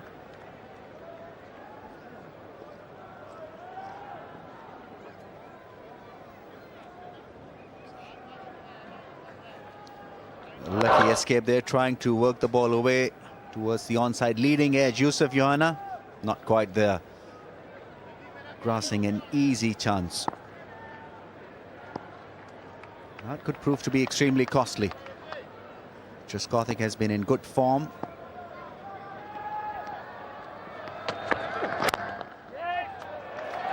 First runs for Alex Stewart. It's a lovely shot too, straight down the ground. We'll get 4 for that, a boost in confidence, and maybe the shackles will come off. It's taken him 16 deliveries there to get off the mark. Very good shot. Straight back, driving through the line towards the mid-on. Good timing on this occasion. He's been struggling with his timing a little. It'd make it look very easy, full face of the bat.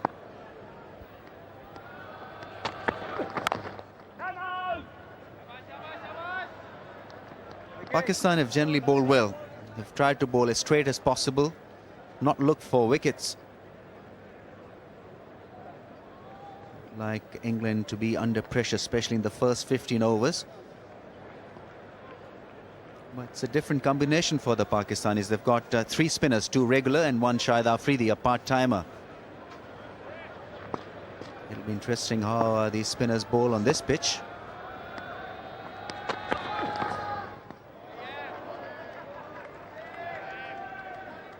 Well, it's an interesting comparison today, isn't it, with England all seam in their attack and Pakistan including 2 spinners.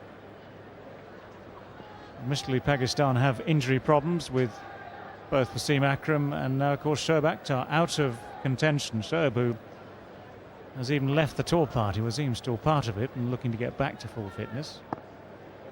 Afridi can bowl as well, of course, those quick leg breaks. Seclain. He's gone. That's the end of Alex Stewart. Yunus Khan just behind square on the offside there, takes a simple catch. Alex Stewart never really got to grips with his timing in this short innings. 1 sweep boundary, but that's it. He's on his way now.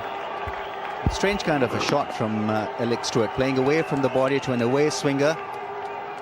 And in the air, straight to Yunus Khan, who made no mistake. Straightforward catch. Disappointment for that there. It's gone for 4 and England will lose their 2nd wicket for 19. Tough 19 deliveries for Alex Stewart.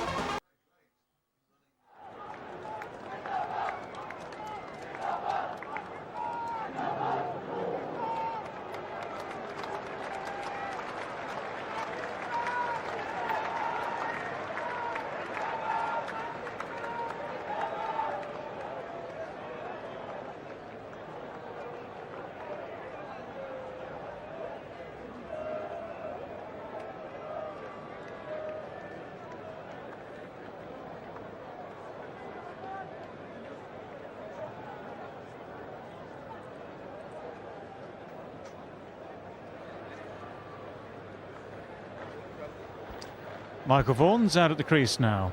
Number 99 on his back, number 4 for England.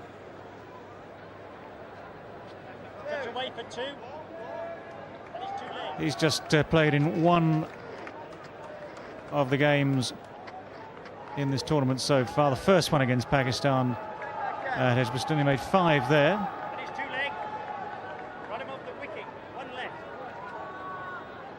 What he'd prefer to remember is the 100 he made against Pakistan in the 2nd Test match at Old Trafford.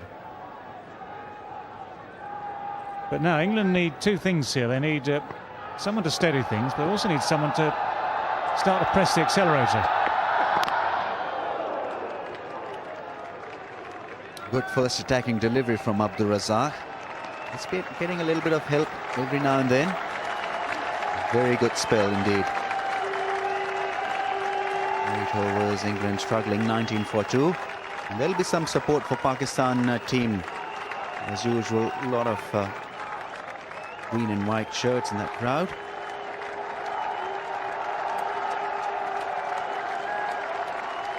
Well, Pakistan doing the right things, as you say, Rami. He's just bowling straight. They've picked up a couple of wickets now.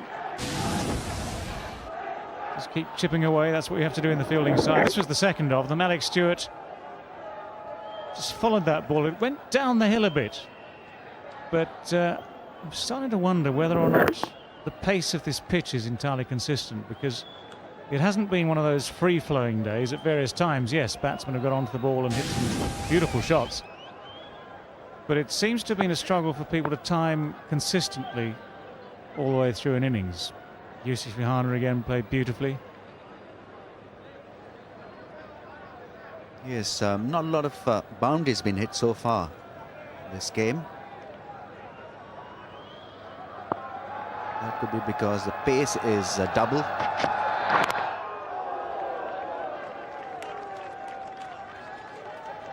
It's, however, much easier to time the ball with a straight bat rather than playing across the line.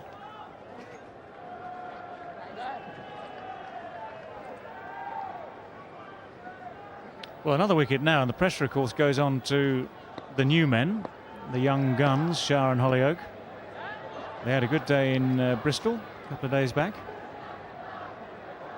But these would be different circumstances, another big test. Then we're down to the all-rounders after that. Dominic Cork at the top of the list.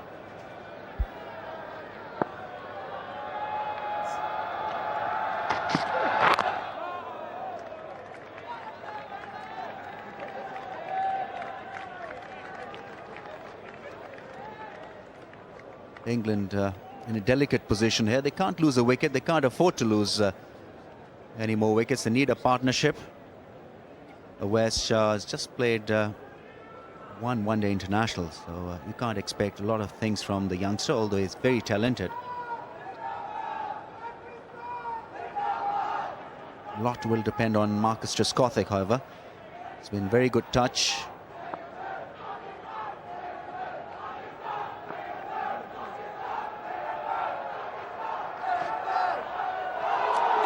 That's good delivery from Vakar.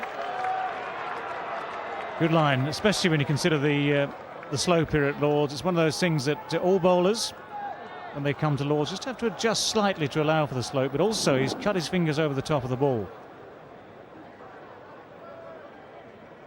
That was very well left by the batsman. I thought he played that really well. It was a fantastic delivery. But Marcus Trescothick has the art really to keep the good balls away. Doesn't hang his bat at the deliveries that are going away from him. Played inside the line. Managed it well in the end.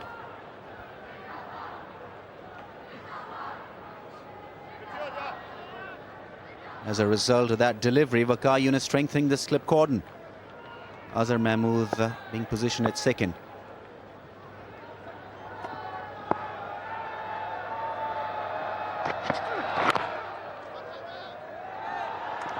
Hurrying through.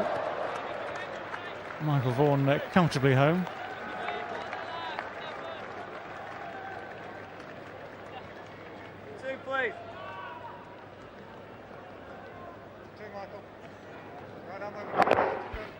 Taking the pace of the ball, playing it down away from Vakar, and rest of the field is in the circle. That is one way of releasing the pressure. Just keep on rotating the strike. It's a right-left-hand combination. Not easy for any bowlers. They have to adjust the line and length. It breaks their rhythm.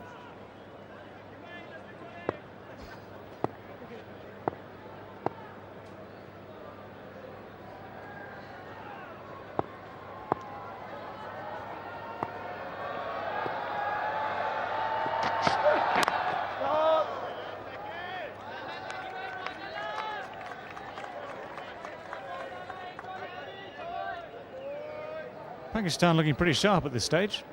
I think they're aware that the target for England, i.e. 243, is gettable if they let them get off to a decent start. What they've done, what they've tried to do is put the pressure on, keep things really tight. It's succeeded.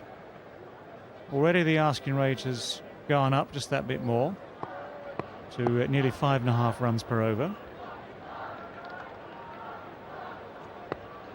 Scoring at the moment at just 2.26.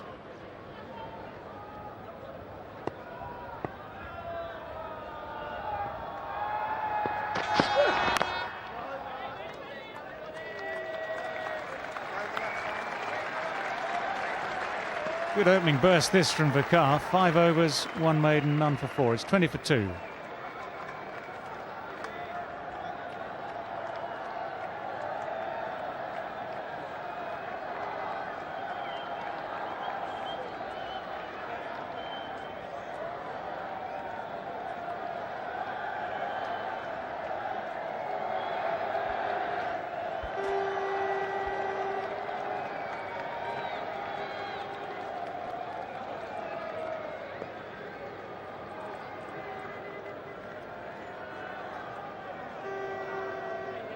So 223 runs still to win. 9 overs gone in this England innings. They need some acceleration, that is for sure. Good bowling. Abdurazak gets it past the outside edge of Marcus Trescothick. Once again, good line and direction from Abdur Razak.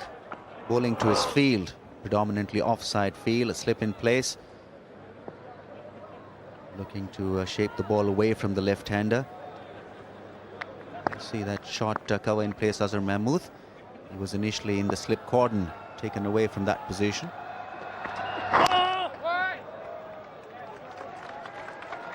No ball. Signalled by Kenny Palmer.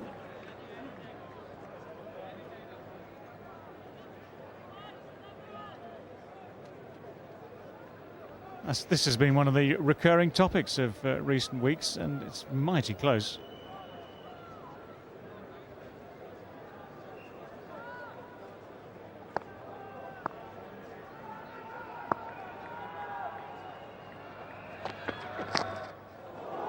And there'll be a no ball followed by a wide. So every bit helps as far as England are concerned. The odd extra comes in very handy. There was an opportunity for the left-hander to score some runs. Chris Evans and the young Mrs. Evans.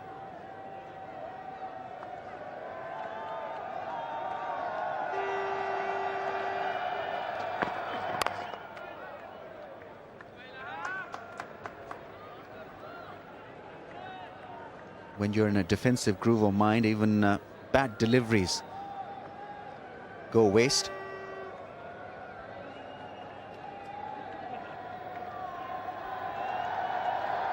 Yep, you've been spotted. By everyone, by the look of it.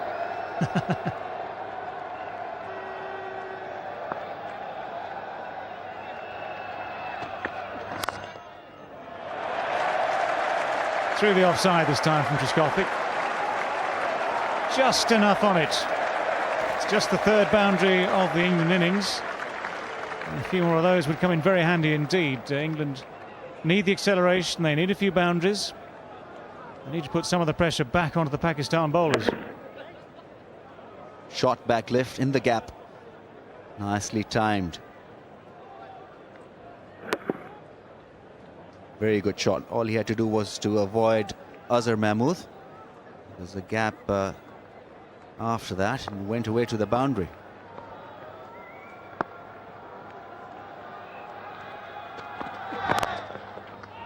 Well, it's another good shot. This time it's a very good stop. Azhar Mahmood very sharp at short extra cover.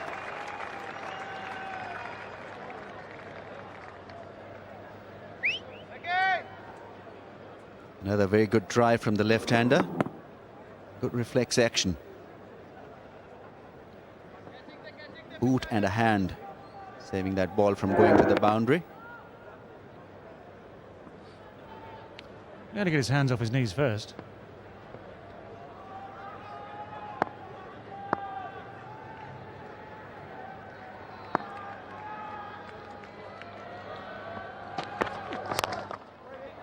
He's hit that well too, but again, cannot find the way through the field. It's the captain this time, Vakar. He's managed to get something behind it.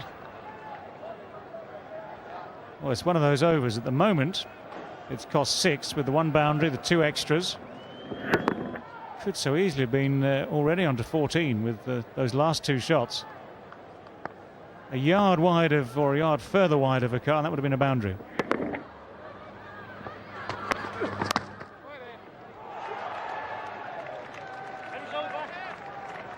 So it stays at 6 off the over. It's 26 for 2.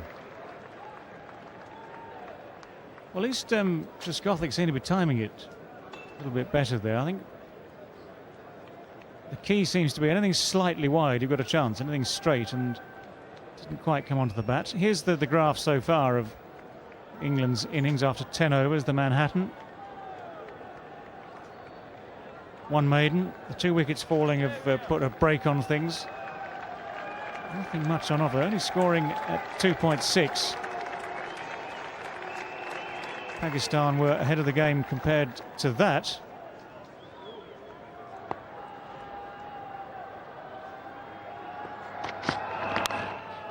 That's gone. That's a good catch. Azam Mahmood, a very, very good fielder. He's at second slip to take the catch. That's the end of Michael Vaughan. Waqar Younis bowling with a lot of pace and fire and character. Remember, he's in his 6th over, and what a delivery. A quick one, an excellent one. On that off stump, a little shade away from the right-hander, pushing at that one, neatly taken in the 2nd slip. Went at the right height. Overjoyed Waqar Younis. It has been one very good effort. Not from the batsman. Michael Vaughan goes for naught. England 26 for 3.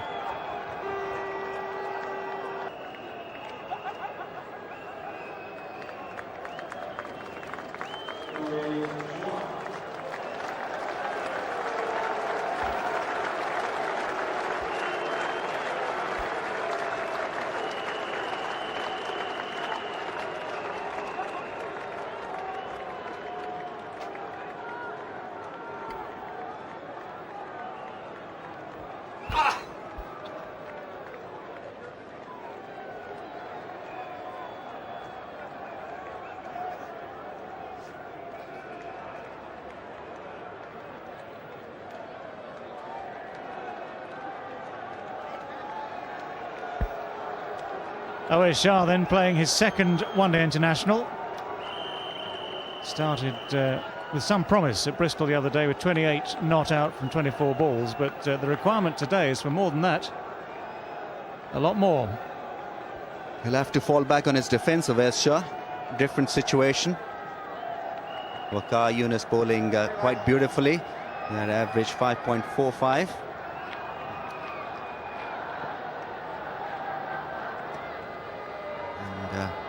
Really, one good innings required. Partnership between these two can also do the trick, but really, somebody really has to play a long innings. Well, Waqar Younis senses a chance here because he's now got 3 slips in for the start of Awais Shah's innings. Steaming in now.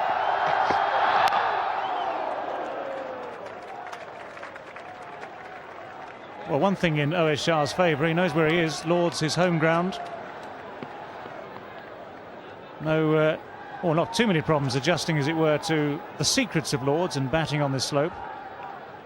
But the problems will come from Waqar and the Pakistan attack, because they at the moment sense they're onto a good thing. 3 wickets down for 26. And this is another look at the end of Michael Vaughan. It's pretty straightforward, really. Nice comfortable height for Azhar. Did go quite quickly.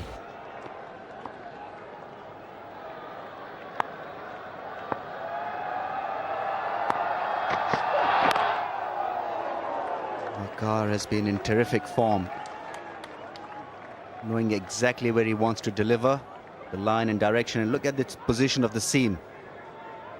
Really, the ball is always meant to go away from the batsman. In the end, Michael Vaughan was pushed into pushing one just outside the off stump.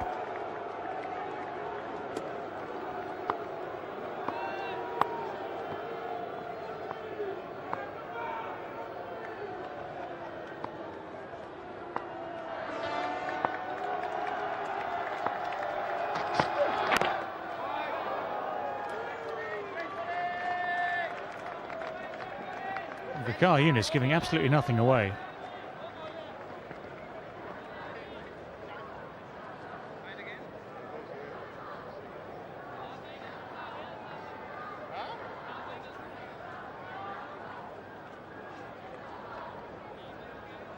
Still looking extremely fresh in his 6th over. Just 4 runs given. What a spell this has been from the Pakistani captain.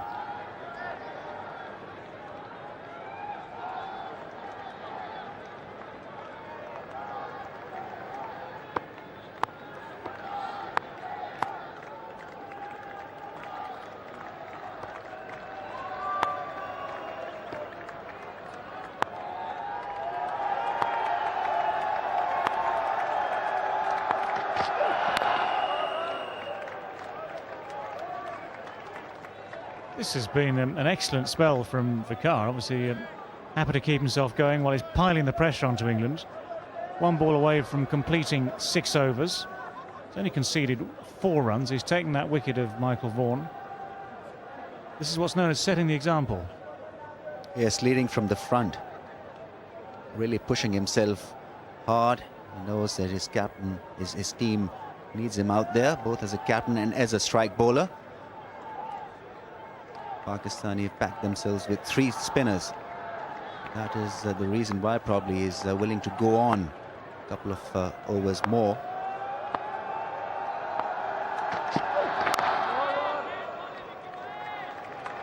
Very good over. It's a wicket maiden. 26 for 3.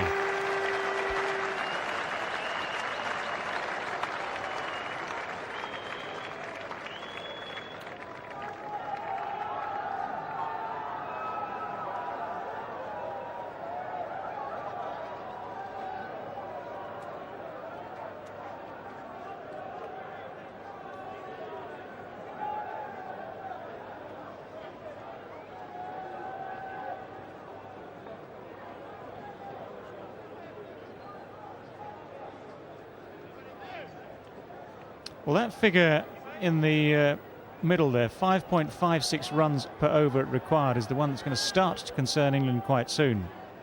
It's not been a completely free-scoring day. It's been a very slow start to the innings. The wickets they've lost now put added responsibility onto the shoulders of Marcus Trescothick and now Oais Shah. Liam Trescothick, who was in fine free-flowing style the other day, has been shackled a wee bit today. 19 from 32.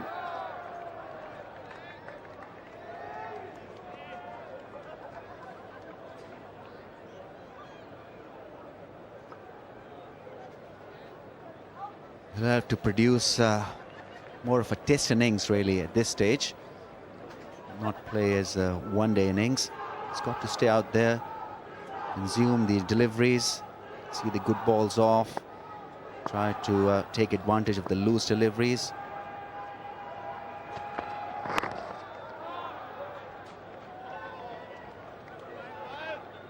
Razak did well there. He got across quite quickly.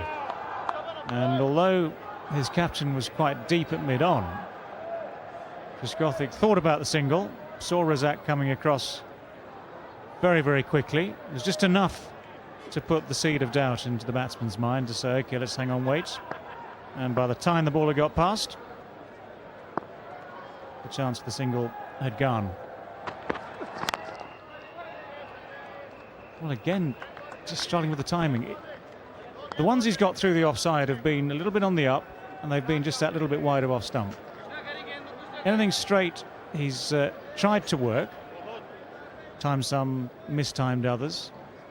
That seemed to be just full enough to have a go. It's almost as though that right hand just came off a little bit, I think. Didn't quite get the blade through as he might normally do. This is a very sweet timer of the cricket ball, but here struggling because of the nature of the pitch and nature of the bowling. It's been a tight spell from both Abdul Razak and Waqar Younis. It appears that it is a kind of pitch where you really have to work the ball away. Just pick up the singles initially. Not really where you can play on the rise.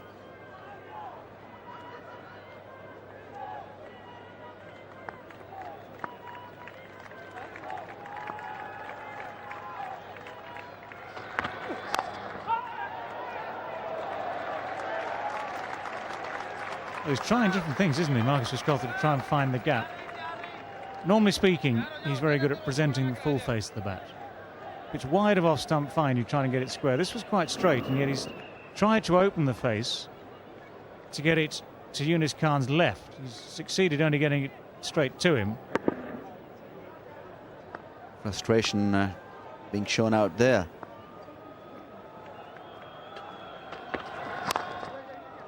He's found something of a gap this time, again without timing it. The car surrounds it.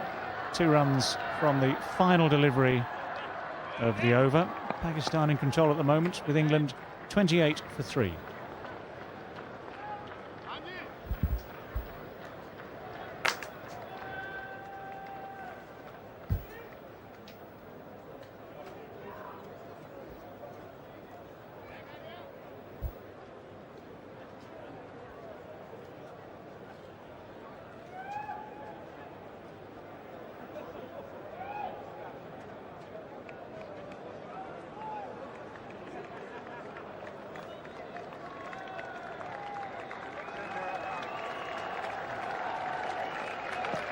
Well, someone's got to start to get on with this soon. Trescothick is doing his best. He's still having opened the innings, 21 runs from 38 balls, but Pakistan keeping things under control for now. Time for a change in the commentary box, where it's now Ian Botham with Paul Allott. Thanks, David. Yeah, England in dire straits here. 28 for 3, 12 overs bowled in the first hour of the innings. The over eight's nothing particularly special, but Pakistan will not be bothered at all about that. Waqar has been exceptional, 1 for 4 from 6 overs and 2 maidens.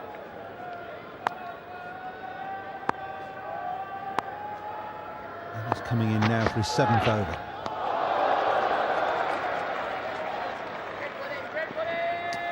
Big test this for Owais Shah in his second game for England. Made his debut against Australia at Bristol on Sunday.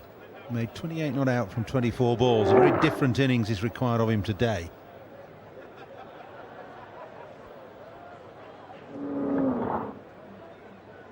He looks pretty composed though, doesn't he? I know this wicket very well, of course that will help.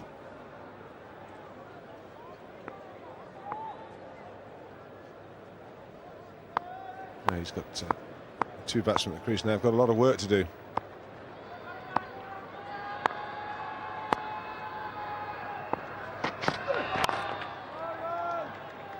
Been a lot of hitting of the field by England, particularly Trescothick played some big shots that have been hammered straight at fielders,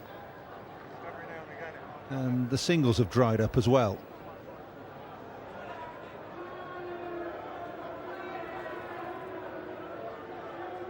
England off to a horror start. Nick Knight, the best batsman for them so far in this series, run out by a street.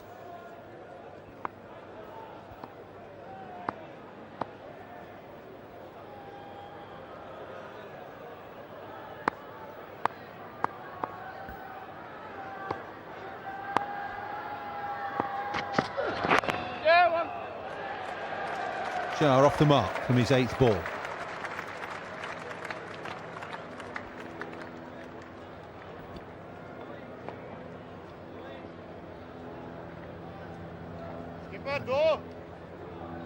Important thing here is that Shah stays there. That's what he wants to do. Keep some wickets intact. Good test of the young man's temperament.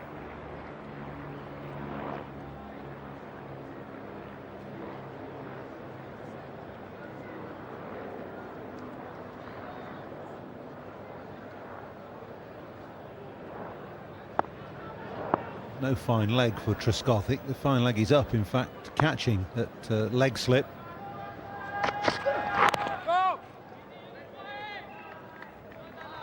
Means that Waqar's line has to be spot on, anything leg side, and Trescothick will look to flick the ball away behind square. But everything about Waqar's been spot on so far today. Look at those figures.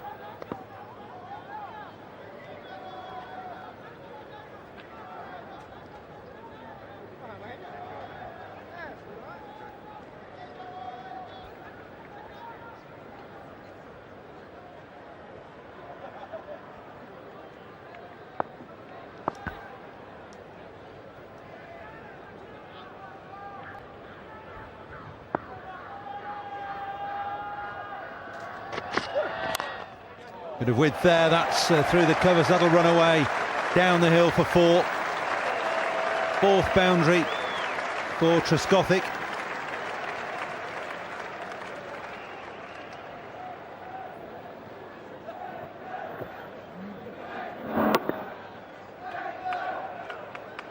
Nicely timed, and he's found the gap as well.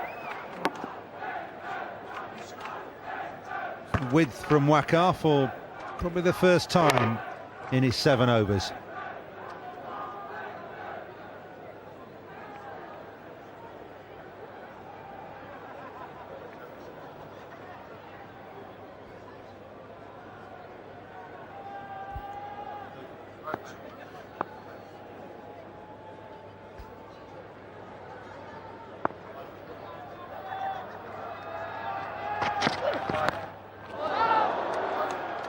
Trescothick just missing out on the pull stroke there, but that's a better over for England. 5 from it, 33 for 3 now.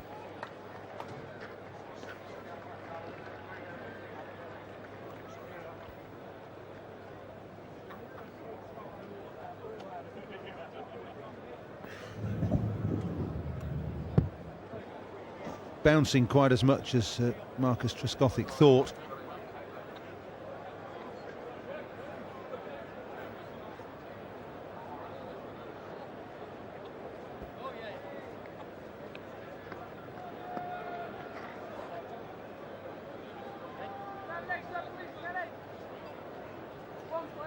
That is one leg. Thank you.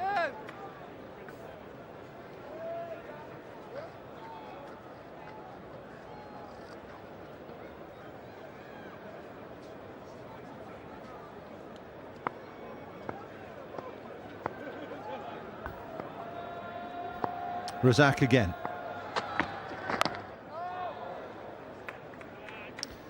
Now, what about this pitch, Ian? You were out there at the start.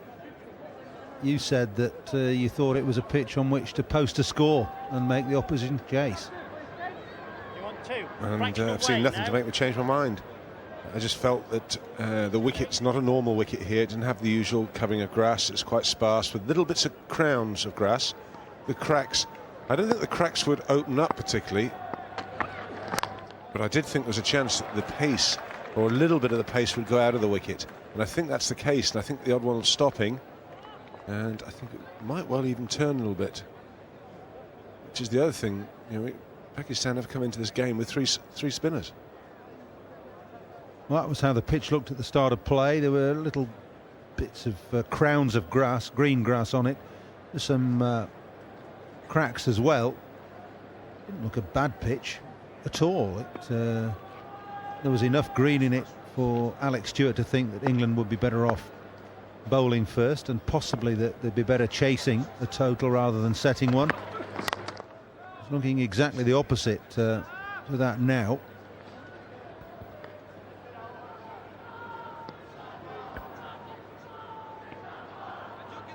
Been a really good new ball spell by these two, though. Razak has chipped in, 1 for 25, 1 for 9 to Waqar, and the run out. It's put England on the back foot.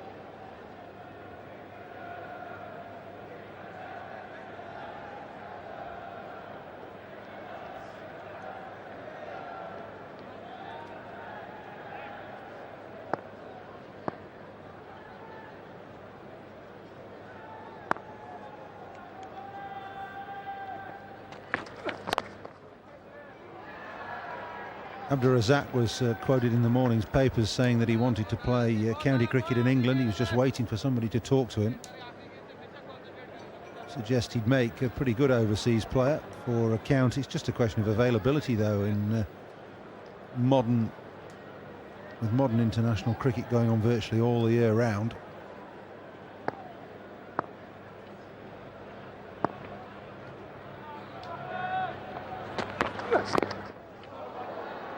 Fine over, just a single from it.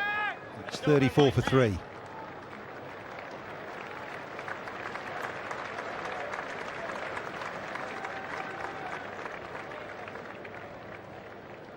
England have made 2 changes today, bringing back Andrew Caddick and Michael Vaughan. Michael Vaughan already out, gone for naught. Just 4 balls faced, caught at second slip off Waqar. Knight run out for 1. That was a big blow. Knight's been in good form, and Stewart never got going. 4 from 19. Knight the first to go, just never really set off. It was Trescothick that went, and it was never a run really. Direct hit. Then Stewart had fended that to backward point off Razak. And Wakar did for Vaughan. Sharp catch at second slip by Azam Mahmood.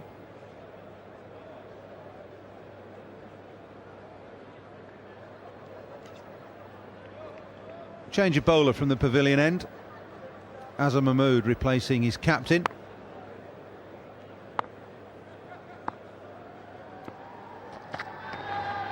Oh, it's a good start. Just a little bit of swing and movement away up the hill. I'll do the bowler. Confidence the world of good. Good seam position, just a little bit of movement up the slope. That's a terrific start for Azam Mahmood. He looks a useful all-rounder, this lad. He keeps on chipping in with the bat.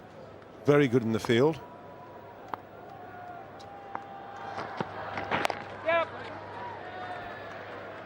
And knows what he's doing with the ball.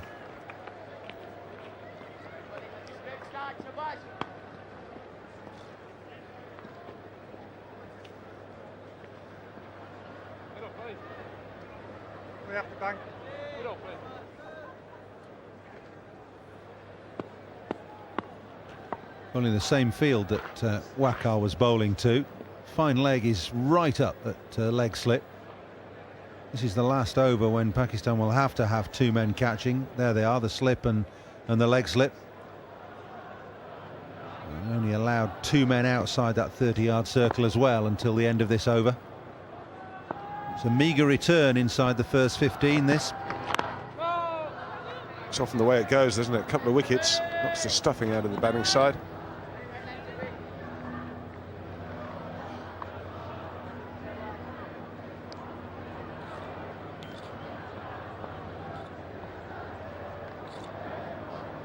Croft sitting there with Coach Duncan Fletcher. I thought he should have played today, Croft.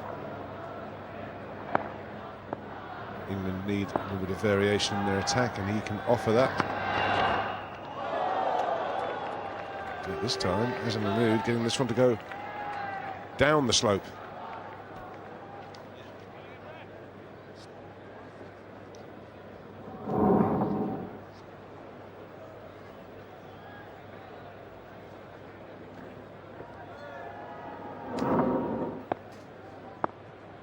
Gothic just nibbling at that outside off stump. It's a good delivery.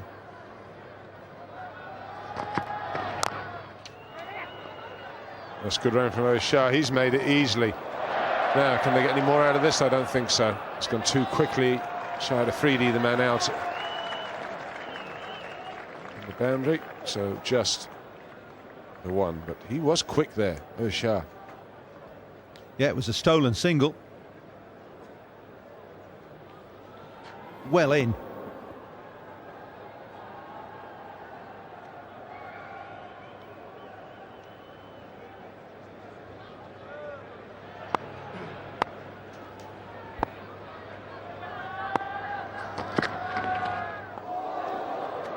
And Shah covering his stumps and then looking to run it down to third man. It's not worked. It's 36 for 3. So that's the 15 overs up.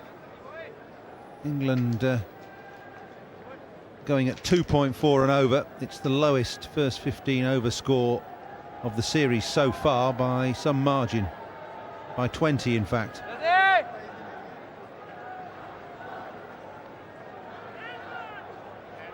England made 61 against Pakistan at Edgbaston and 66 against Australia at Bristol. And now Pakistan are really going to try and turn the screw. They're bringing on Saqlain Mushtaq. Saqlain difficult enough to keep out, let alone score off. He'll be bowling his brand of off spin and the varieties that go with it. Bit of straight on and a bit the odd one that spins the other way. That is centre. Well, might be young in years. Only 24 years old, but vast experience. Saqlain, he's extremely experienced. It's good variation, keeps you guessing all the time. He looks to attack you. Well, England couldn't fathom him at Edgbaston, 2 for 20 off his 10 overs. Holyoake and Elam the men out, or his wicket should I say. And the Australians, on the other hand, attacked him, 8.4 overs, 1 for 45. Ricky Ponting, the man he got out in that game at Cardiff.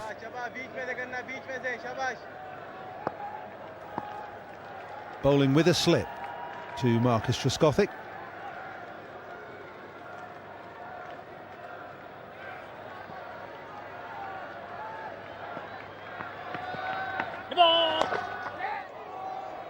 Starts with a no ball.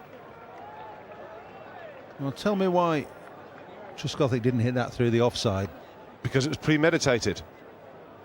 He was already looking for the sweep before the ball was bowled. Watch. There you go. And it's a high full toss around the off stump, and it's a free hit. You could club that any way you wanted down the ground. Just swing from the hip.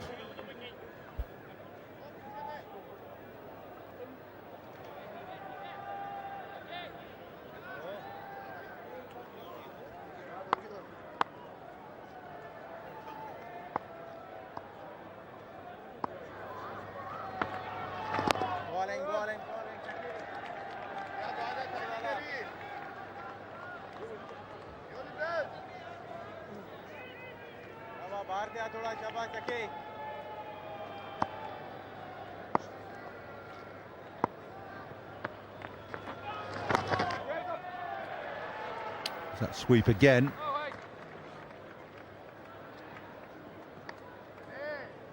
Again, it's premeditated, and again, it just brings a single for O.A. Shah.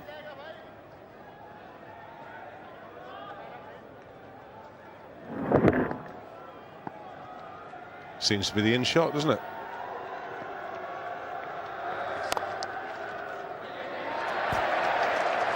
It's better it's through extra cover. This time, that's where the first ball of the over should have gone. Trescothick makes amends here.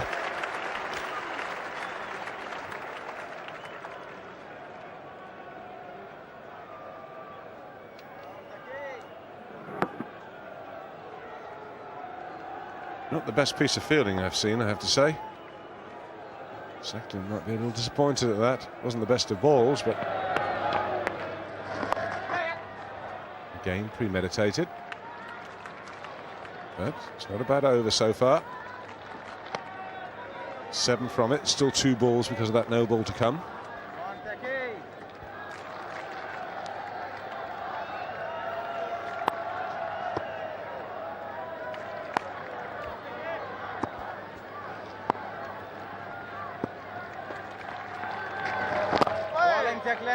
It was a tempter from Sacklin, just giving it plenty of air.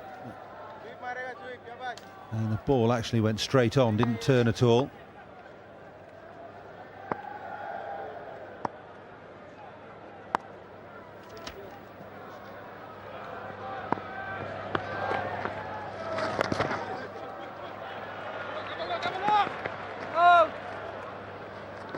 Well, not a very good first over from Sacklin. 9 runs from it. It's 45 for 3.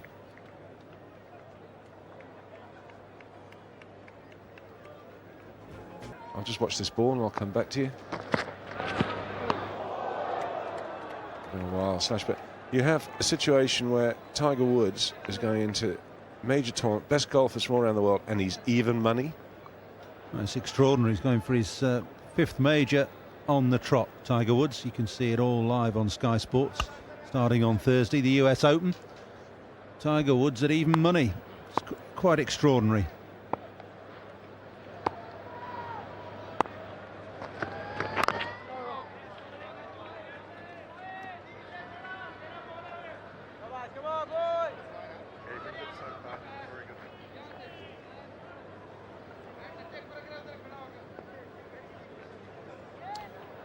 O.A. Shah's made a slow start, 5 from 19.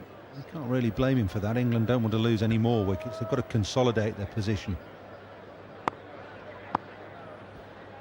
Needing almost a run a ball now for the rest of the innings to get up to that Pakistan total. Going along at under 3 and over at the moment.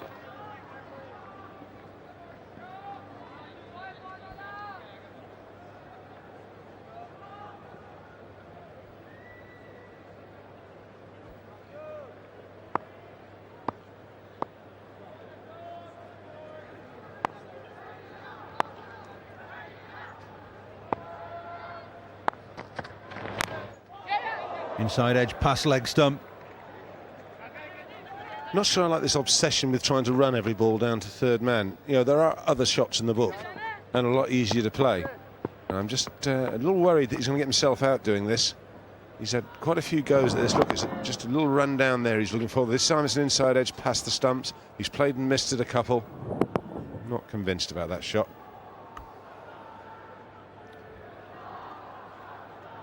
Well, it's a product of plenty of one-day domestic cricket, which isn't necessarily hold you in very good stead when you come onto the international arena. You've got to look to play shots into the gaps, not just fiddle balls down to third man all the time. Well, the odd one, yeah, if it's out there and it's right. But selection's important, but not every ball that's outside off stump.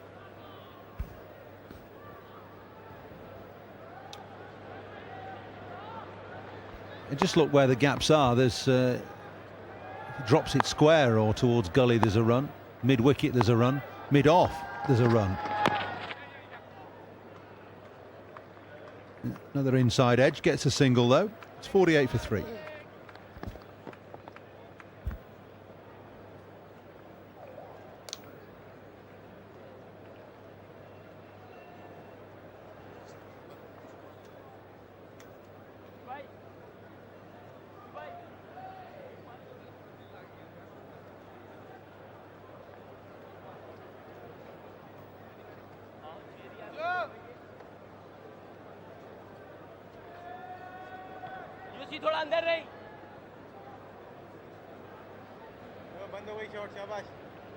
Pretty good afternoon weather-wise here in London. Lord's looks a picture.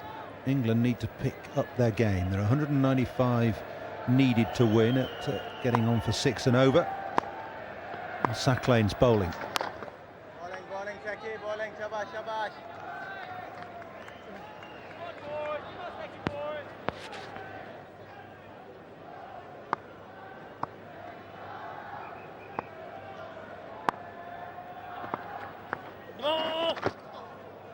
No ball, and it's a good job it was, otherwise it would have been a big wide.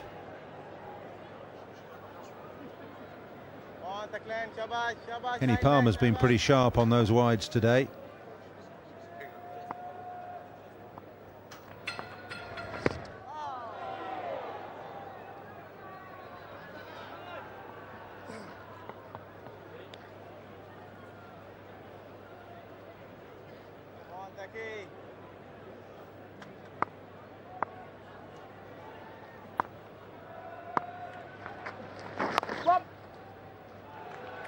That's neatly played. It brings up the 50 for England. Taking them a while. We're in the 18th over.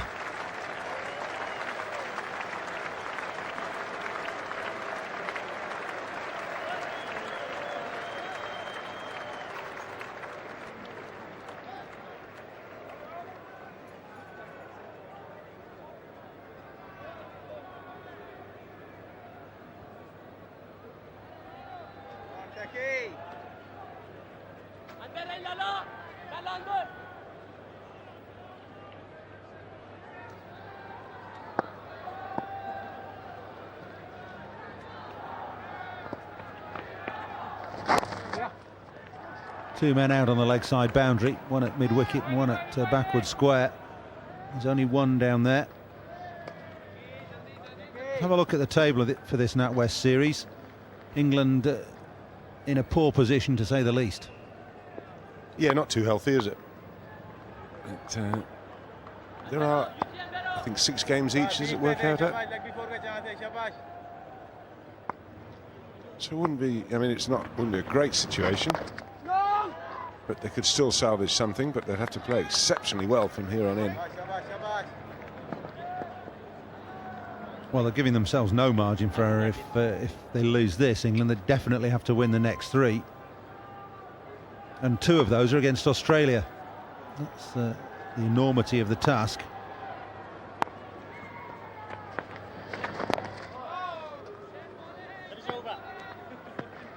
Steady over, it's 51 for 3. Have a look at the progress of these two teams. in comparison, Pakistan had lost 3 wickets at this stage.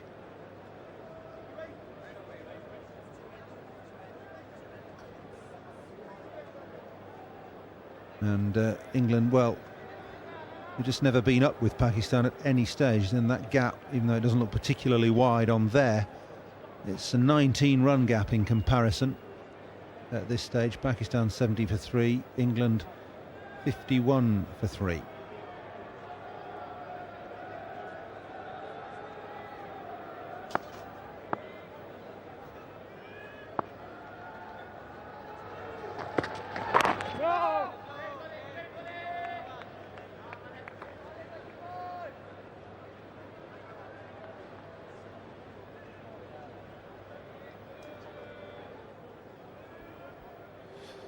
Run rates up to over 1 a ball now. That's a huge task over best part of 32 overs. Not as if these two are unaware of what's ahead of them. They're trying everything in their power to boost this run rate. I mean, credit where it's due. They've bowled well.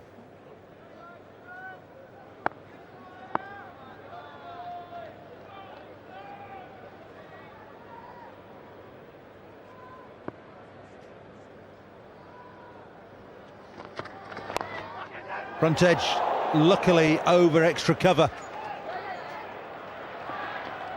And Trescothick will pick up a streaky 2 runs. And very much accepted at this stage as well from the England camp's point of view. He must have a very good bat maker, because that came off the meat of the edge. Looking to hit that through mid-wicket, and it's managed to get it over the man at cover. A let-off.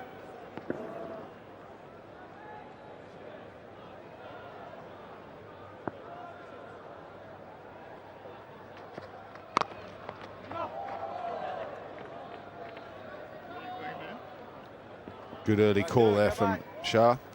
Straight away, no. Yeah, well, so often you see batsmen steal a single here when the ball's just dropped at the striker's feet. Trescothick didn't know where it was and had to check, and Shah had been beaten to it by Azam Mahmood's follow through.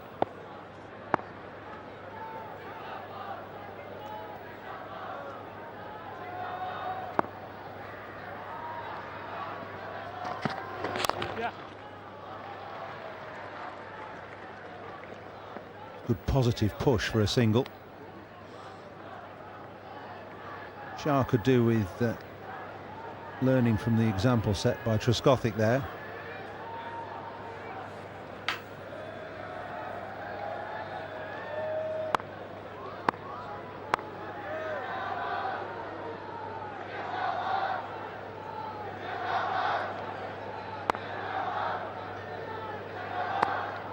England not really picking up this scoring rate at all.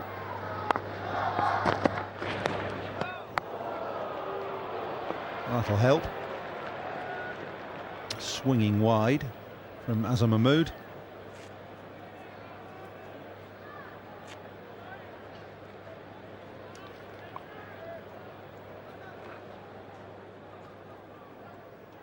There's not much for the home crowd to be cheering about at the moment.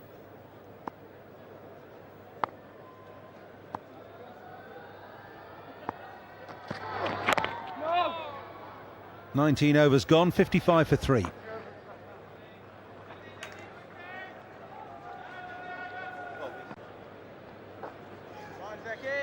£188 runs to win. That's the small matter for England to consider. Over a runner ball for 31 overs. Sacklane bowling from the nursery end.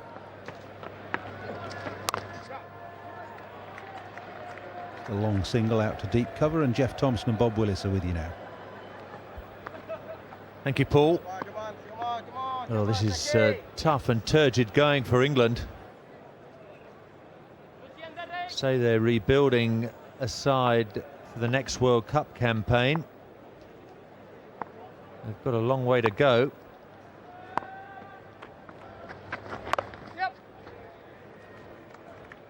If England end up losing today, it'd be the first time ever that they've lost 8 one-day internationals in a row.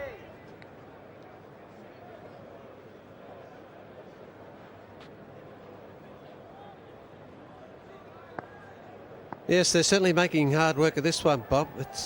The hole seems to be getting deeper and deeper. They just can't get the run rate up.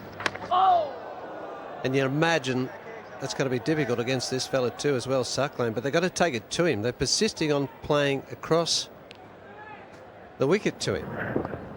Now, what's up with coming? I heard Ian Botham say that, but the Australians the other day played, they tend to use their feet come out of them. He's got to change the length that way. Yes, it's something we've been very critical of, Jeff, with the England batting lineup. Don't seem to have any technique against spin bowling at all in terms of leaving the crease, coming down the pitch, showing the bowler the full face of the bat and hitting the ball back down the ground, either on the ground or in the air.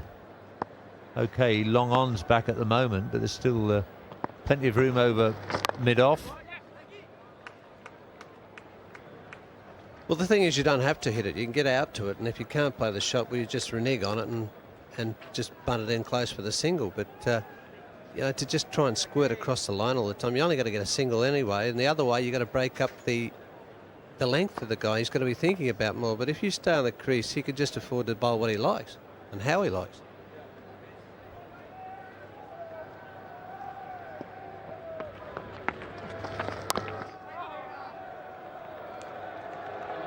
Four singles only off the over.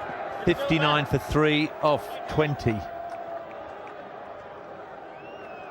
30 overs to go. England need well over a run a ball now. This is the comparison of England's innings against Pakistan. Pakistan's run rate 4.84. They haven't managed to score 10 runs off any over yet. One sack lane over went for 9. It's the best England have managed so far. Early wickets will always set aside back in one-day cricket. Skothic's not prepared to take too many risks. He's already had one let off. He's trying to chaperone Shah through this innings. Well, it's a 17-run split too at the moment. 3 wickets the same, but at the 20-over mark, there's just 17 runs in it. Well, that might help you a little bit by the look of that. Waqar limping off. That doesn't look good for him.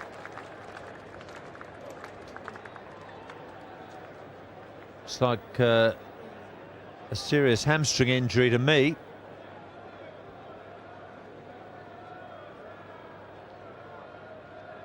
Faisal Iqbal's the substitute for Pakistan.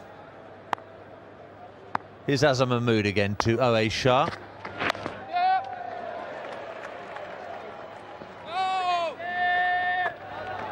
Eli down at the third man.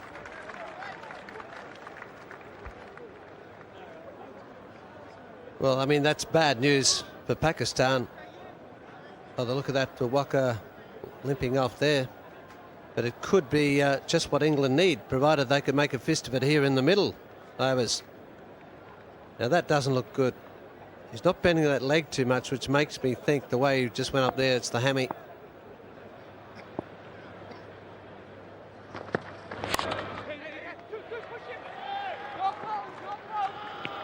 Abdur Razak.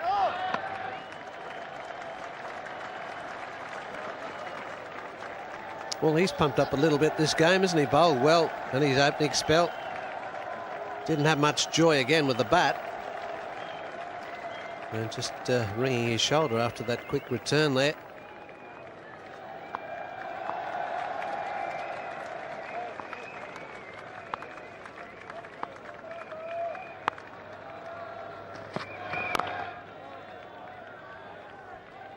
The line from the Pakistan seamers has been excellent. There was some wide stuff from the England backup bowlers, Cork, Elam and Hollyoak. The 3 frontliners did an excellent job for England. Goff, Caddick and Mullally.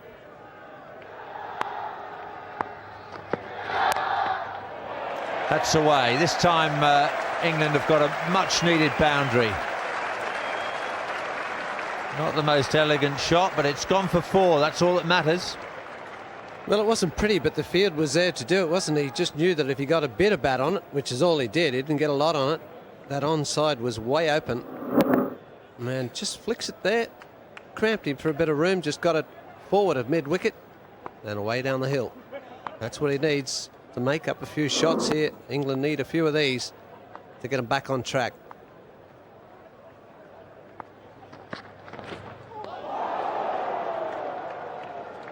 Highly optimistic from Shah. He's feeling the pressure out there. 15 runs from 35 balls faced. Partnership worth 39, but it's taken a long time. 66 balls in all. Well, that one did come back a long way down the hill. Still misses by a considerable margin, but big gap there between bat and pad. And straight through that and just past the off stump.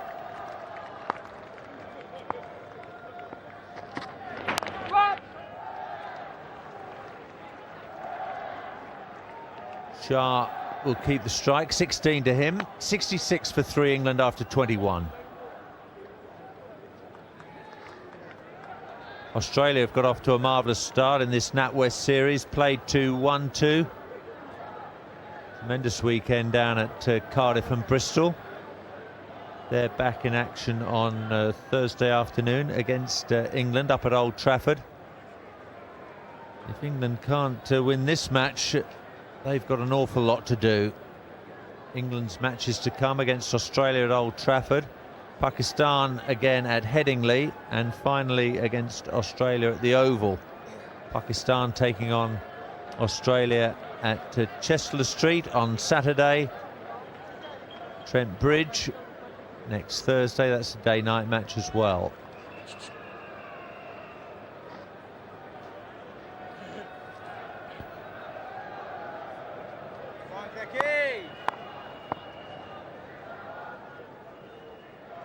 Sacklane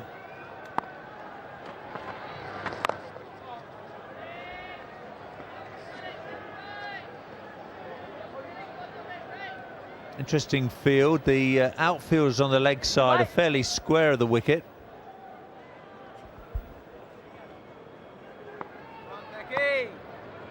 Inzamam's in charge with the whacker off the field. Inz is at mid-off. Sounds as though we've got another captain involved, Rashid Latif, suggesting that long on comes in a few paces. He's done that.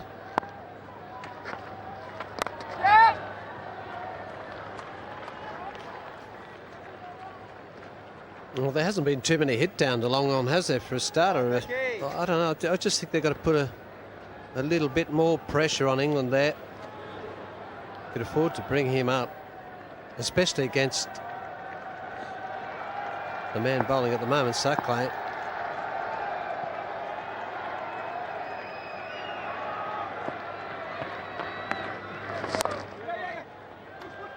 Shovelled into the leg side by Trescothick, but there's only going to be a single.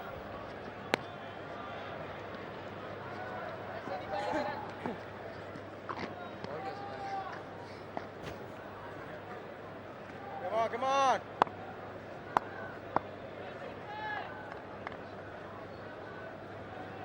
Come on, Taki.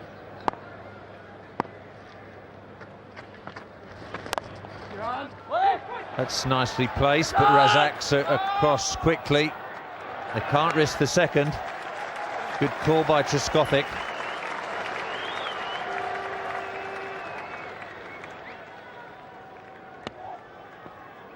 Yes, he is a good fielder. He moves quickly, Razak, as well. He's not the man you want to take on. He's one of the more athletic fielders out there and got a pretty good arm.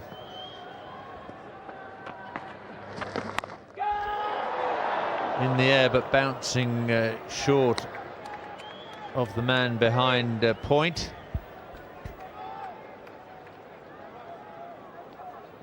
Yunus Khan, the man there.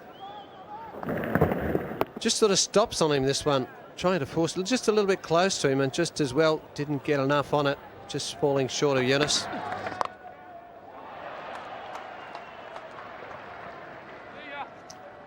Four singles again. 70 for 3 England.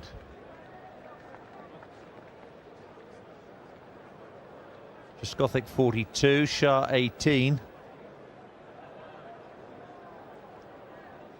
The word from the dressing room is in fact that Waqar is suffering from cramp, not a hamstring injury as we first thought. So he may be back.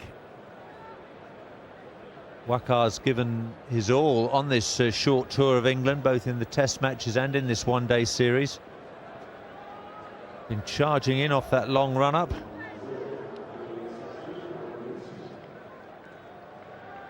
Well, that he has been doing, that's for sure. He's done really, really well and really enjoyed skipping the side. And a superb job for Pakistan.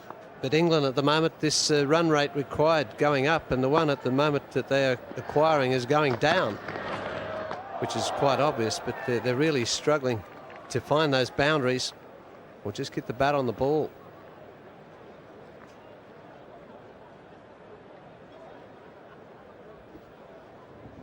Azhar Mahmood was the pick of the Pakistan bowlers in the test match here back in the middle of May.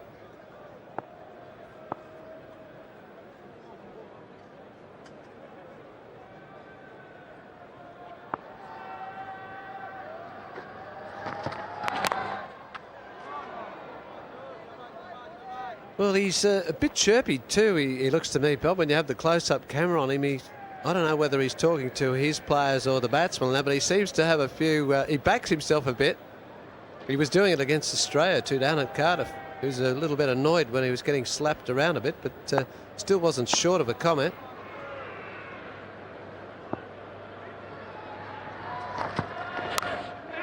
Well, Trescothick's gone after that. It's flown away to third man. Razak's down there. Again, it's just a single. Pakistan have lifted their game in the field. Yes, you're dead right about that, Tomo. Certainly during the Old Trafford victory, Azhar Mahmood was motivator in chief, striding in from slip and gully almost after every ball and saying his piece. Well, unfortunately, even when England take the risk like that shot there, they just don't get the boundary. It's a risky shot. He throws a bat at it, but it goes to a fielder. So nothing quite going right.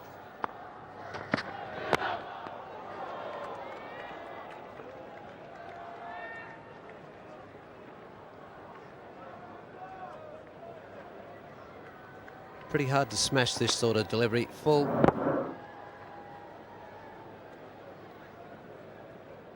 You're lucky if you get a one off those. Could get an inside edge. It's on the borderline of being called a wide too as well, but the length is superb for one-day cricket. Inzamam, the acting captain, still employed at slip. Eli again at third man. Thick edges is all England can manage.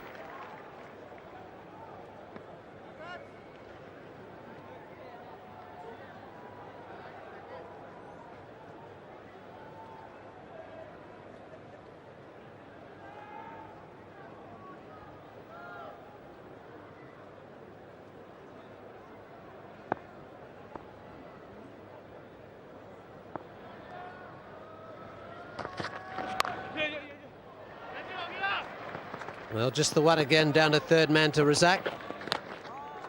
3 singles off that over. 3 for 73. Pakistan made 242 for 8 from their 50 overs. That was a run rate of 4.84 overall. England creeping along at just over 3 runs and over, but a partnership developing here. It is taking some time though. 47 between Trescothick and Shah. 5 minutes short of the hour, but 79 balls have been faced. It's going to be Saqlain again from the nursery end. Azam Mahmood's going well at the pavilion end, but perhaps Inzamam might consider spin from both ends for a while at these two players.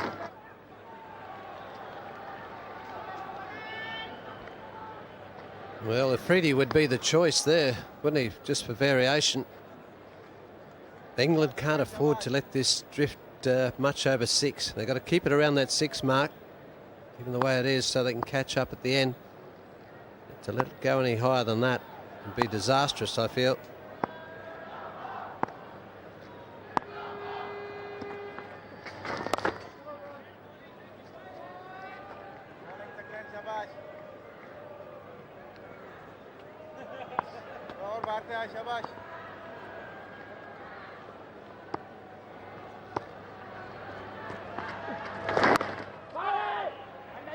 Fine delivery from Saqlain. Shah got into a good position. He was waiting for the ball to turn, but it was the straight honour from Saqlain.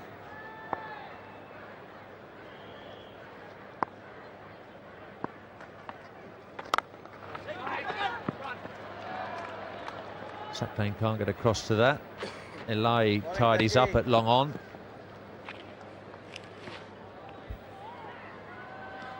Just 7 fours in the whole innings. 7 fours in 23 overs and 4 balls.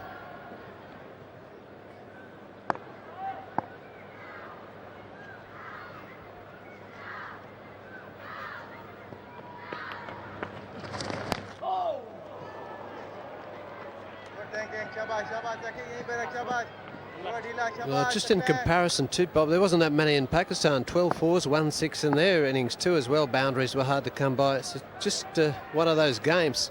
You sort of wonder when you watch this pitch, I mean, the way it's played. Well, he's going directly opposite to the direction of the ball. That is hopeful. 3 for 75.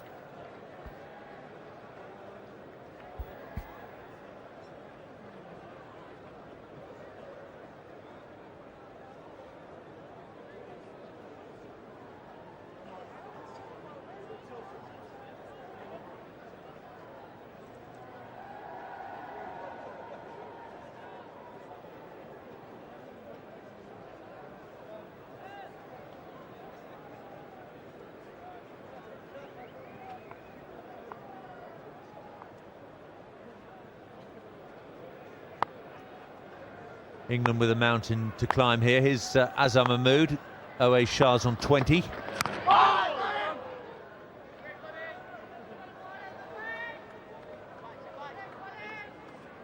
you think this track at Lord's has changed much since your days with Australia and Middlesex, Tomo? Well, I think this one's a little different, Bob. It seems to be a bit, well, slowish today, I'd say. It seems to be holding up a touch. It's probably got, obviously, less grass than normal tracks. It just lacks a touch of pace. I think that's probably why the boundaries haven't come. I guess we got a bit spoilt at the weekend, didn't we, at Cardiff and Bristol. The ball was flying to the boundary at regular intervals. I think both pitches were a great credit to the groundsman down in the West Country. Pitch at Edgbaston was good too, although England struggled to make hay on it.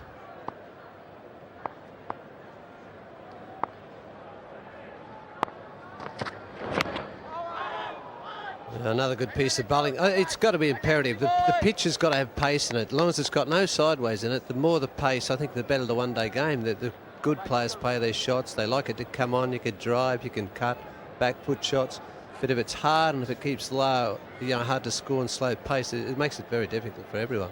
Makes it a lot easier for the bowlers to contain you and very hard to hit the ball around, which is what people want to see.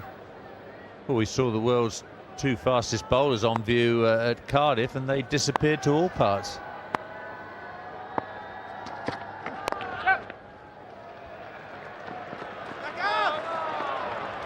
"50 partnerships up between these two. 89 balls to just over the hour. Rather muted applause from the crowd for that partnership. They've been very patient, the England supporters.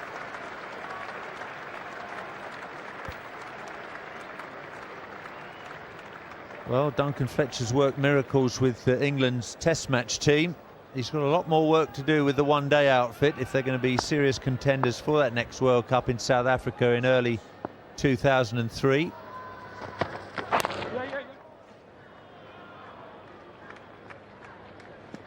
Imran Nazir's now the substitute for Waqar.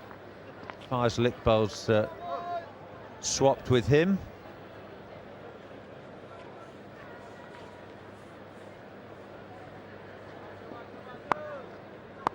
Quite outstanding fielder, Imran Nazir. A very exciting opening bat.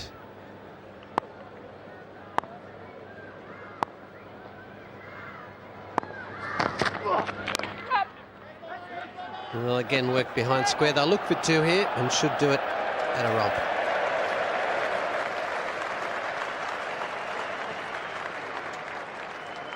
Halfway stage for England, they've made just 79 for 3. Well, at the halfway mark, Pakistan were 100 for 3. So in their last 25 overs, they made 142 for the loss of 5 further wickets. England need a lot more than that. They need another 164. Yes, disappointing, I suppose, for the crowd that's in. A very, well, handy crowd. A lot of England supporters out there, as you could tell by the way they've gone quiet. They've come here to see their team do well, but unfortunately they've been set back on their heels the early stages and just finding it very hard to recover at the moment. Plenty of Pakistan supporters as well.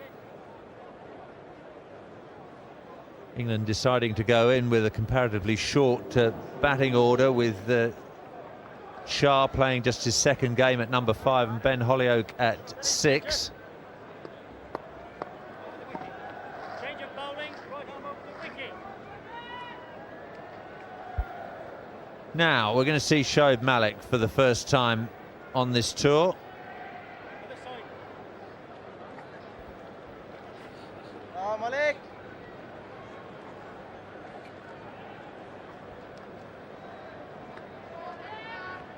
Come on, Shoaib.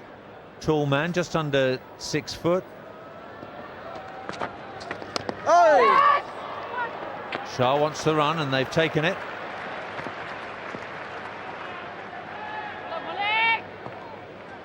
Shoaib Malik's played most of his one-day cricket in Sharjah. Come on, Malik.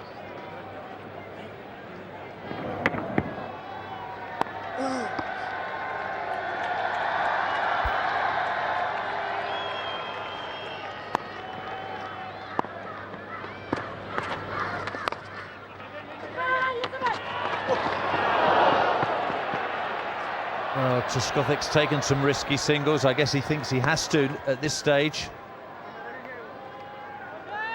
Well, I don't think there was a single in this. The fielder had picked the reverse end, or direct hit would have removed him for a starter. I think he could have thrown it to the keeper as well. But the other end was even worse. But luckily, England put the pressure on, got away with it. Maybe that's the luck they need.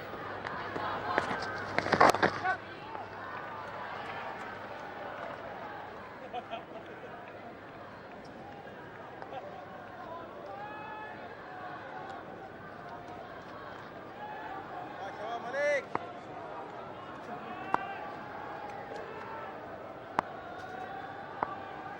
Similar field to Sack Lane.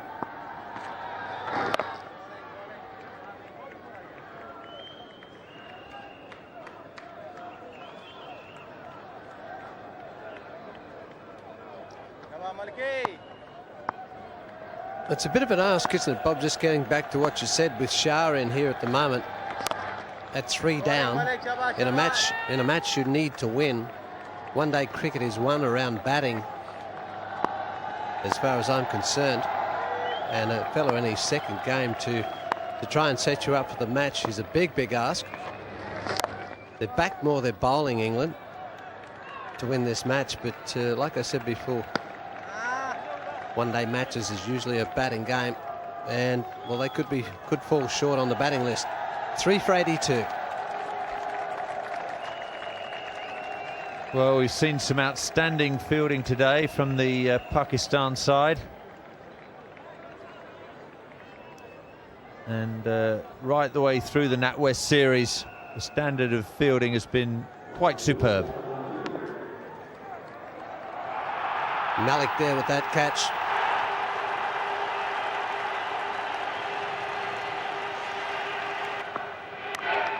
That's side Anwar taking that catch to dismiss Michael Vaughan at Edgbaston.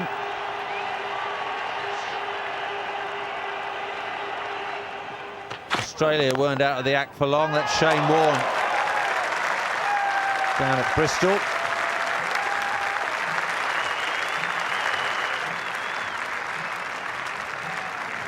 Very safe hands, Shane Warne. Classic catches. All very similar, all around that mid-wicket area too as well. No doubt there's plenty more to come. That one won't be one. It's in between both fielders there, just over short point and short of the third man.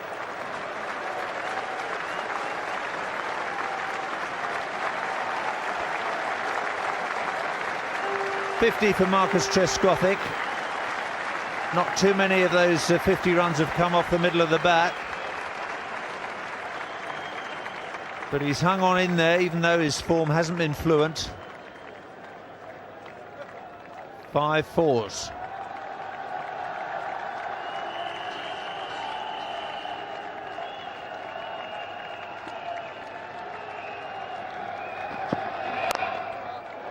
It's a better looking shot. Down the track and flat batted over mid-off. Well, he's certainly enjoyed getting to the 50 mark, hasn't he? Down the track and just flat batted. We've seen this earlier on in the series too as well. Similar shot at Birmingham, if my memory serves me correct. And he's hit that one just as well too.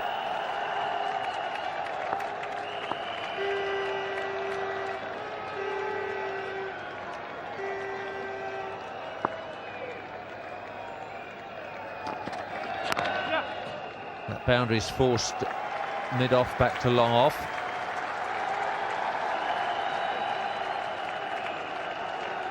Azhar Mahmood in his 7th over. No wicket for 30.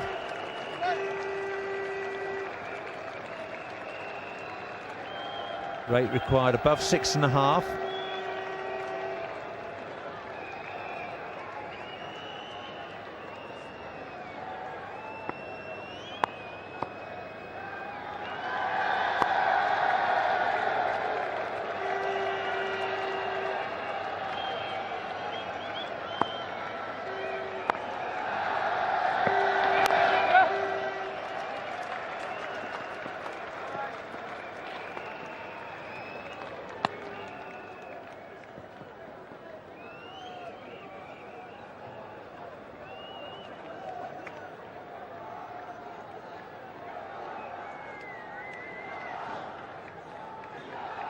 Well, the England 100 just creeping up. It's taken a while. 2 boundaries in that the last couple of overs have helped the England cause, but a long, long way to go here for these two. This man on screen has got to play a big part there to win this match.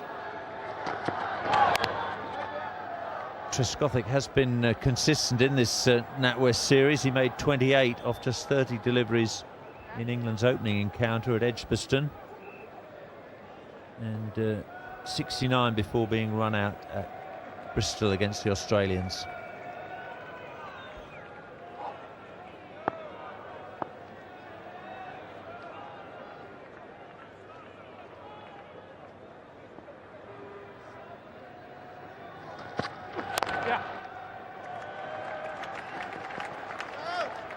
They'll settle for one. Trescothick will have the strike. 27 overs completed. England 91 for 3. 6 fours in Marcus Trescothick's 50.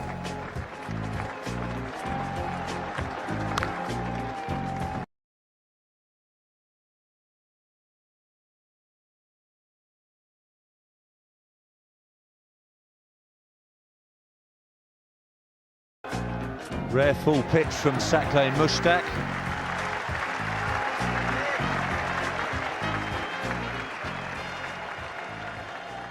Trescothick has taken to international cricket like a duck to water.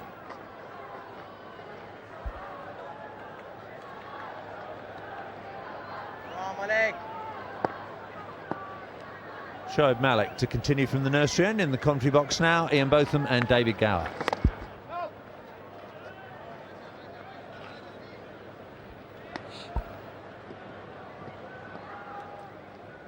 Thanks, Bob.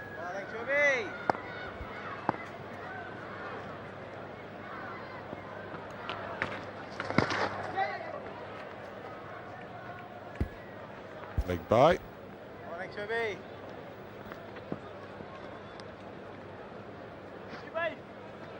Coming over the wicket. Come on, Shoaib, shabash.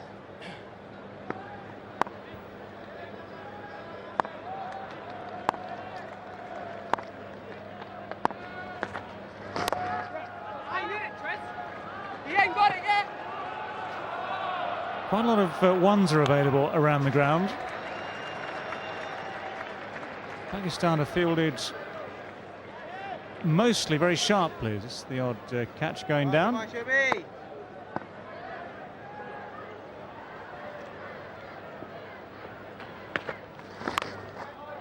Clubbed away, and it's going to be 4 runs.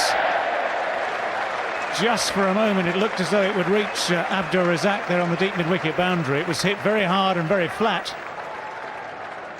Just curled away from him. It's one of those you didn't quite know what to say as a commentator. You're thinking, is it that well? But oh, hang on. And just look at this. I think it just swings a little bit away from him, but a real teaser of Abdur Razak. Well, pretty well hit. 4 runs. He's tried it again. This one's hit very, very firmly. It's gone a long way. 6 runs this time. It's a shot I've seen Marcus Trescothick playing when he's been playing for Somerset. It's a sort of like a slog sweep outside the off stump. And he's just mows it. And that goes all the way. Shoaib Malik goes over the wicket. Good delivery too. That 6, of course, bringing up the 100. It's 103 for 3.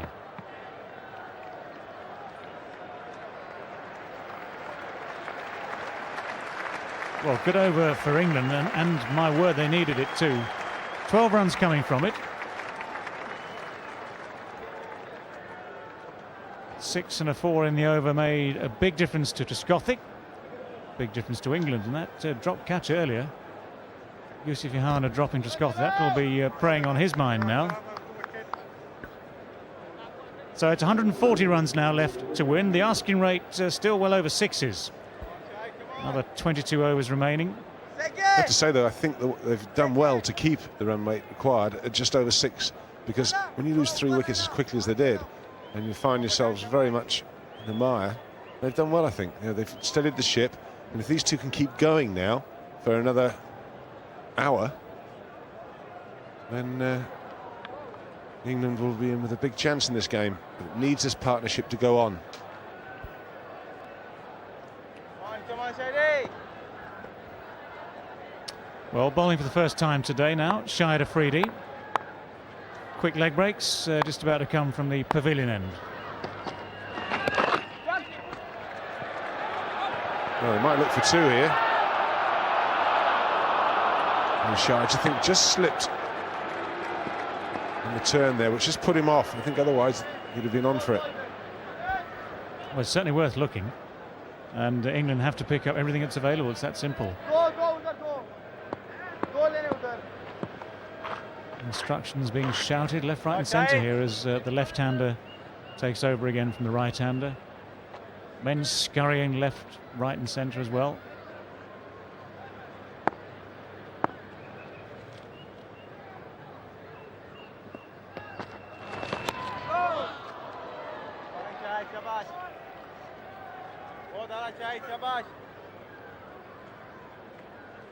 He's been a useful performer, Shahid Afridi, for Pakistan in these limited overs internationals. Good all-rounder. That's gone pretty high now. Has he got the carry? Oh, he's got 4 for it. Inzamam almost managed to prevent it heading across the boundary. He got close, as close as he could to position himself underneath it initially, but dropped short. And then just had that little extra something to get it over the rope. Well, they say you pick your fielders, don't you? Well, he's not the quickest over the grounds. Not sure there was too much you could do about that, though. Well, that's premeditated and well played. Well, this is good stuff from Marcus Trescothick. He's done all the reconnaissance. He's hung in there. He's kept things ticking for England. And now he's got his foot firmly on the accelerator against these spinners. And again, repeats the dose, but he'll only get 1 for it this time.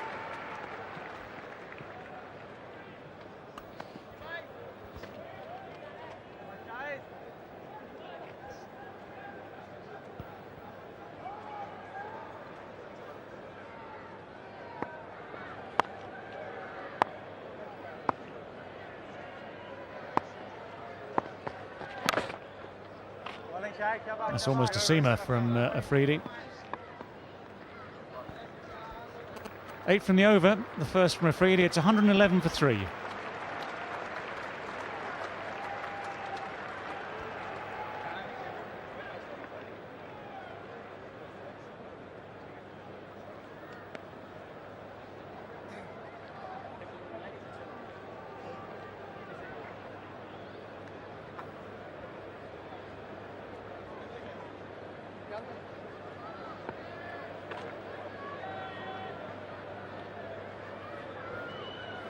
Hey, Brownie. Well, the card tells a story. Only two men in it really for England this afternoon so far. Trescothick on 73, Shah on 26. This partnership between them now 85. Full toss. And it wasn't meant to go down there, but it'll do. I think England will take them any way, any shape, any form.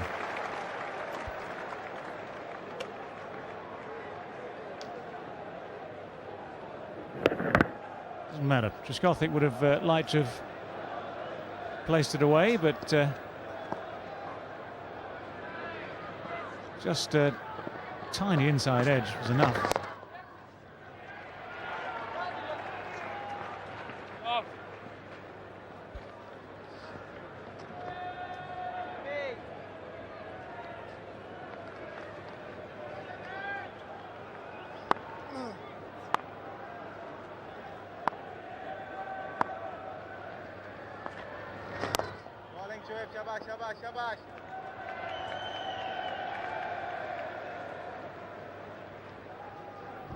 He's the man that's going to have to stay there.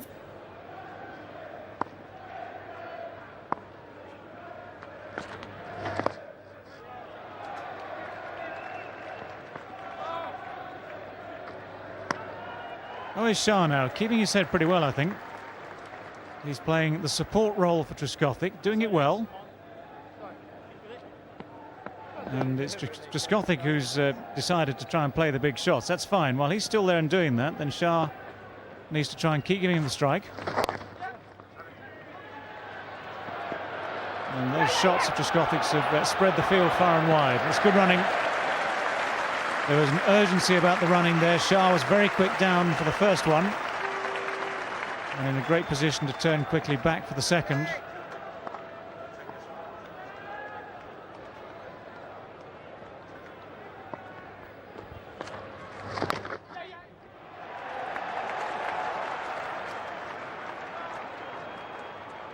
Just the one.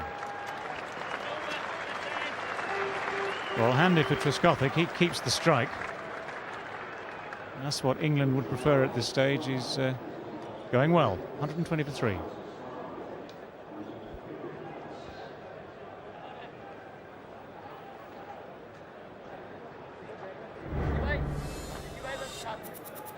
This is where the runs have come for Trescothick. Pretty even split. just predominantly on the leg side, 51% offside, 49.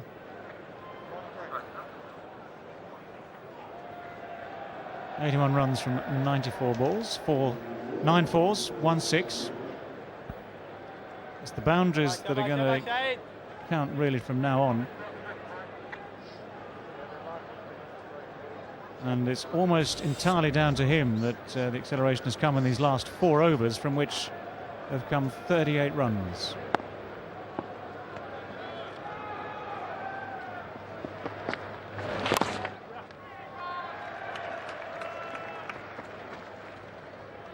Bowling, Shady.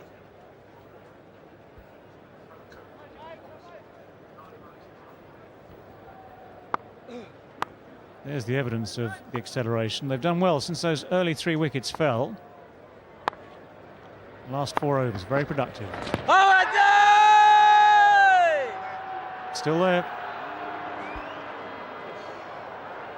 Well, it's got to be outside the line for a start.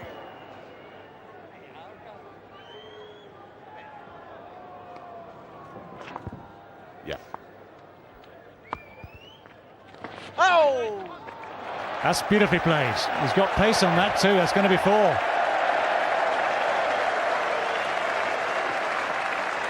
Shah joins the party then. Not just nudging it for Trescothick to have the strike, but producing a boundary of his own.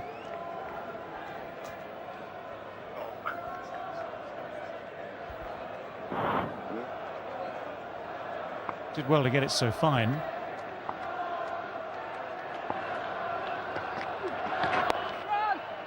That's the 100 partnership.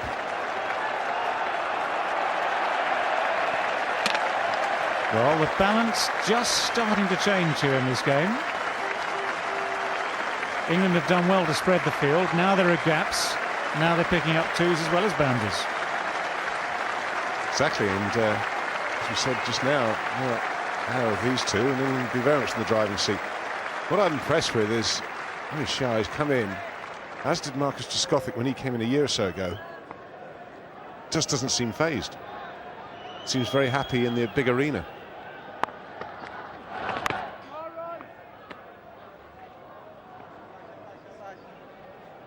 Shahid.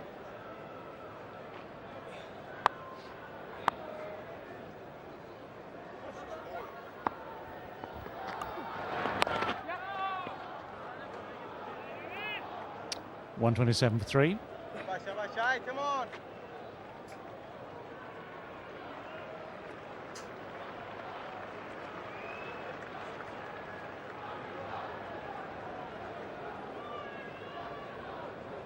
Partnership very much dominated by Marcus Trescothick. 82 not out, 33 not out to Shah. The partnership, those 63 runs to Trescothick, 33 of course to Shah. The truth of all partnerships, it's not what the individuals do themselves, it's what the partnership adds, and it's going well. 101 now from 127 deliveries, and the acceleration is what counts.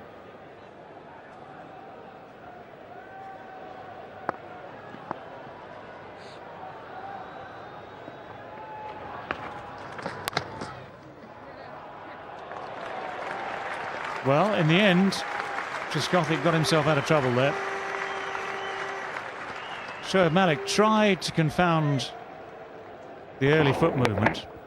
Actually bowled it pretty well, but Trescothick managed to get just enough bat on it to get it into the space.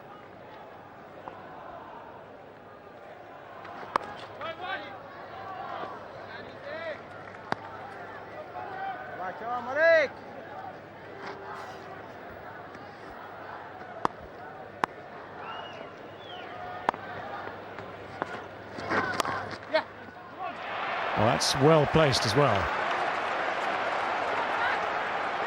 Abdur Razak had to chase that quite some distance.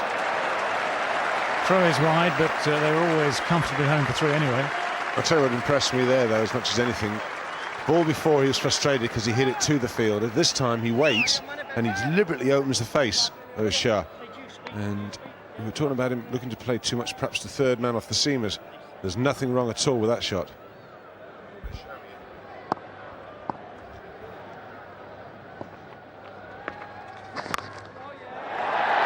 Fetch that one back. Any one of 50 people in the mound stand will have the chance. And the fellow of the MCC tie throws it back. The rest signal 6.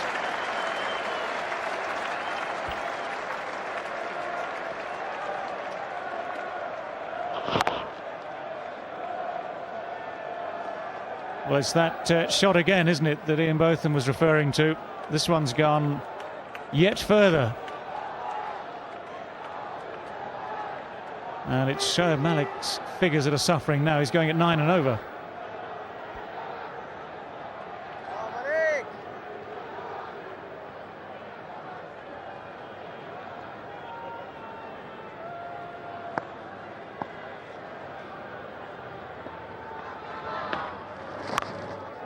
And again, that's gone further still. That's gone 30 yards further.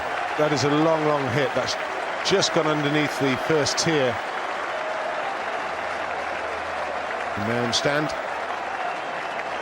In England, and Marcus Trescothick changing this game. Now, it's all very well Inzi telling him what to do, but there's not a lot you can do when someone plays as well as this. That's a big one. Well, these are great shots in every sense. He's kept his eye on the ball. He's a powerful man. It doesn't matter whether you got 65-yard boundaries, 70-yard boundaries, 75-yard boundaries. They're not big enough if you're going to hit the ball like that. Bakar Younis is going to have to do something about this. Desperate bid to see if he can stem this flow of runs. Not that much you can do if the ball's disappearing 40 yards over the boundary line. Doesn't matter how many fielders you've got.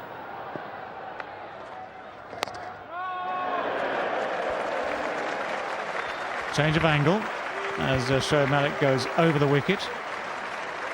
61 have come from the last 6 overs. It's now 143 for 3.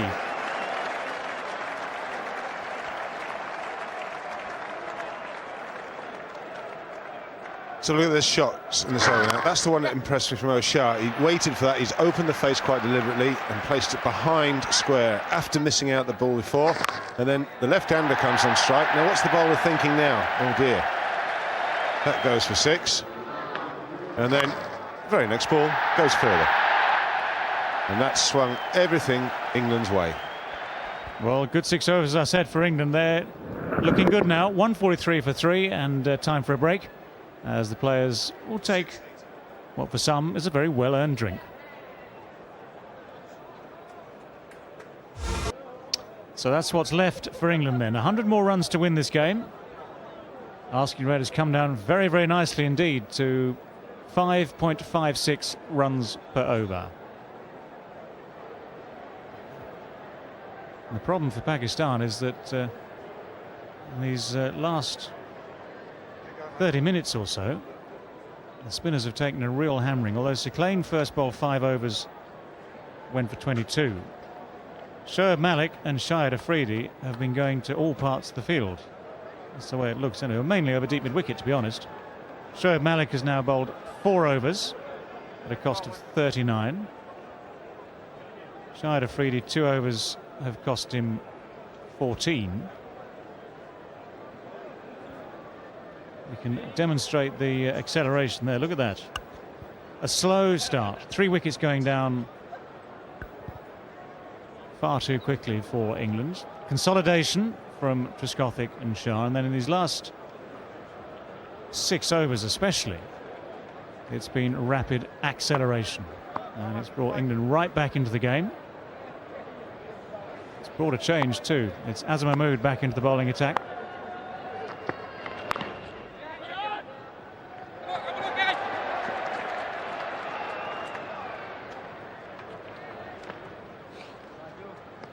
Well, England went into this game with an all-seam attack. They left out Robert Croft. Pakistan, for various reasons, including injuries to 1 or 2 major men like Wasim Akram and the withdrawal from the squad of Shoaib Akhtar, they went with the spin attack, bringing in Shoaib Malik.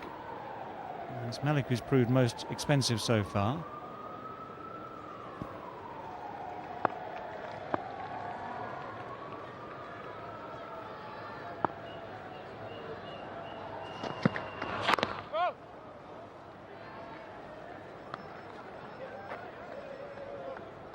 कहीं को थोड़ा सा बाहर करिएगा.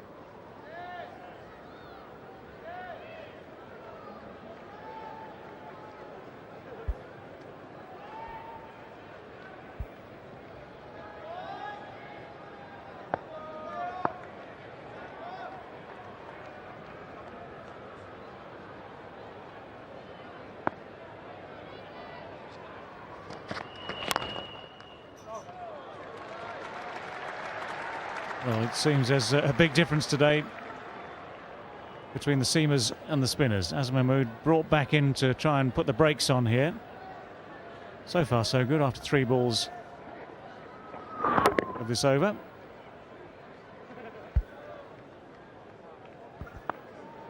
Just getting enough hand on it.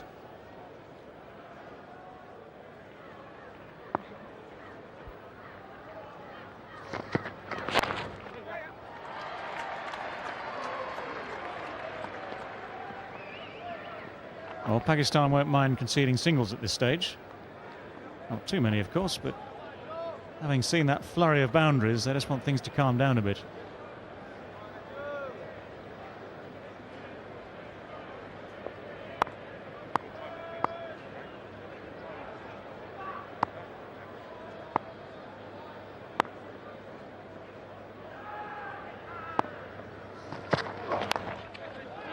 Oh, Shah trying to find space, manufactures that one. He'll pick up 2.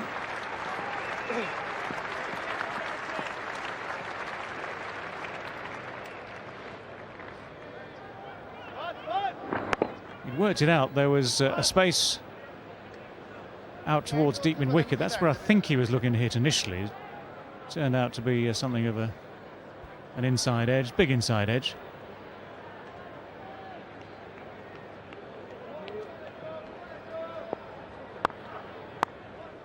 Now they've got the momentum going. England don't want to let up. And having got the measure of the spinners, now it's time to get the measure of the seamers as well.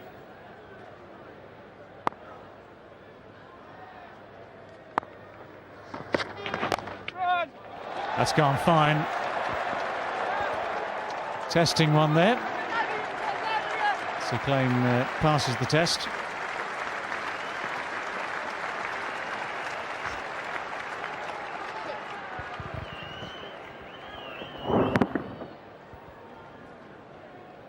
.149 for 3.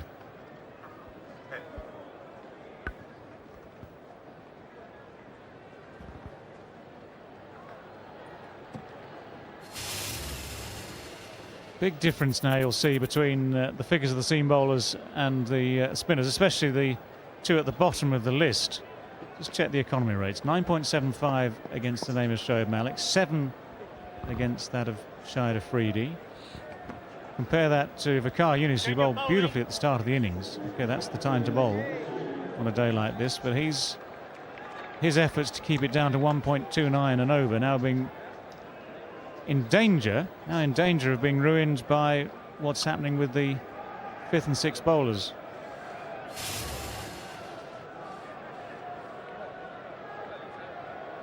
Well, he's taken out the lesser of the spinners. Placed his faith once again in Siclain Mushtaq. And he's centre, coming around the wicket.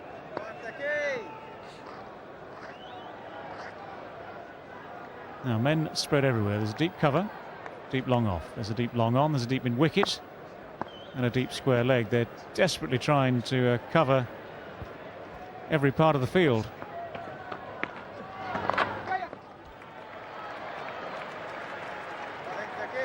Single brings up 150 for England.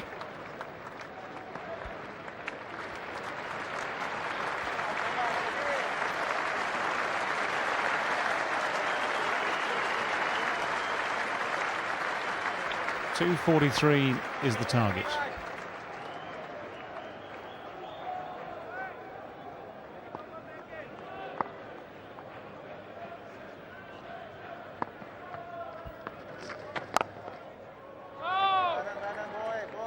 Nice use of the feet. Actually got just a fraction too close to it, I think. Come on, Siclain, shabash.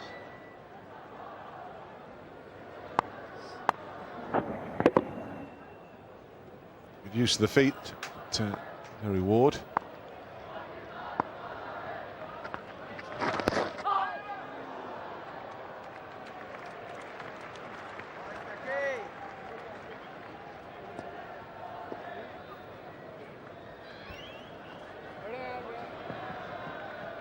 Come on, Saki!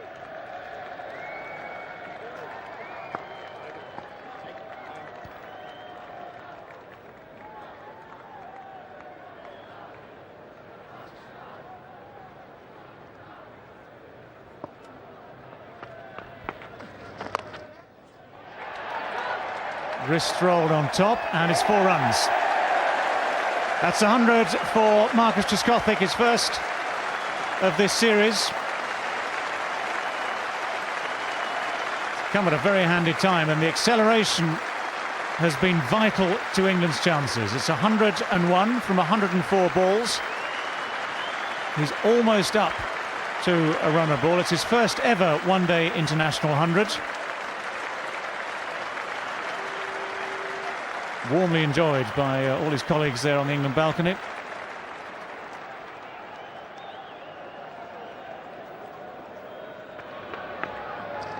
Oh!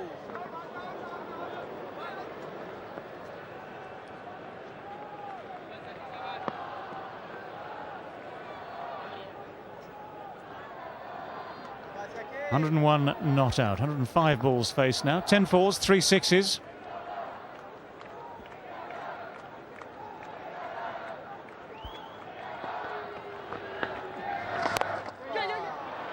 Going to drop short.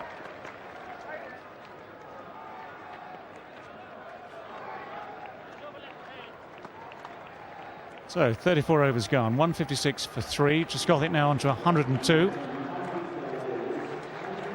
There's been some fine striking involved in getting there, getting to that 100. It was a slowish start, inevitably, with the way Vakar Yunus especially bowled. But once Trescothick got going, some of these shots against the spinners went a long, long way. It's almost as though he's just getting the range. And that swing, very trustworthy. Each one went just that bit further into the mound stand. And he's entitled to celebrate. So, Alex Stewart is his captain, and his colleagues there enjoying the 100. There'll be a message coming out too, saying keep going, Trez, because that's what England's need.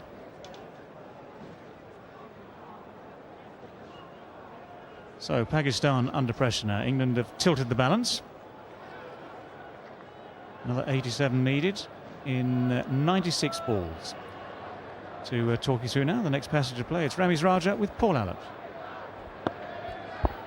Thanks, David.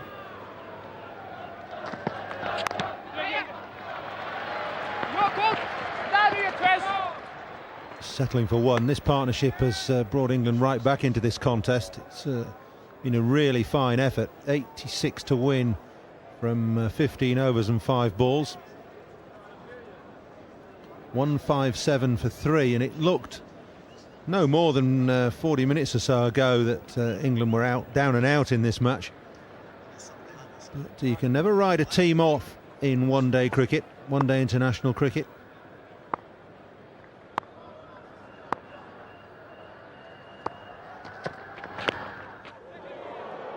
Easy single off the miscued pull. Trescothick has hammered a wonderful 100. Remember, he was let off early in the innings when he was just on 5 by Yusuf Yohana. Straightforward catch where the fielder had the time to adjust, get underneath the ball, didn't. That has proved to be extremely costly. Failing to hold to that one. Straightforward chance, floored.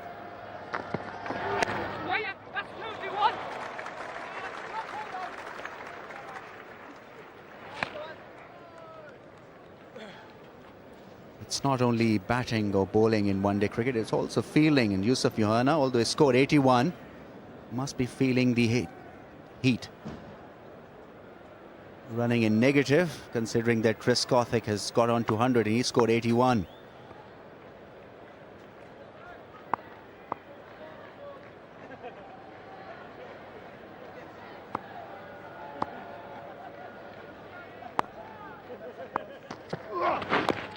Slower ball from Azam Mahmood. It's just tickled down the leg side, and Shah will come back for 2. It's good running. It's been an impressive performance so far by Owais Shah. He's had to take his time, and he's had to consolidate England's innings. But he's gone up to 44 now from 73 balls, and England are ahead in terms of comparison. He's looking likely to win this one. Wonderful partnership.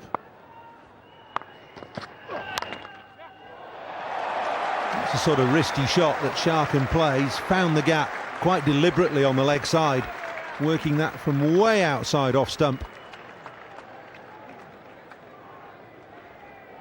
He's well settled, seeing the ball early. Azam Mahmood not impressed with that shot.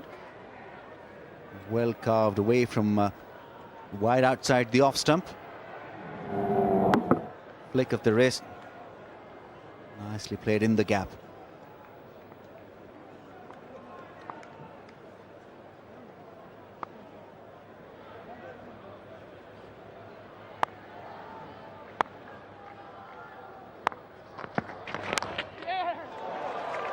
Flirted away down to third man, settled for 1. Runs off every ball in that over, 8 of them. It's 164 for 3. Bit of chat between Latif and Shah, and Azam Mahmood and Shah. Don't think that'll unsettle him. In fact, I'm sure it won't. Let's have a look at the progress of England now.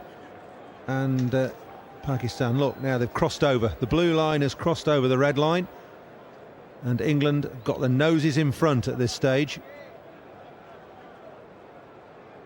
Yes, 4 overs from Shoaib Malik really being the factor. I think Waqar Younis bowled probably an over more when England were really firing. Shoaib Malik was asked to come back for his 4th over after being put away in style by Trescothick over mid-wicket for a huge 6. Saqlain back in action from the nursery end.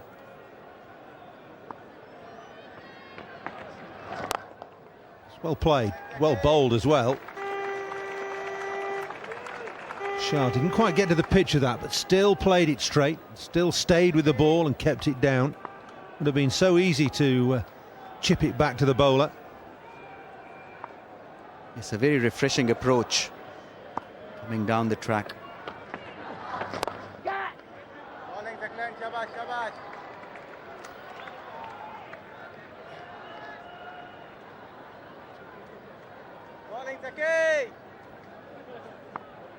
I think England just starting to rattle Pakistan a little bit. 82 in 26 overs England scored, the first 26 overs.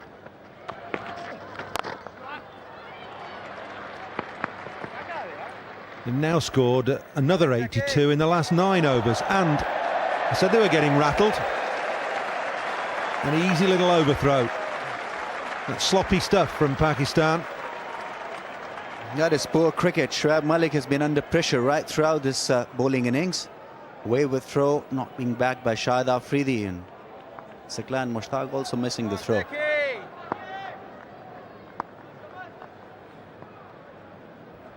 So 49 Owais Shah, just 1 run away from his 50.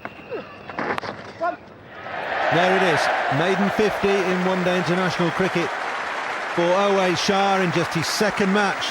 He's yet to be dismissed in one-day international cricket. It's been a great start to his England career. Extremely good innings, an important one, both for his career and for England. When they were struggling, Owais Shah came in and steadied the ship. Got 28 not out in the last game that he played of just 24 deliveries. The approach has been a good one, healthy one, aggressive approach. He's played the spinners really well.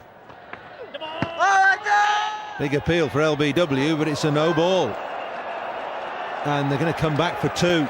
The ball has only gone, well, less than 30 yards away from the stumps. That's good running. Saqlain can't believe it's a no ball. Not going to worry Kenny Palmer. He's been standing there in that position as umpire for years and years and years. Well, that's a very close one. He hasn't delivered when the foot looked just ahead of that popping crease. It came back just at the point of delivery.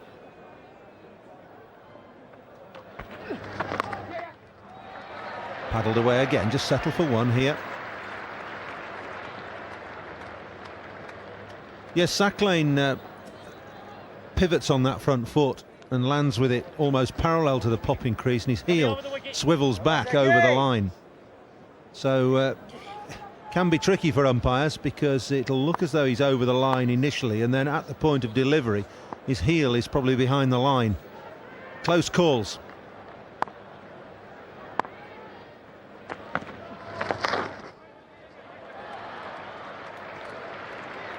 Another good over for England. 8 off the over, 171 for 3.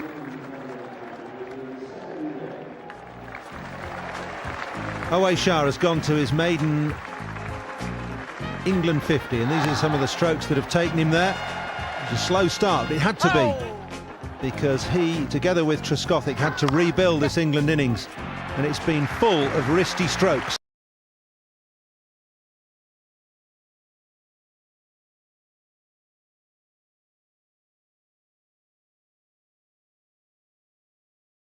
The tournament so far.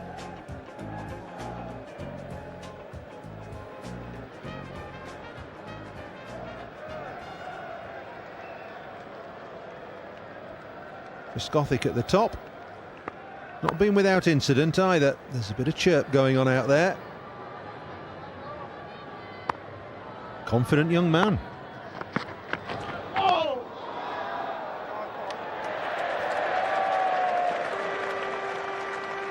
Anything on that leg stump, umpires have been very strict.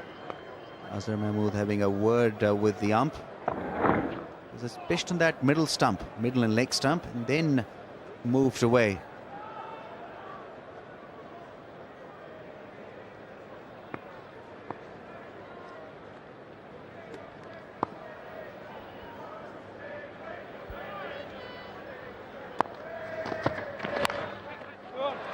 Flicked away by Shah, down to a fine leg.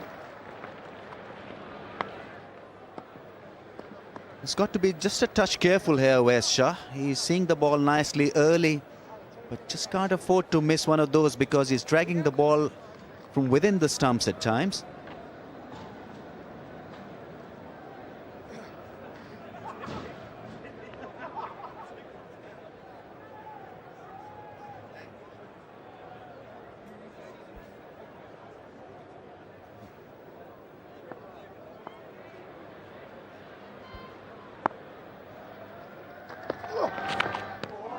Good ball.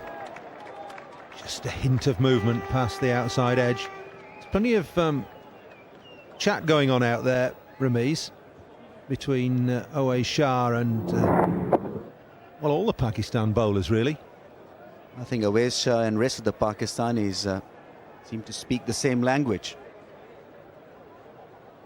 Very free to have a word. Obviously, there'll be some words exchanged which probably could not be aired back home in Pakistan. There's no chance Neil Mallender will understand them anyway. He looked a bit perplexed there, didn't he? This is a young man wanting to do well, and here they're all the professionals who played plenty of one-day cricket, trying to unnerve him. But he stood firm. The young man hasn't lost his focus.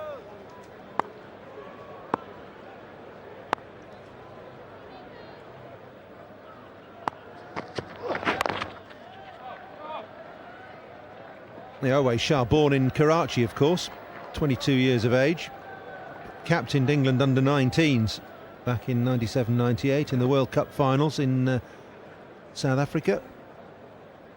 England won that under-19 World Cup.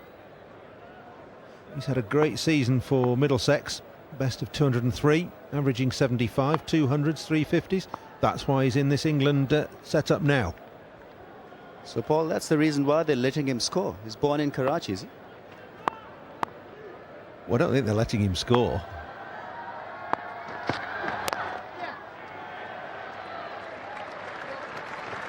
.150 partnerships up between these two youngsters. It's easy to forget that Trescothick has only been in this England side for a year. Shah's only been there for 2 games. It's impressive show put up by these two young players. What has been impressive is the way they've paced their innings, paced their partnership. Just at the right moment, Trescothick let himself loose.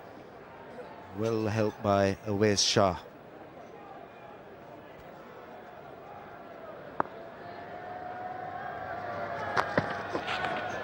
Oh, well bowled. Very good finish to Azhar Mahmood's spell. 10 overs, none for 50. It's 176 for 3.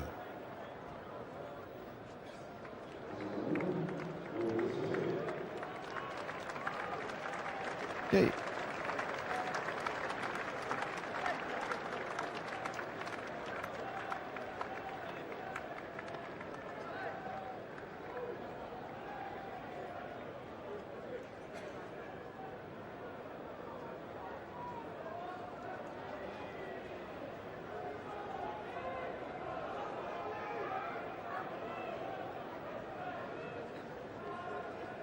England need 67 to win this match at Lord's from the remaining 78 balls.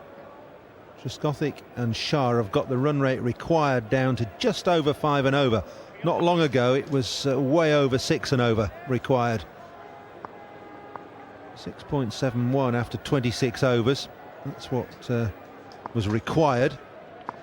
A different ball game now. Chipped into the offside. Quite deliberate. Long off's back, and that was perfectly played. Little chip shot by Awais Shah. This is where he has been so impressive. He hasn't really tried to hit it across the line. He knew that it was a floater, the straighter delivery from Siklan Mushtaq. He played it with a straightish bat.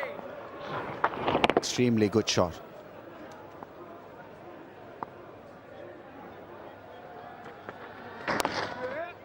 Quicker ball. Sakhlane mixing up deliveries. Pakistan looking just a little indisciplined in the field. That often happens to them when they're under pressure. Again, there's a bit of chat between bowler and batsman. Kenny Palmer, the man in the middle, with his Somerset burr. I don't think he'll understand too much of the Karachi twang.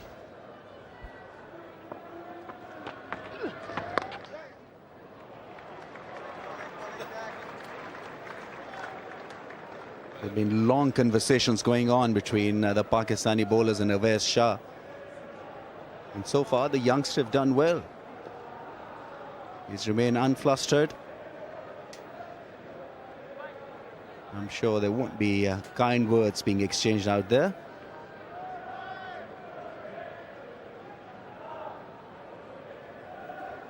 Come on, Taki.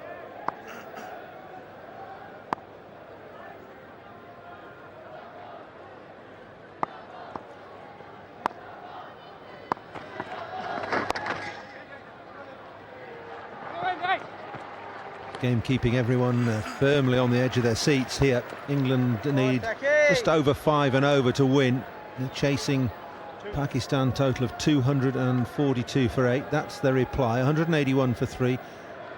Dominated by this Trescothick and Shah partnership. 107 to Trescothick, his first one-day international 100, and 57 to Shah, his first one-day international 50. That's beautifully played by Trescothick. They could come back for 3 here.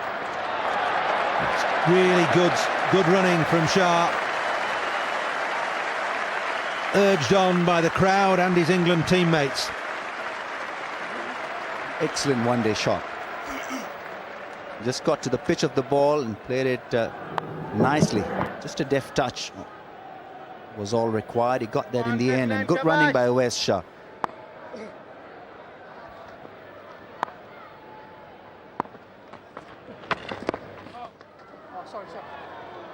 It's 184 for 3. 38 overs gone now. Have a look at this partnership between Trescothick and Shah. Trescothick with the lion's share of the runs. 91 runs of the 158 partnership. Shah 57. Trescothick 110 overall, and Shah obviously 57. 158 the partnership, 184 for 3 the score.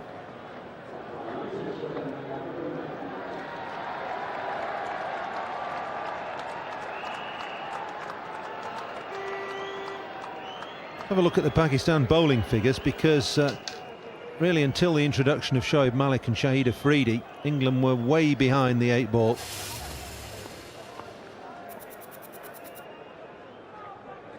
And those figures there from Malik and Afridi, they've gone for 53 off 6 overs. Waqar Younis exemplary up the top there, 7 overs, 2 maidens, 1 for 9. Azam Mahmood has finished his overs. And Saqlain's starting to go for a few as well now. We've got a change of bowling.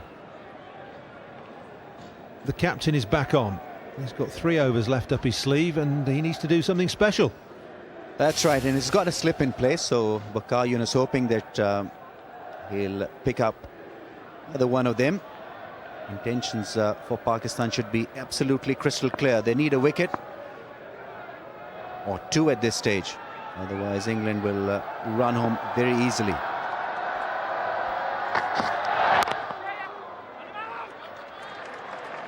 It's good. It's a trademark Trescothick shot, that.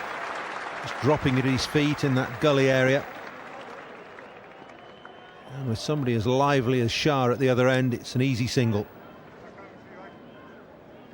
Trescothick has been a tremendous innings. He's played for himself. Now is the time to play for England. Just pick up the singles, stay till the end.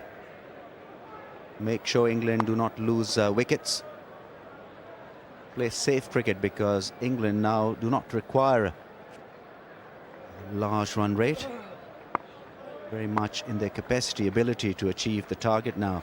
7 wickets in hand.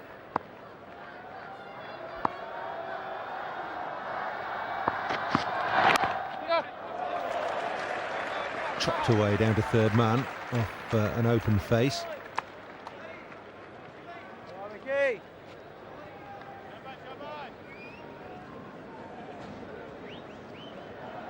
Ben Hollyoak's next in, then Dominic Cork, then Mark Elam. So the 3 all-rounders, the next 3 for England. And then the 3 bowlers. Caddick, Goff and Mullally.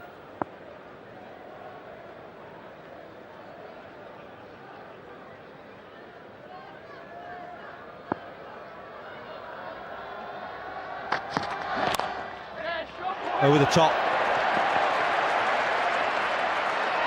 Running away down the hill, but it won't go for 4. Yusuf Yohana running round. Trescothick scrambling back for 3.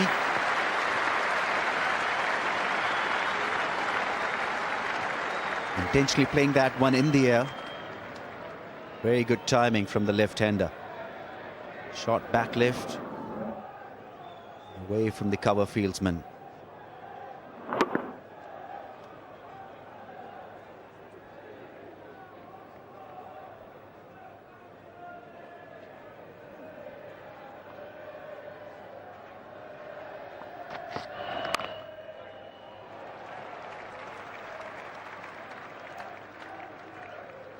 Nobody backing up. Oh, just got away with that. Rashid Latif fumbling. The throw was from Salim Ilahi down at 3rd man. Not a time to be lazy in the field, this. Yes, Rashid Latif urging him either to throw it on the bounce or in his hands. That came at an awkward height for the keeper.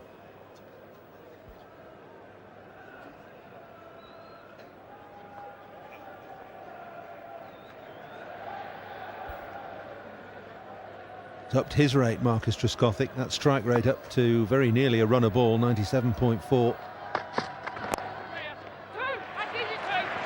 Going to come back for 2. You heard the shout of 2 there. And it's a Mr. Stroll 2.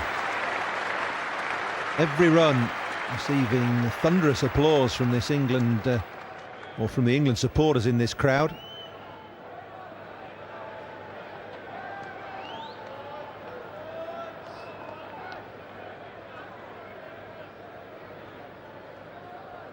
Extremely good crowd here now, chanting for England victory. Very close to that.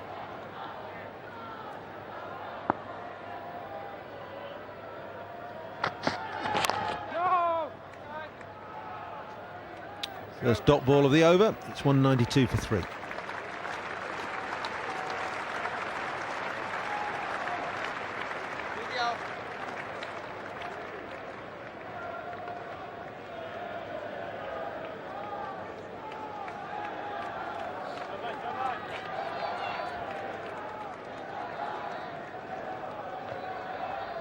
Change your bowling, run them off the wicket.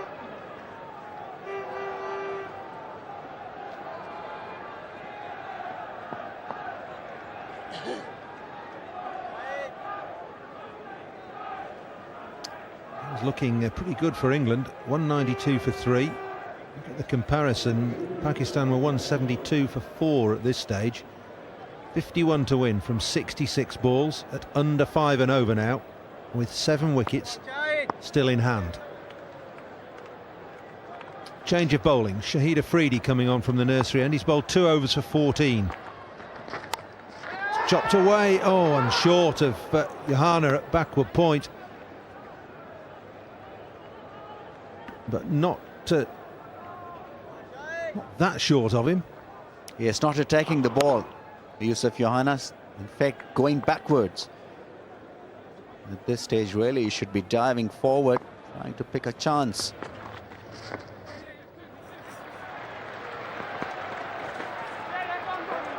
Shah's coming back. Well, that's an appalling throw, and some dreadful backing up as well, which means that England can gather 3 runs there when they should only have got 1. Captain not impressed.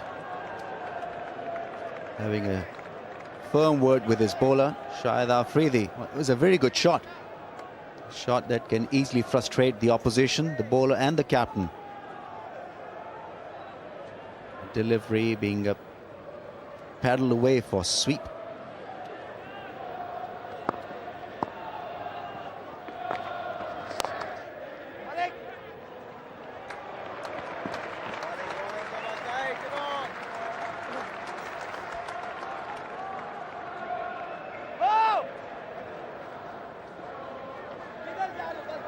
He's got to have more fielders now in the circle. He's got to cut out the singles or the twos. Put some pressure on the English batsmen.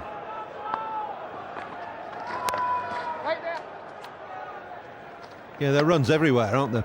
And at just under 4.5 and over, well, just at 4.5 and over, you're quite right. Pressure needs to be applied.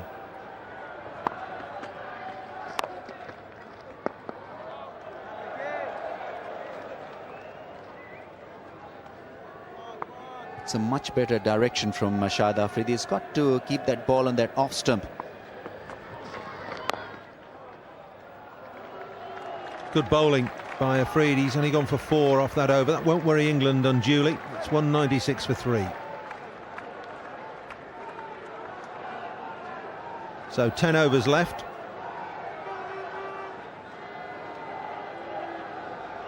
England need 47. Just look at this for a poor bit of fielding.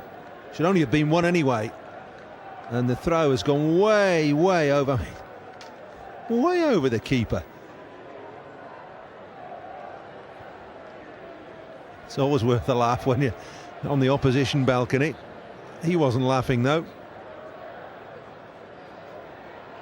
Having a word with Shahid Afridi, probably asking him to bowl on that off stump or just a little wide outside that off stump. No need to bowl wicket to wicket because the balls have been easily swept away.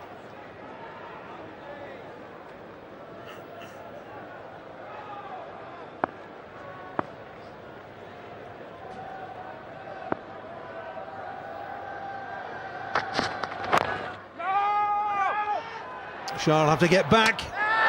Gone. Run out by a direct hit there. Away Shah has gone for 62. It's been a really fine innings and it's ended in unfortunate circumstances. Just a bit of over-eagerness on the part of Away Shah has led to his downfall. An extremely good innings. Yunus Khan hitting the target. Early call of no from Trescothick. Yunus Khan really had to hit the bullseye, and he did that in the end. But what an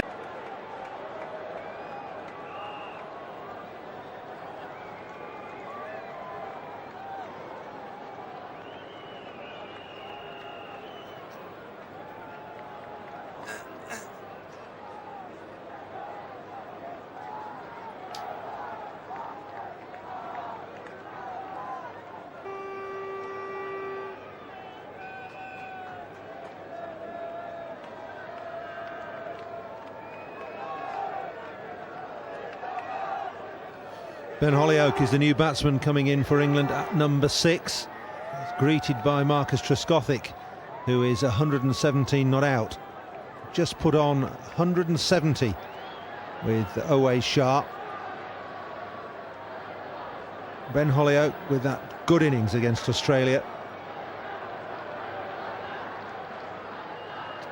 He's got just a little bit more time at his disposal, not too much, but still got a job to do for England.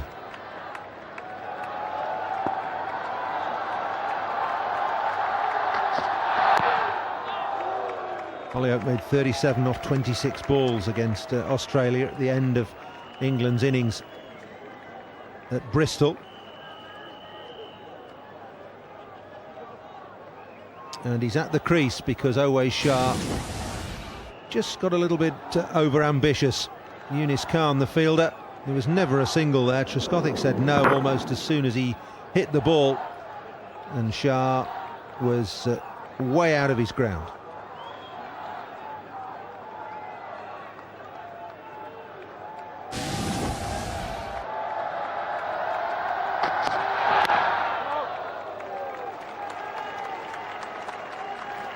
Has been one good bowling performance from Waqar Younis. Not only was he impressive in his first spell, but his second spell, he's been on target. And Trescothick been very careful. He doesn't want to lose his wicket to Pakistan's best bowler. He's got to see him off and attack from the other end.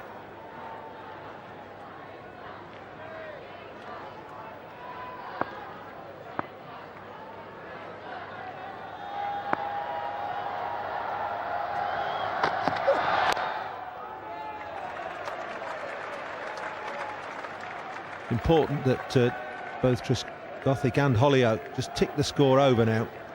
Pick up singles. Don't need to do anything stupid. Don't need to go for big shots. Under 5 and over required. 46 off 56 needed.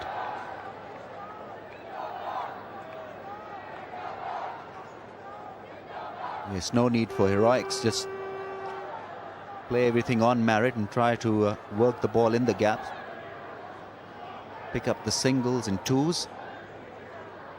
Still ahead at this level, 46 or 56. Equation in their favour. Really pressure on Pakistan to deliver, not on England. They're well set, 6 wickets in hand. And Waqar Younis doing the right thing by getting more men in the circle. For the new man, Ben Hollioake. Good pace. Oh, it's bowled him. Bowled Ben Hollioake, first ball. That took an age from the time that Hollioake got some bat on it. Went down at his feet, bounced probably 8 feet in the air, and then just trickled back onto leg stump.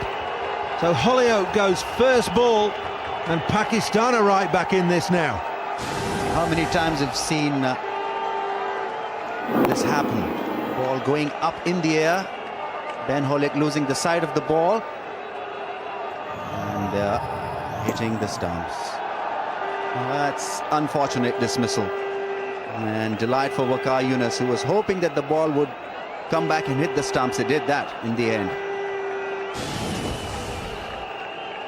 Gone for naught. England 197 for 5. Well, that's a lonely walk back to the pavilion for Ben Hollioake. Out first ball. Again in extraordinary and unfortunate circumstances. The ball must have bounced at least 10 feet in the air, maybe even more after Hollioake had struck it. Bounced down behind him and then just clipped the leg bail.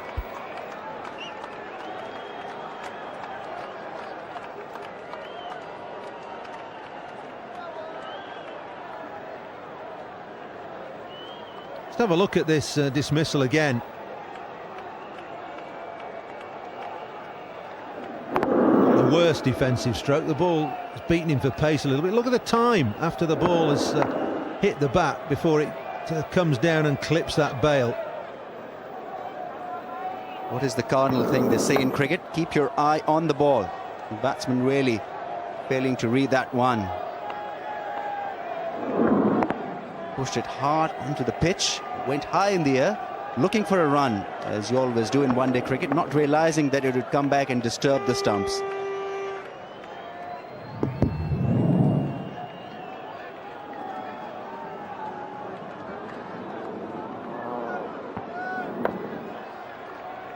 There we go, Ben Hollioake. To be fair, I don't think he knew where it had gone.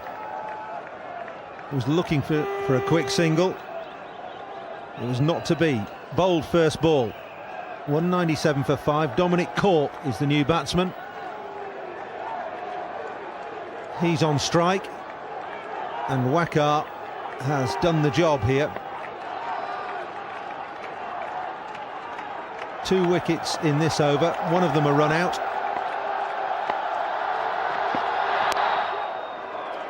And Cork's away first ball. Eventful over. It's 198 for 5.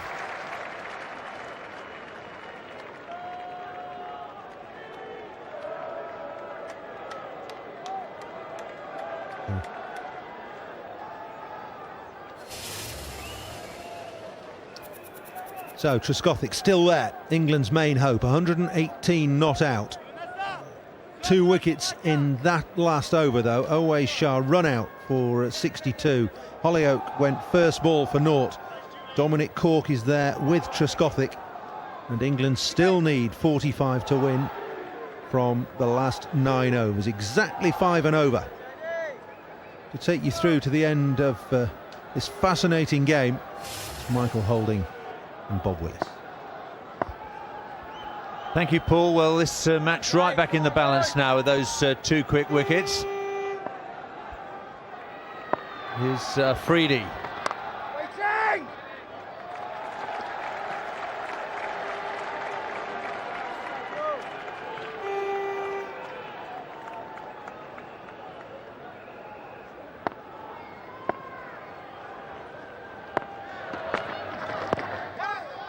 First, Pakistan looked in total control as England limped along. In the first 26 overs of the innings, they only managed 82 runs. Then Trescothick and Shah changed all that. They took 82 off the next 9 overs, but England have got plenty to do now.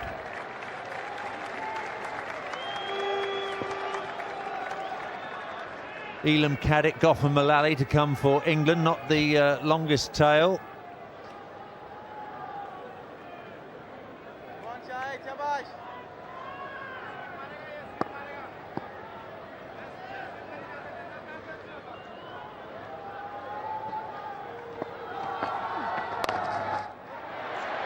Just be 1 out to Razak.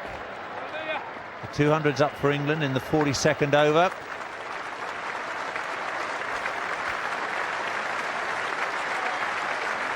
Those 2 wickets in the previous over pretty much has just evened up things. I think once Marcus Trescothick is at the crease, England should consider themselves to be slightly on top.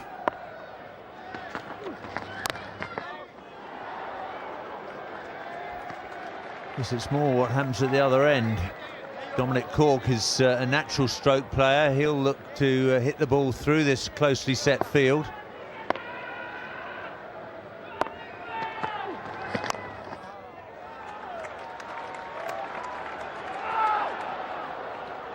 Settle for 1, 3 from the over, 201 for 5.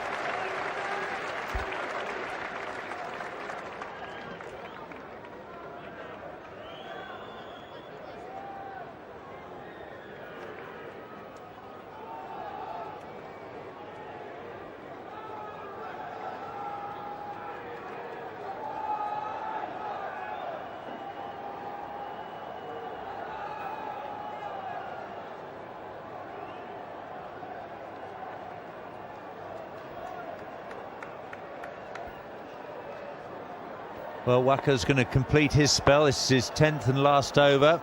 He's bowling from the pavilion end.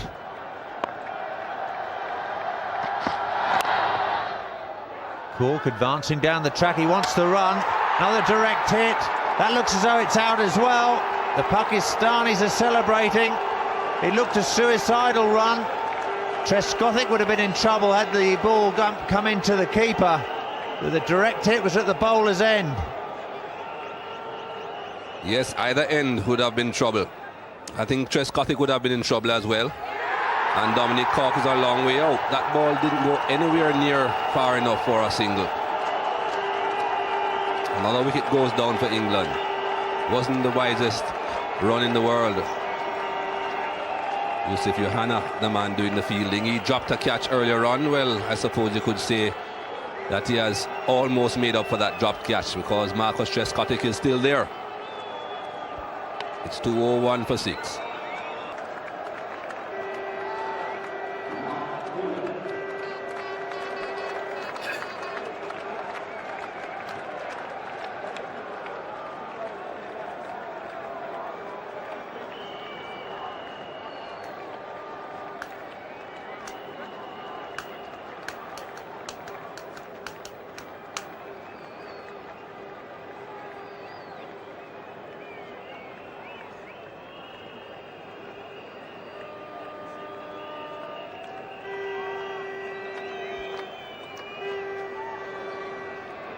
Well, once again, England wickets are clattering. This time it's at Lord's. We saw it twice in the Test match at Old Trafford.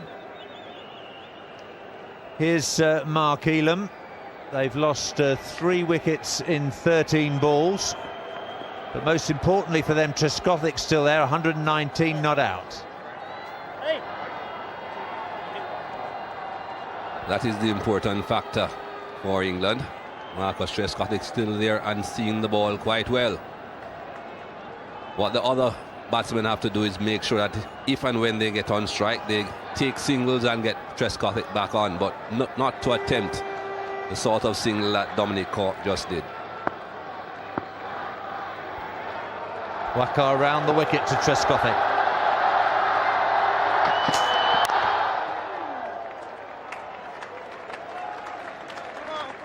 Pakistan team will settle for that. Bowl at the new batsman. It's Mark Elam, who hasn't got a great record in one-day international cricket with the bat. He's had his moments for Kent with the willow. Blasted the ball all round the St Lawrence ground at Canterbury. Now, what was Dominic Cork thinking of there? He hesitated a long time. He waited for the ball to go past Waqar Younis, but it went straight to Yusuf Yohana. Crazy, crazy run.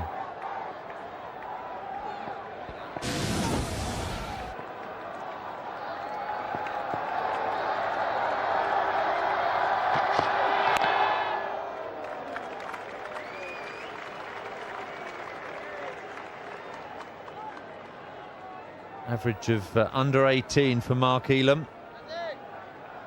Best of 45. He's never reached 50 in one-day international cricket.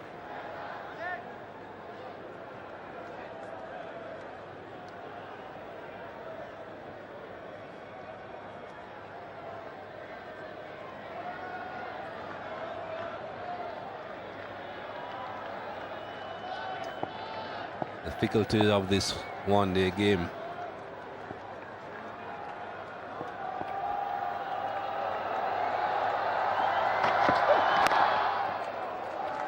Mark Elam determined to have a look and gauge the pace of this pitch.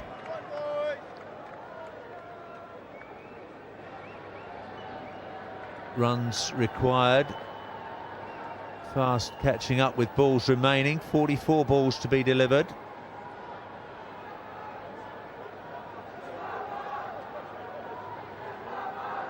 Another thing that England will be looking at as well is the fact that this is Waqar Younis's last over. Just 2 more deliveries, and he certainly has bowled well. They don't want him to take another wicket.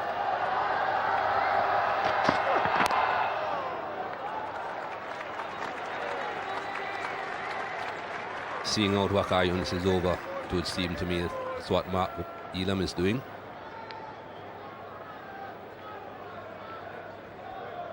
It's going to be just about a runner ball after this delivery.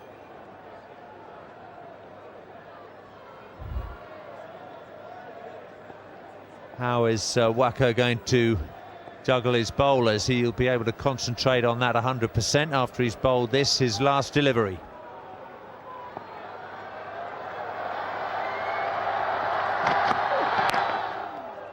Quite outstanding display of pace bowling in the context of one-day cricket. Waqar Younis, 10 overs, 2 maidens, 2 for 20. He's led from the front all the time on this short tour of England. 202 for 6.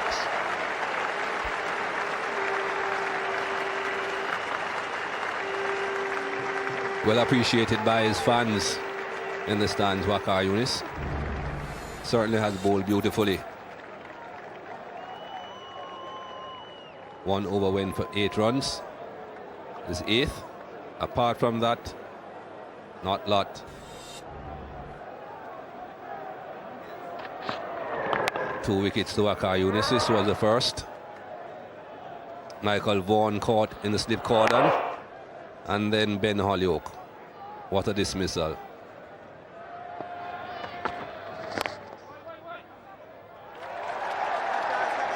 Shahid Afridi starts his 5th over, the 44th of the innings. Runner ball now.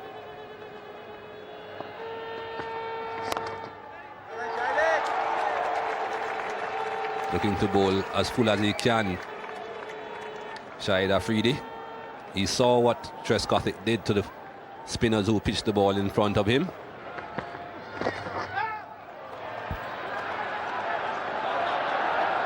He's going to risk the second. He was always going to the danger end. He knew what he was doing, Trescothick.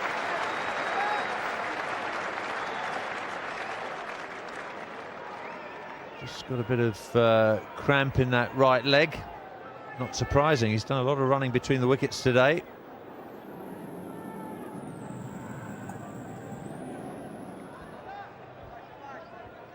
Took the arm on Trescothick. Fortunately, the throw wasn't all that good.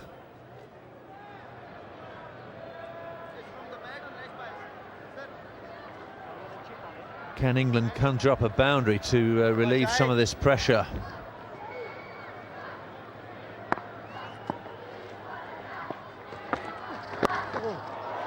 Well, Trescothick's missed out there. Determined to play that sweep shot to virtually every ball, and he could have hit that full toss into the tavern stand.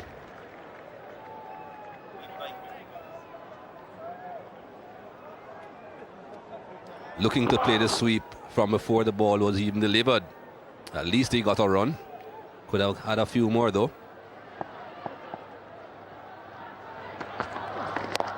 Bowling, Shahid.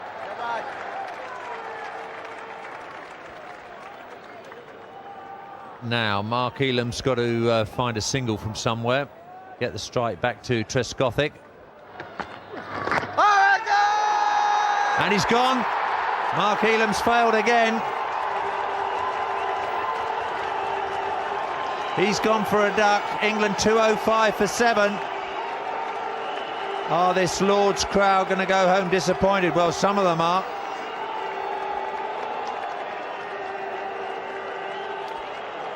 That is Shahid Afridi. You never play him as a leg spinner. The ball always drifts back in, just like it does when Anil Kumble is bowling. Ball seemed to be drifting in a bit though. Not too sure that would have hit leg stump. He's right back in his crease though. That was the thing that was against Mark Elam. Another wicket goes down. Mark Elam faced 6 deliveries, put nothing on the scoreboard.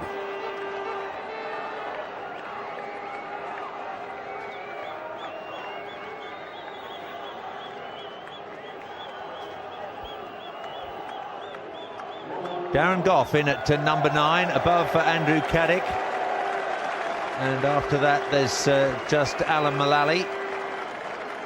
Alan Mullally spent some time at the crease at Edgbaston, but didn't trouble the score as much. Dean Conway, the physio's on, trying to get rid of that bit of cramp in Trescothick's right leg. Trescothick 123 not out, but he's only been a spectator for most of the time at the other end as these wickets have tumbled. England have lost 4 wickets for 9 runs in the space of 4 overs.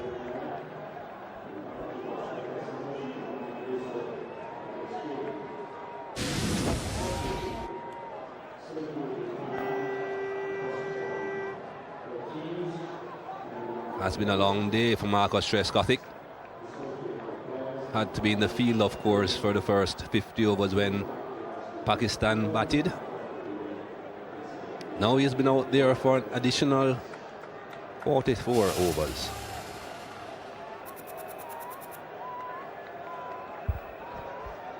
Well, just 2 scores over 10. Well, just 2 scores over 4, in fact.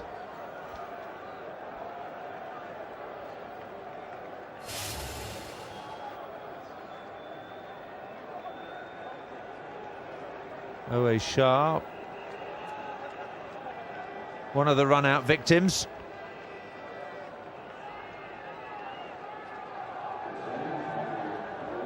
Now, what's Sawaka going to do with the last 6 overs here? Abdur Razak's going to replace the skipper at the pavilion end. Razak's got 3 overs left to bowl. So, if desired, he can finish off at the pavilion end. Afridi's doing a great job at the moment at the nursery end. He's got plenty of overs left. So, that might be the plan at the moment for Waqar and Pakistan.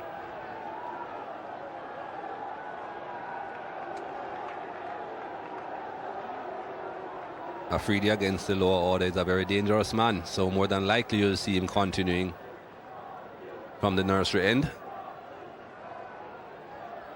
Waqar Younis keeping fine leg up, as we know that is always a pretty dangerous tactic. But Abdur Razak will have to make sure that he stays off stump and outside the off stump. 6.33 runs per over required. Trescothick eyeing up the leg side boundary.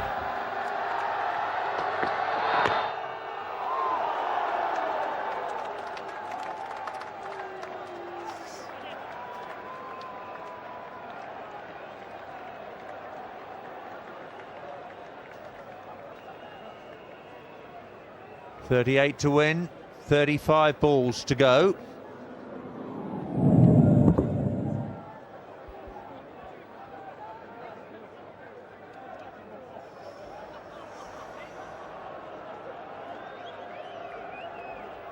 Yeah, the ones without the gloves certainly don't belong to Marcus Trescothick.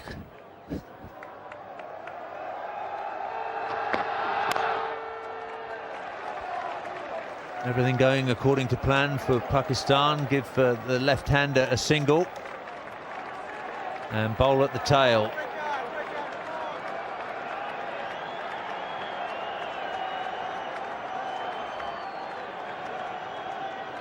Just the 1 innings so far. Didn't get a bat against Australia.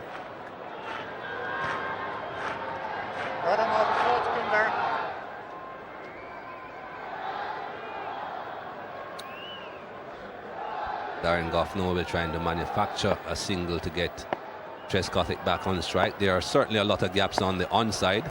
Where will the ball be?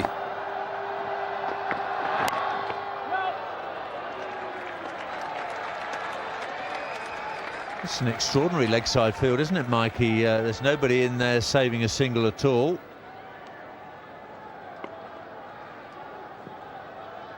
Mid-off and mid-on, right back on the edge of the circle. There are two other men saving one at cover and backward point, and a slips in position.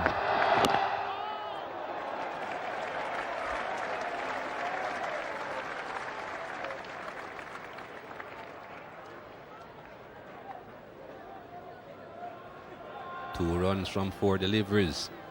Pakistan will be happy with that. Trescothick now, the pressure will be on him to try and get a boundary.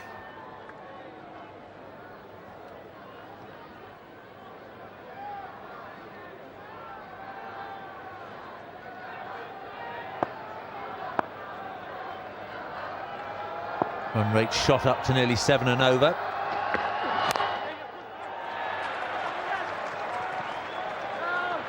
Yusuf Yohana, they're not going to try a second run to him.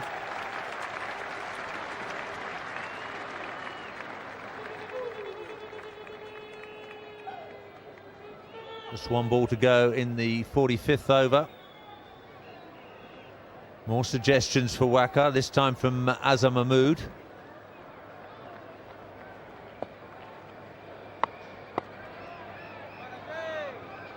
No slip now. Are they going to be happy to let Goff get a single?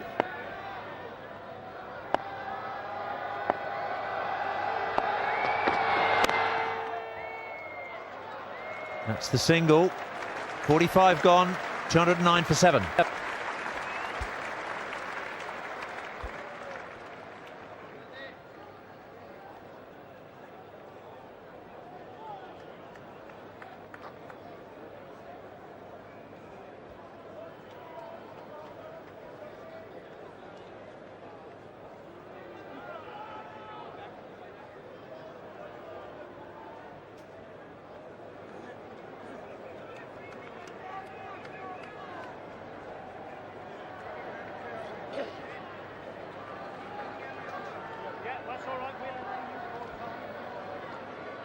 Trescothick 125, Goff's on 2, and Goff's on strike. It will be Afridi again from the nursery end. Run him over the wicket.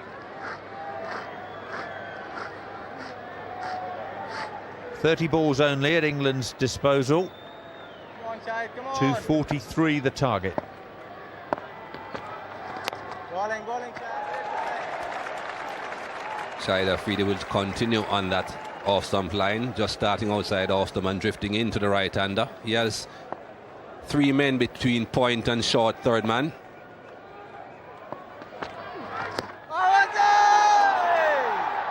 Trescothick wants a single this time. It's a leg by.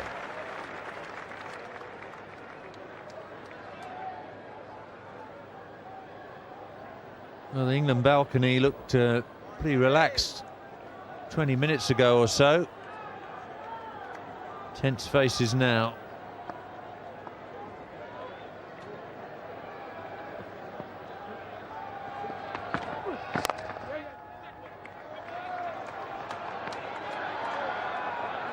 Singles aren't going to get England there. Pakistan will be quite happy if every time Marcus Trescothick gets on strike, he takes a single. They have been bowling the occasional dot ball to the other batsman, and then he gets a single as well.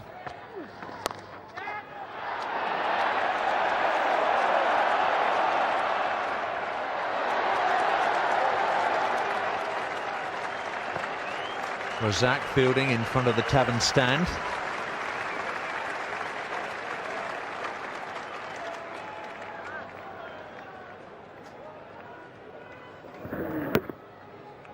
Lofted shot, but all 3 men are behind the square on the offside.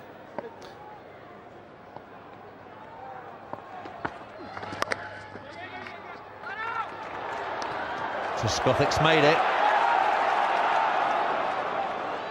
But he's overrun by about 10 or 15 yards, so he can't get back for the overthrow.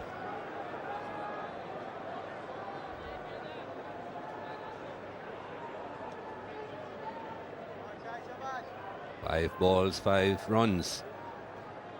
A boundary will help England.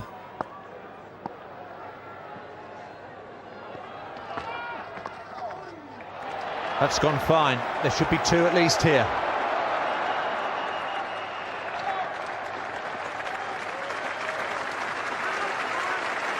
Better over for England, 7 coming from it, 2-1-6 for 7.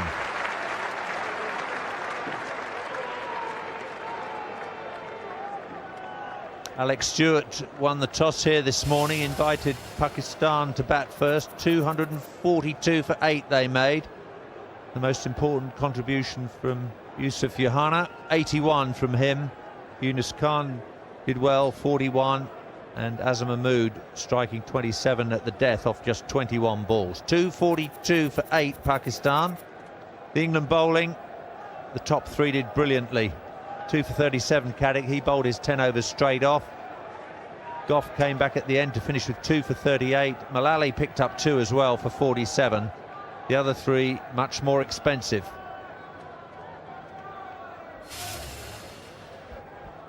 Four overs to go. 27 to win. Here's Razak into Darren Goff.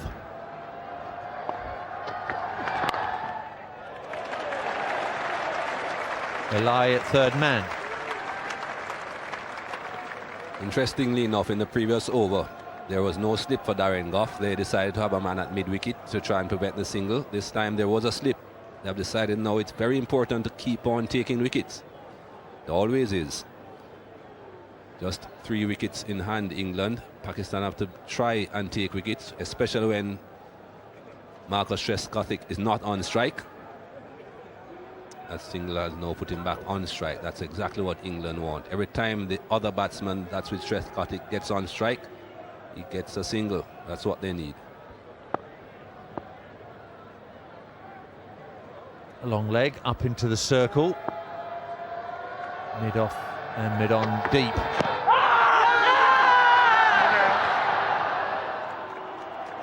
I'm not sure the appeal distracted Trescothicke. There was never going to be a run there. Very important dot ball for Pakistan. Pitched outside the line. Pretty difficult for the right-handed fast bowler to get the left-hander LBW at this stage of the game. The ball is not really going to be swinging a lot, so it's pretty difficult for it to pitch in line and straighten. That pitched outside the line of leg stump and would have continued straight on through outside off stump.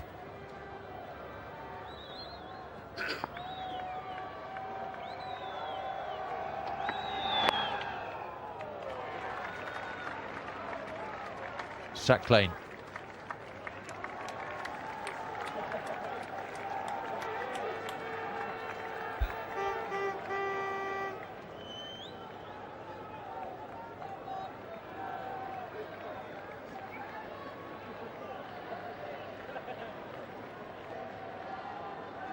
Well, Sacklane Mushtaq's got 2 overs left in the bank, but Afridi's doing such a good job that Waqar might leave the bowling in his capable hands. Sacklane's getting those hands as warm as he can, just in case he's required. Razak to Goff. Well, that looks pretty straight and gone. Neil Mallender is in no doubt about that. Darren Goff goes now for 6. England in all kinds of trouble now. 218 for 8. They still require 25. Yes, the Pakistanis were very confident about that. They didn't even bother to look at where the ball had gone. It had ricocheted off Darren Goff's pad, but that was straight. That certainly was going nowhere else but onto the stumps. Got the result that they were looking for. Abdul Razak bowling full and straight. You miss, I hit, either the pad or the stump. The pad was in front of the stump, that's what they need. 218 for 8. Well, just Andrew Caddick and Alan Mullally to come for England. Caddick owes England some runs. His batting form has been woeful in recent months. He strides out now to join Marcus Trescothick. Trescothick, 129 not out.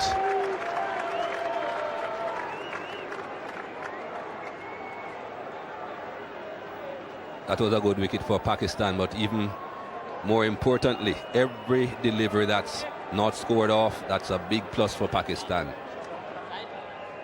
2 runs off 4 deliveries so far.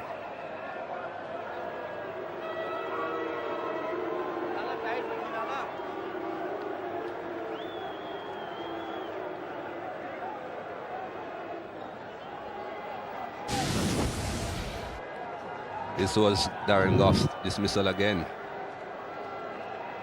Plum in front, one would have to say.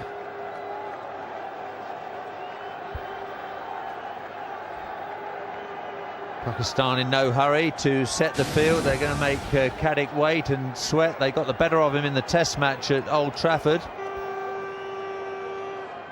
Can he get his own back now? Wasim Akram, like Nasser Hussain, can only spectate.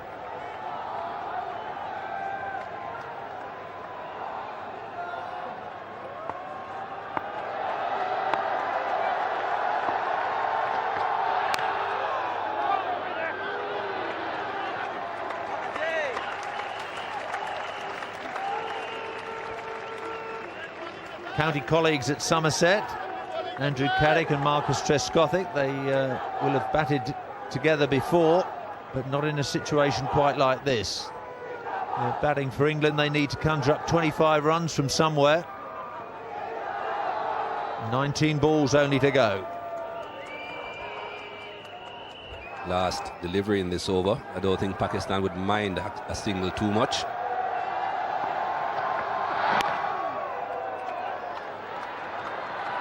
Another run-out possibility, but this time the throw has missed the stumps. Caddick gets the single. He's off the mark. 219 for 8. Would have been out by a distance, Andy Caddick. Every run is important, yes, but that has now put him back on strike. Not too sure if he's better off being on strike or having Marcus Trescothick on strike. Well, Owe Shah and Marcus Trescothick put on 170 runs together. The next best partnership, 13. Unbelievable.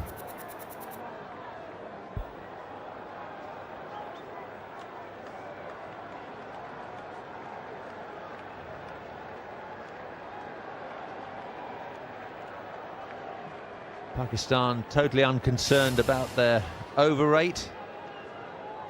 Match was due to finish at 6:30. We're going to be much nearer 7 o'clock than 6:30 if it goes the distance.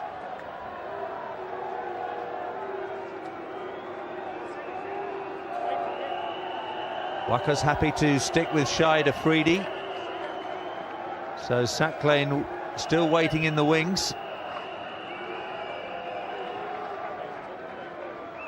4 men all on the offside, saving the single inside the circle. Everybody on the leg side is 2/3 of the way to the fence.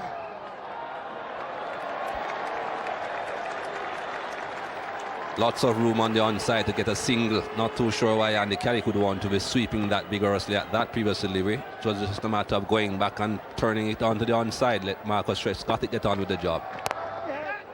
Straight down the ground. There's Saqlain.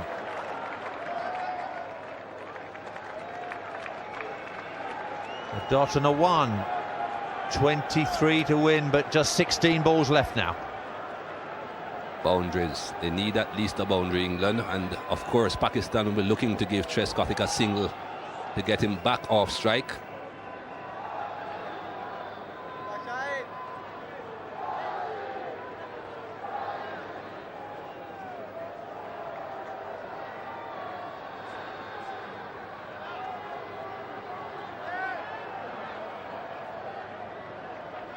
Well, Trescothick just has to look for the big hit now. He'll be favouring the onside. Full toss, but he can only get it away for one.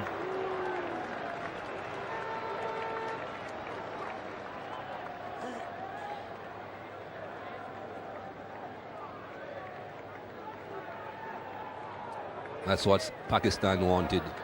Trescothick, a single, get him back off strike. Come on. And try and keep Caddick quiet. Goes for the sweep again. It's fallen safely. They'll scamper back for two.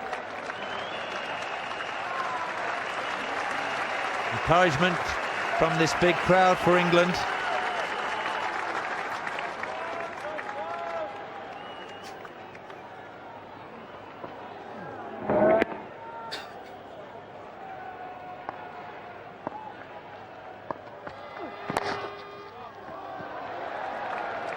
England haven't managed to find the boundary for 14 overs now. Extraordinary cricket match. Shah and Trescothick bounding along. Got the run rate back from 7 and over to 5, but then it all fell apart.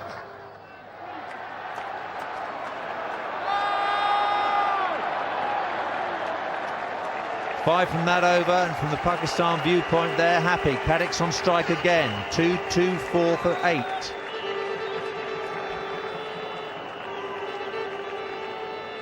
This is getting more and more difficult with Marcus Trescothick not getting as much strike as England would like. Last 24 deliveries, Marcus Trescothick has only faced 8. That is not what England want. 19 runs off 12 deliveries. That's almost 10 runs per over. In just 2 overs, it's not impossible. Over a long period of time, probably not.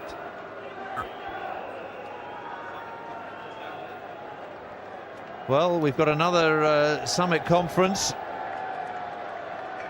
Inzamam's putting in his input, and Waqar decides that it's going to be Razak to finish from the pavilion end. 19 required, just 12 balls to go. Last second instructions from the captain. Where's he going to place the fielders?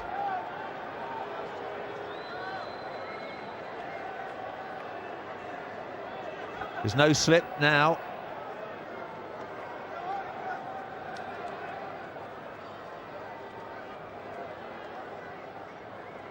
Three men inside the circle on the offside, just one on the on. Caddick's on strike, he's made 5. Trescothick has been stranded at the non-striker's end for the most part. He's on 130.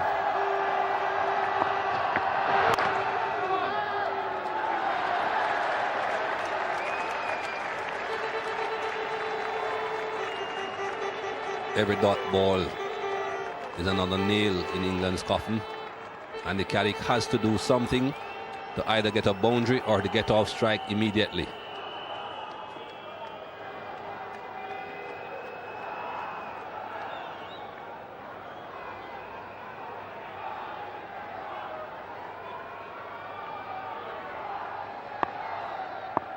You'd really think England would have to get 2 boundaries in this Razak over to have any chance.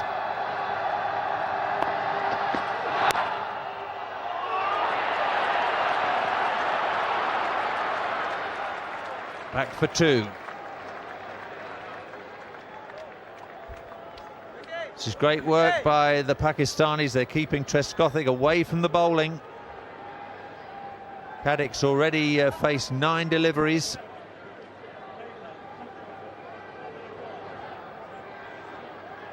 And with 7, he's now the 3rd top scorer. Only 3 scores into double figures for England. 2 batsmen and the extras on 13. Great change of pace. Huge shout from Razak.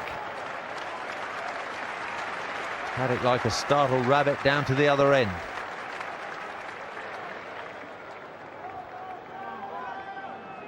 I think perhaps Caddick got his leg outside the line of off stump for this. just outside the line of off stump. That's why he was not given LBW, because of course he's offering a stroke. This is what England needed though. Marcus Trescothick back on the strike. They now need a boundary or two from him. 9 deliveries, 16 runs to get.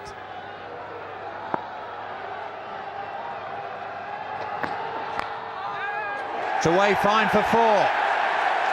Trescothick saw the man up in the circle. Eli was the man. He got it past him. That's what England need. They need another one off this next ball as well.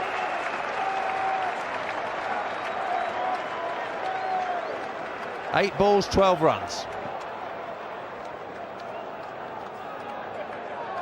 That's a good boundary for England. Played it deliberately.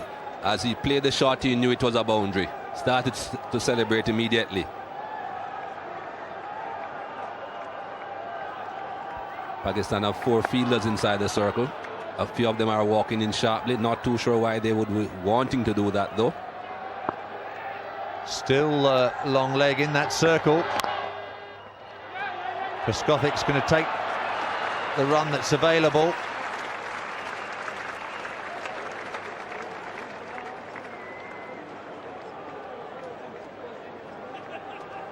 Now, what can Andrew Caddick conjure up off this last ball? It'll be Razak's last of the match. 2 for 39 so far, Abdur Razak.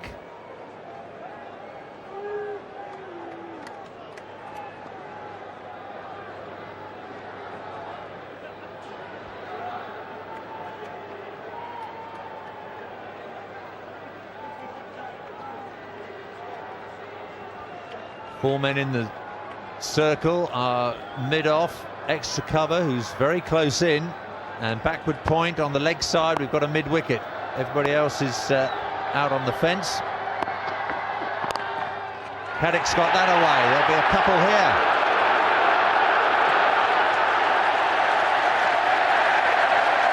That's very well run. Very good over. 10 runs coming from it. Razak, 10 overs, no maidens, 2 for 41. The drama continues. 9 to win off the last over, and Trescothick's going to be facing the bowling. They needed 19 off 2 overs, and they got 10 off the first one. They need less now off this last over, so England were thinking that they certainly is definitely on.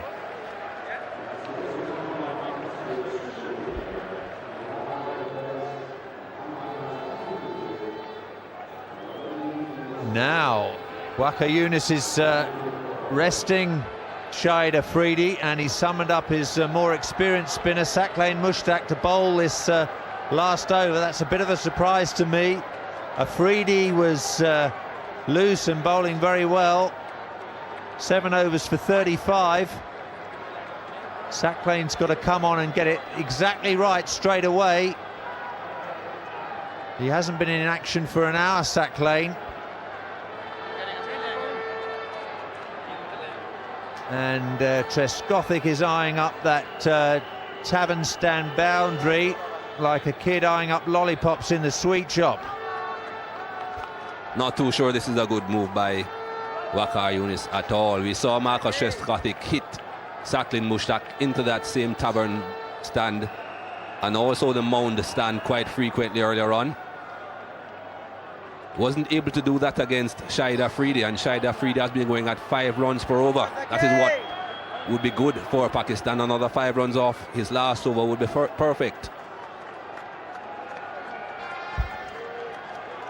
Now, what Trescothick can't afford to do is lose the strike off the first ball.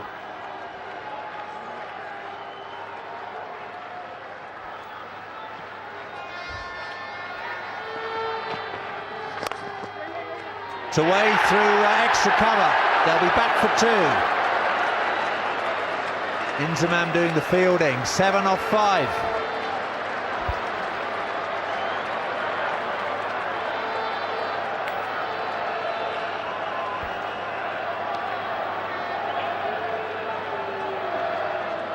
Again, that ball driven past Waqar Younis on the offside. Not too sure why he's walking in this rapidly though, Waqar Younis. All the men inside the circle should be on the edge. Surely wide outside off stump.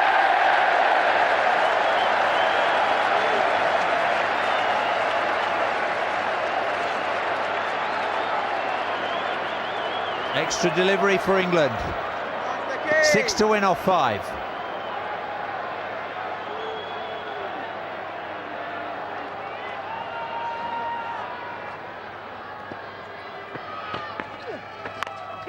Picked up in the air. And a collision. Where's the ball? He's got it. Shide Afridi may have been taken out of the bowling attack, but he's taken a remarkable catch there. Trescothick goes for a magnificent 137. He's collided in the field. There was a nasty collision.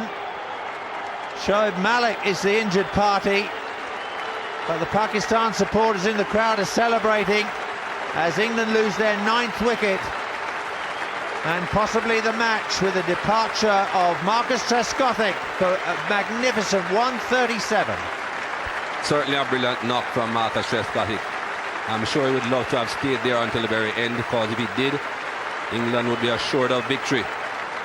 It's not over yet, still a possibility, but definitely a brilliant knock by Trescothick. 4 balls to go.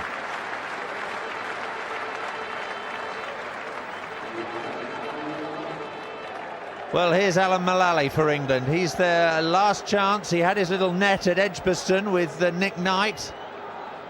Can he conjure up with Andrew Caddick 6 runs from 4 balls? Shoaib Malik's in plenty of trouble out there.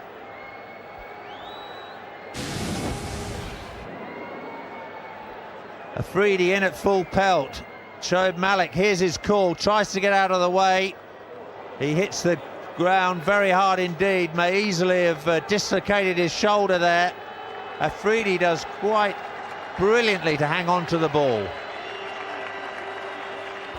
Did well, kept his eyes on it, grabbed it and kept it when he fell, Shahid Afridi.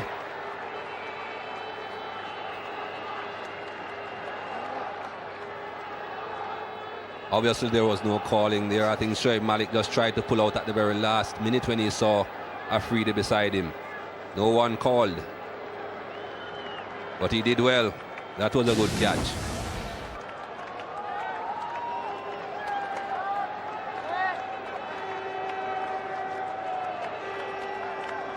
It's as though Shoaib Malik is going to have to leave the field.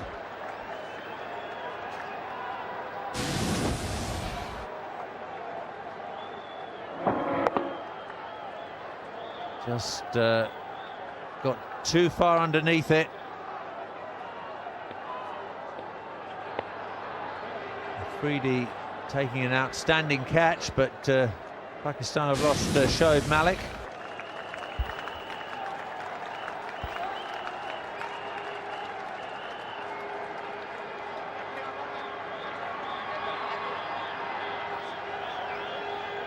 The batsman crossed, so Andrew Caddick at least has got the strike for England. He's 9 not out. 4 balls to go, 6 to win.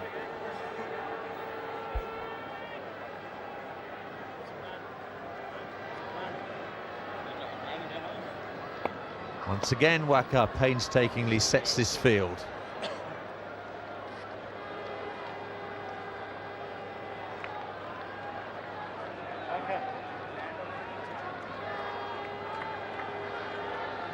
Now he's got a man fine behind. Caddick likes that sweep shot. That's well covered. Deep backward square leg and a short fine leg. Men out on the cover boundary and at long off and long on. England need 6 to win. If the scores are level, it's a tie at 1 point each. 4 balls to go. What shot will Andy Caddick attempt?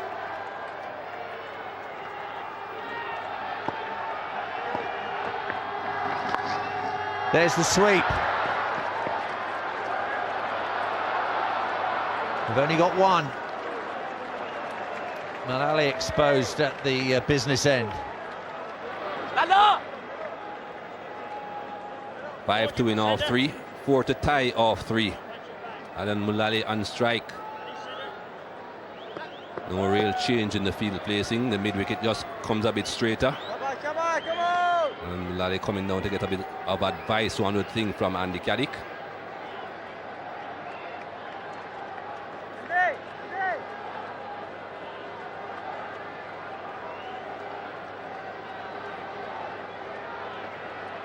The coaching advice is over. Malali has to do it for himself now. He too eyes up the leg side. Is Sack Lane going to throw in the mystery ball first up to the number 11? Come on, Sack Lane!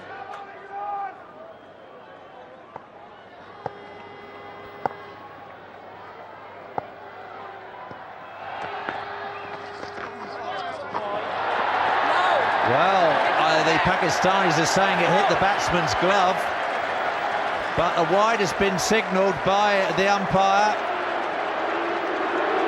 They want the umpire to reconsider. Waka's there arguing with the umpire. I don't think you get any change out of Kenny Palmer. Don't see how that can be a wide though. If the ball has hit some part of the batsman, it cannot be a wide. It was a long way down the leg side, but the ball hit the glove. That cannot be a wide. That is ridiculous, really. Well, the Pakistani fielders have got to get back to their fielding positions. It's a poor decision by Kenny Palmer, but I think the intent was there from Sack Lane to fire it down the leg side if he could.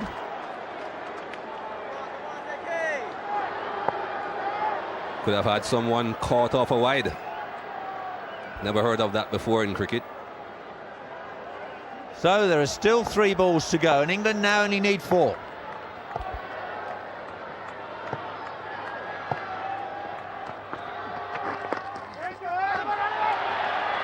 Caddick sprints for home and makes it.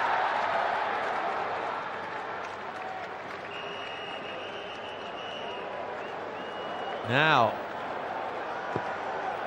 3 to win off 2 balls, 2 for a tie for England. Malali looks relaxed. He always looks relaxed.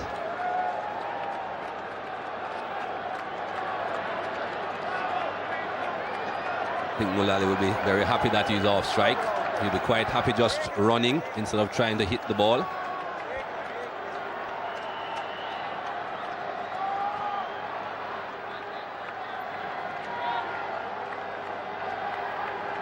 Will it be the sweep again?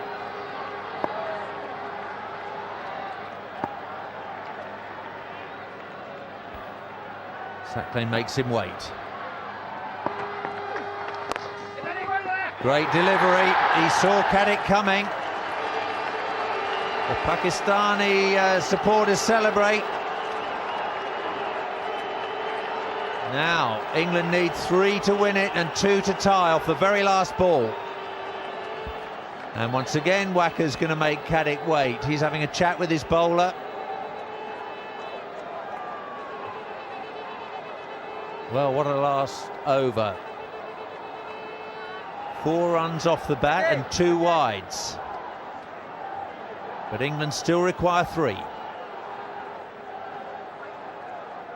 Well, everyone came here today looking for a bit of excitement, looking for a good game. They certainly got their money's worth. This has been nail-biting down to the very end. 1 delivery to go, 2 to tie, which will be better than a loss, 3 to win. Here we go. Well, it doesn't matter whether he's out or not. England have lost again. 3 in a row. Pakistan home by 2 runs. England have lost 8 one-day internationals in a row. It's been a great day's cricket here, as it was at Bristol on Sunday, but England still looking for their first point in the NatWest series.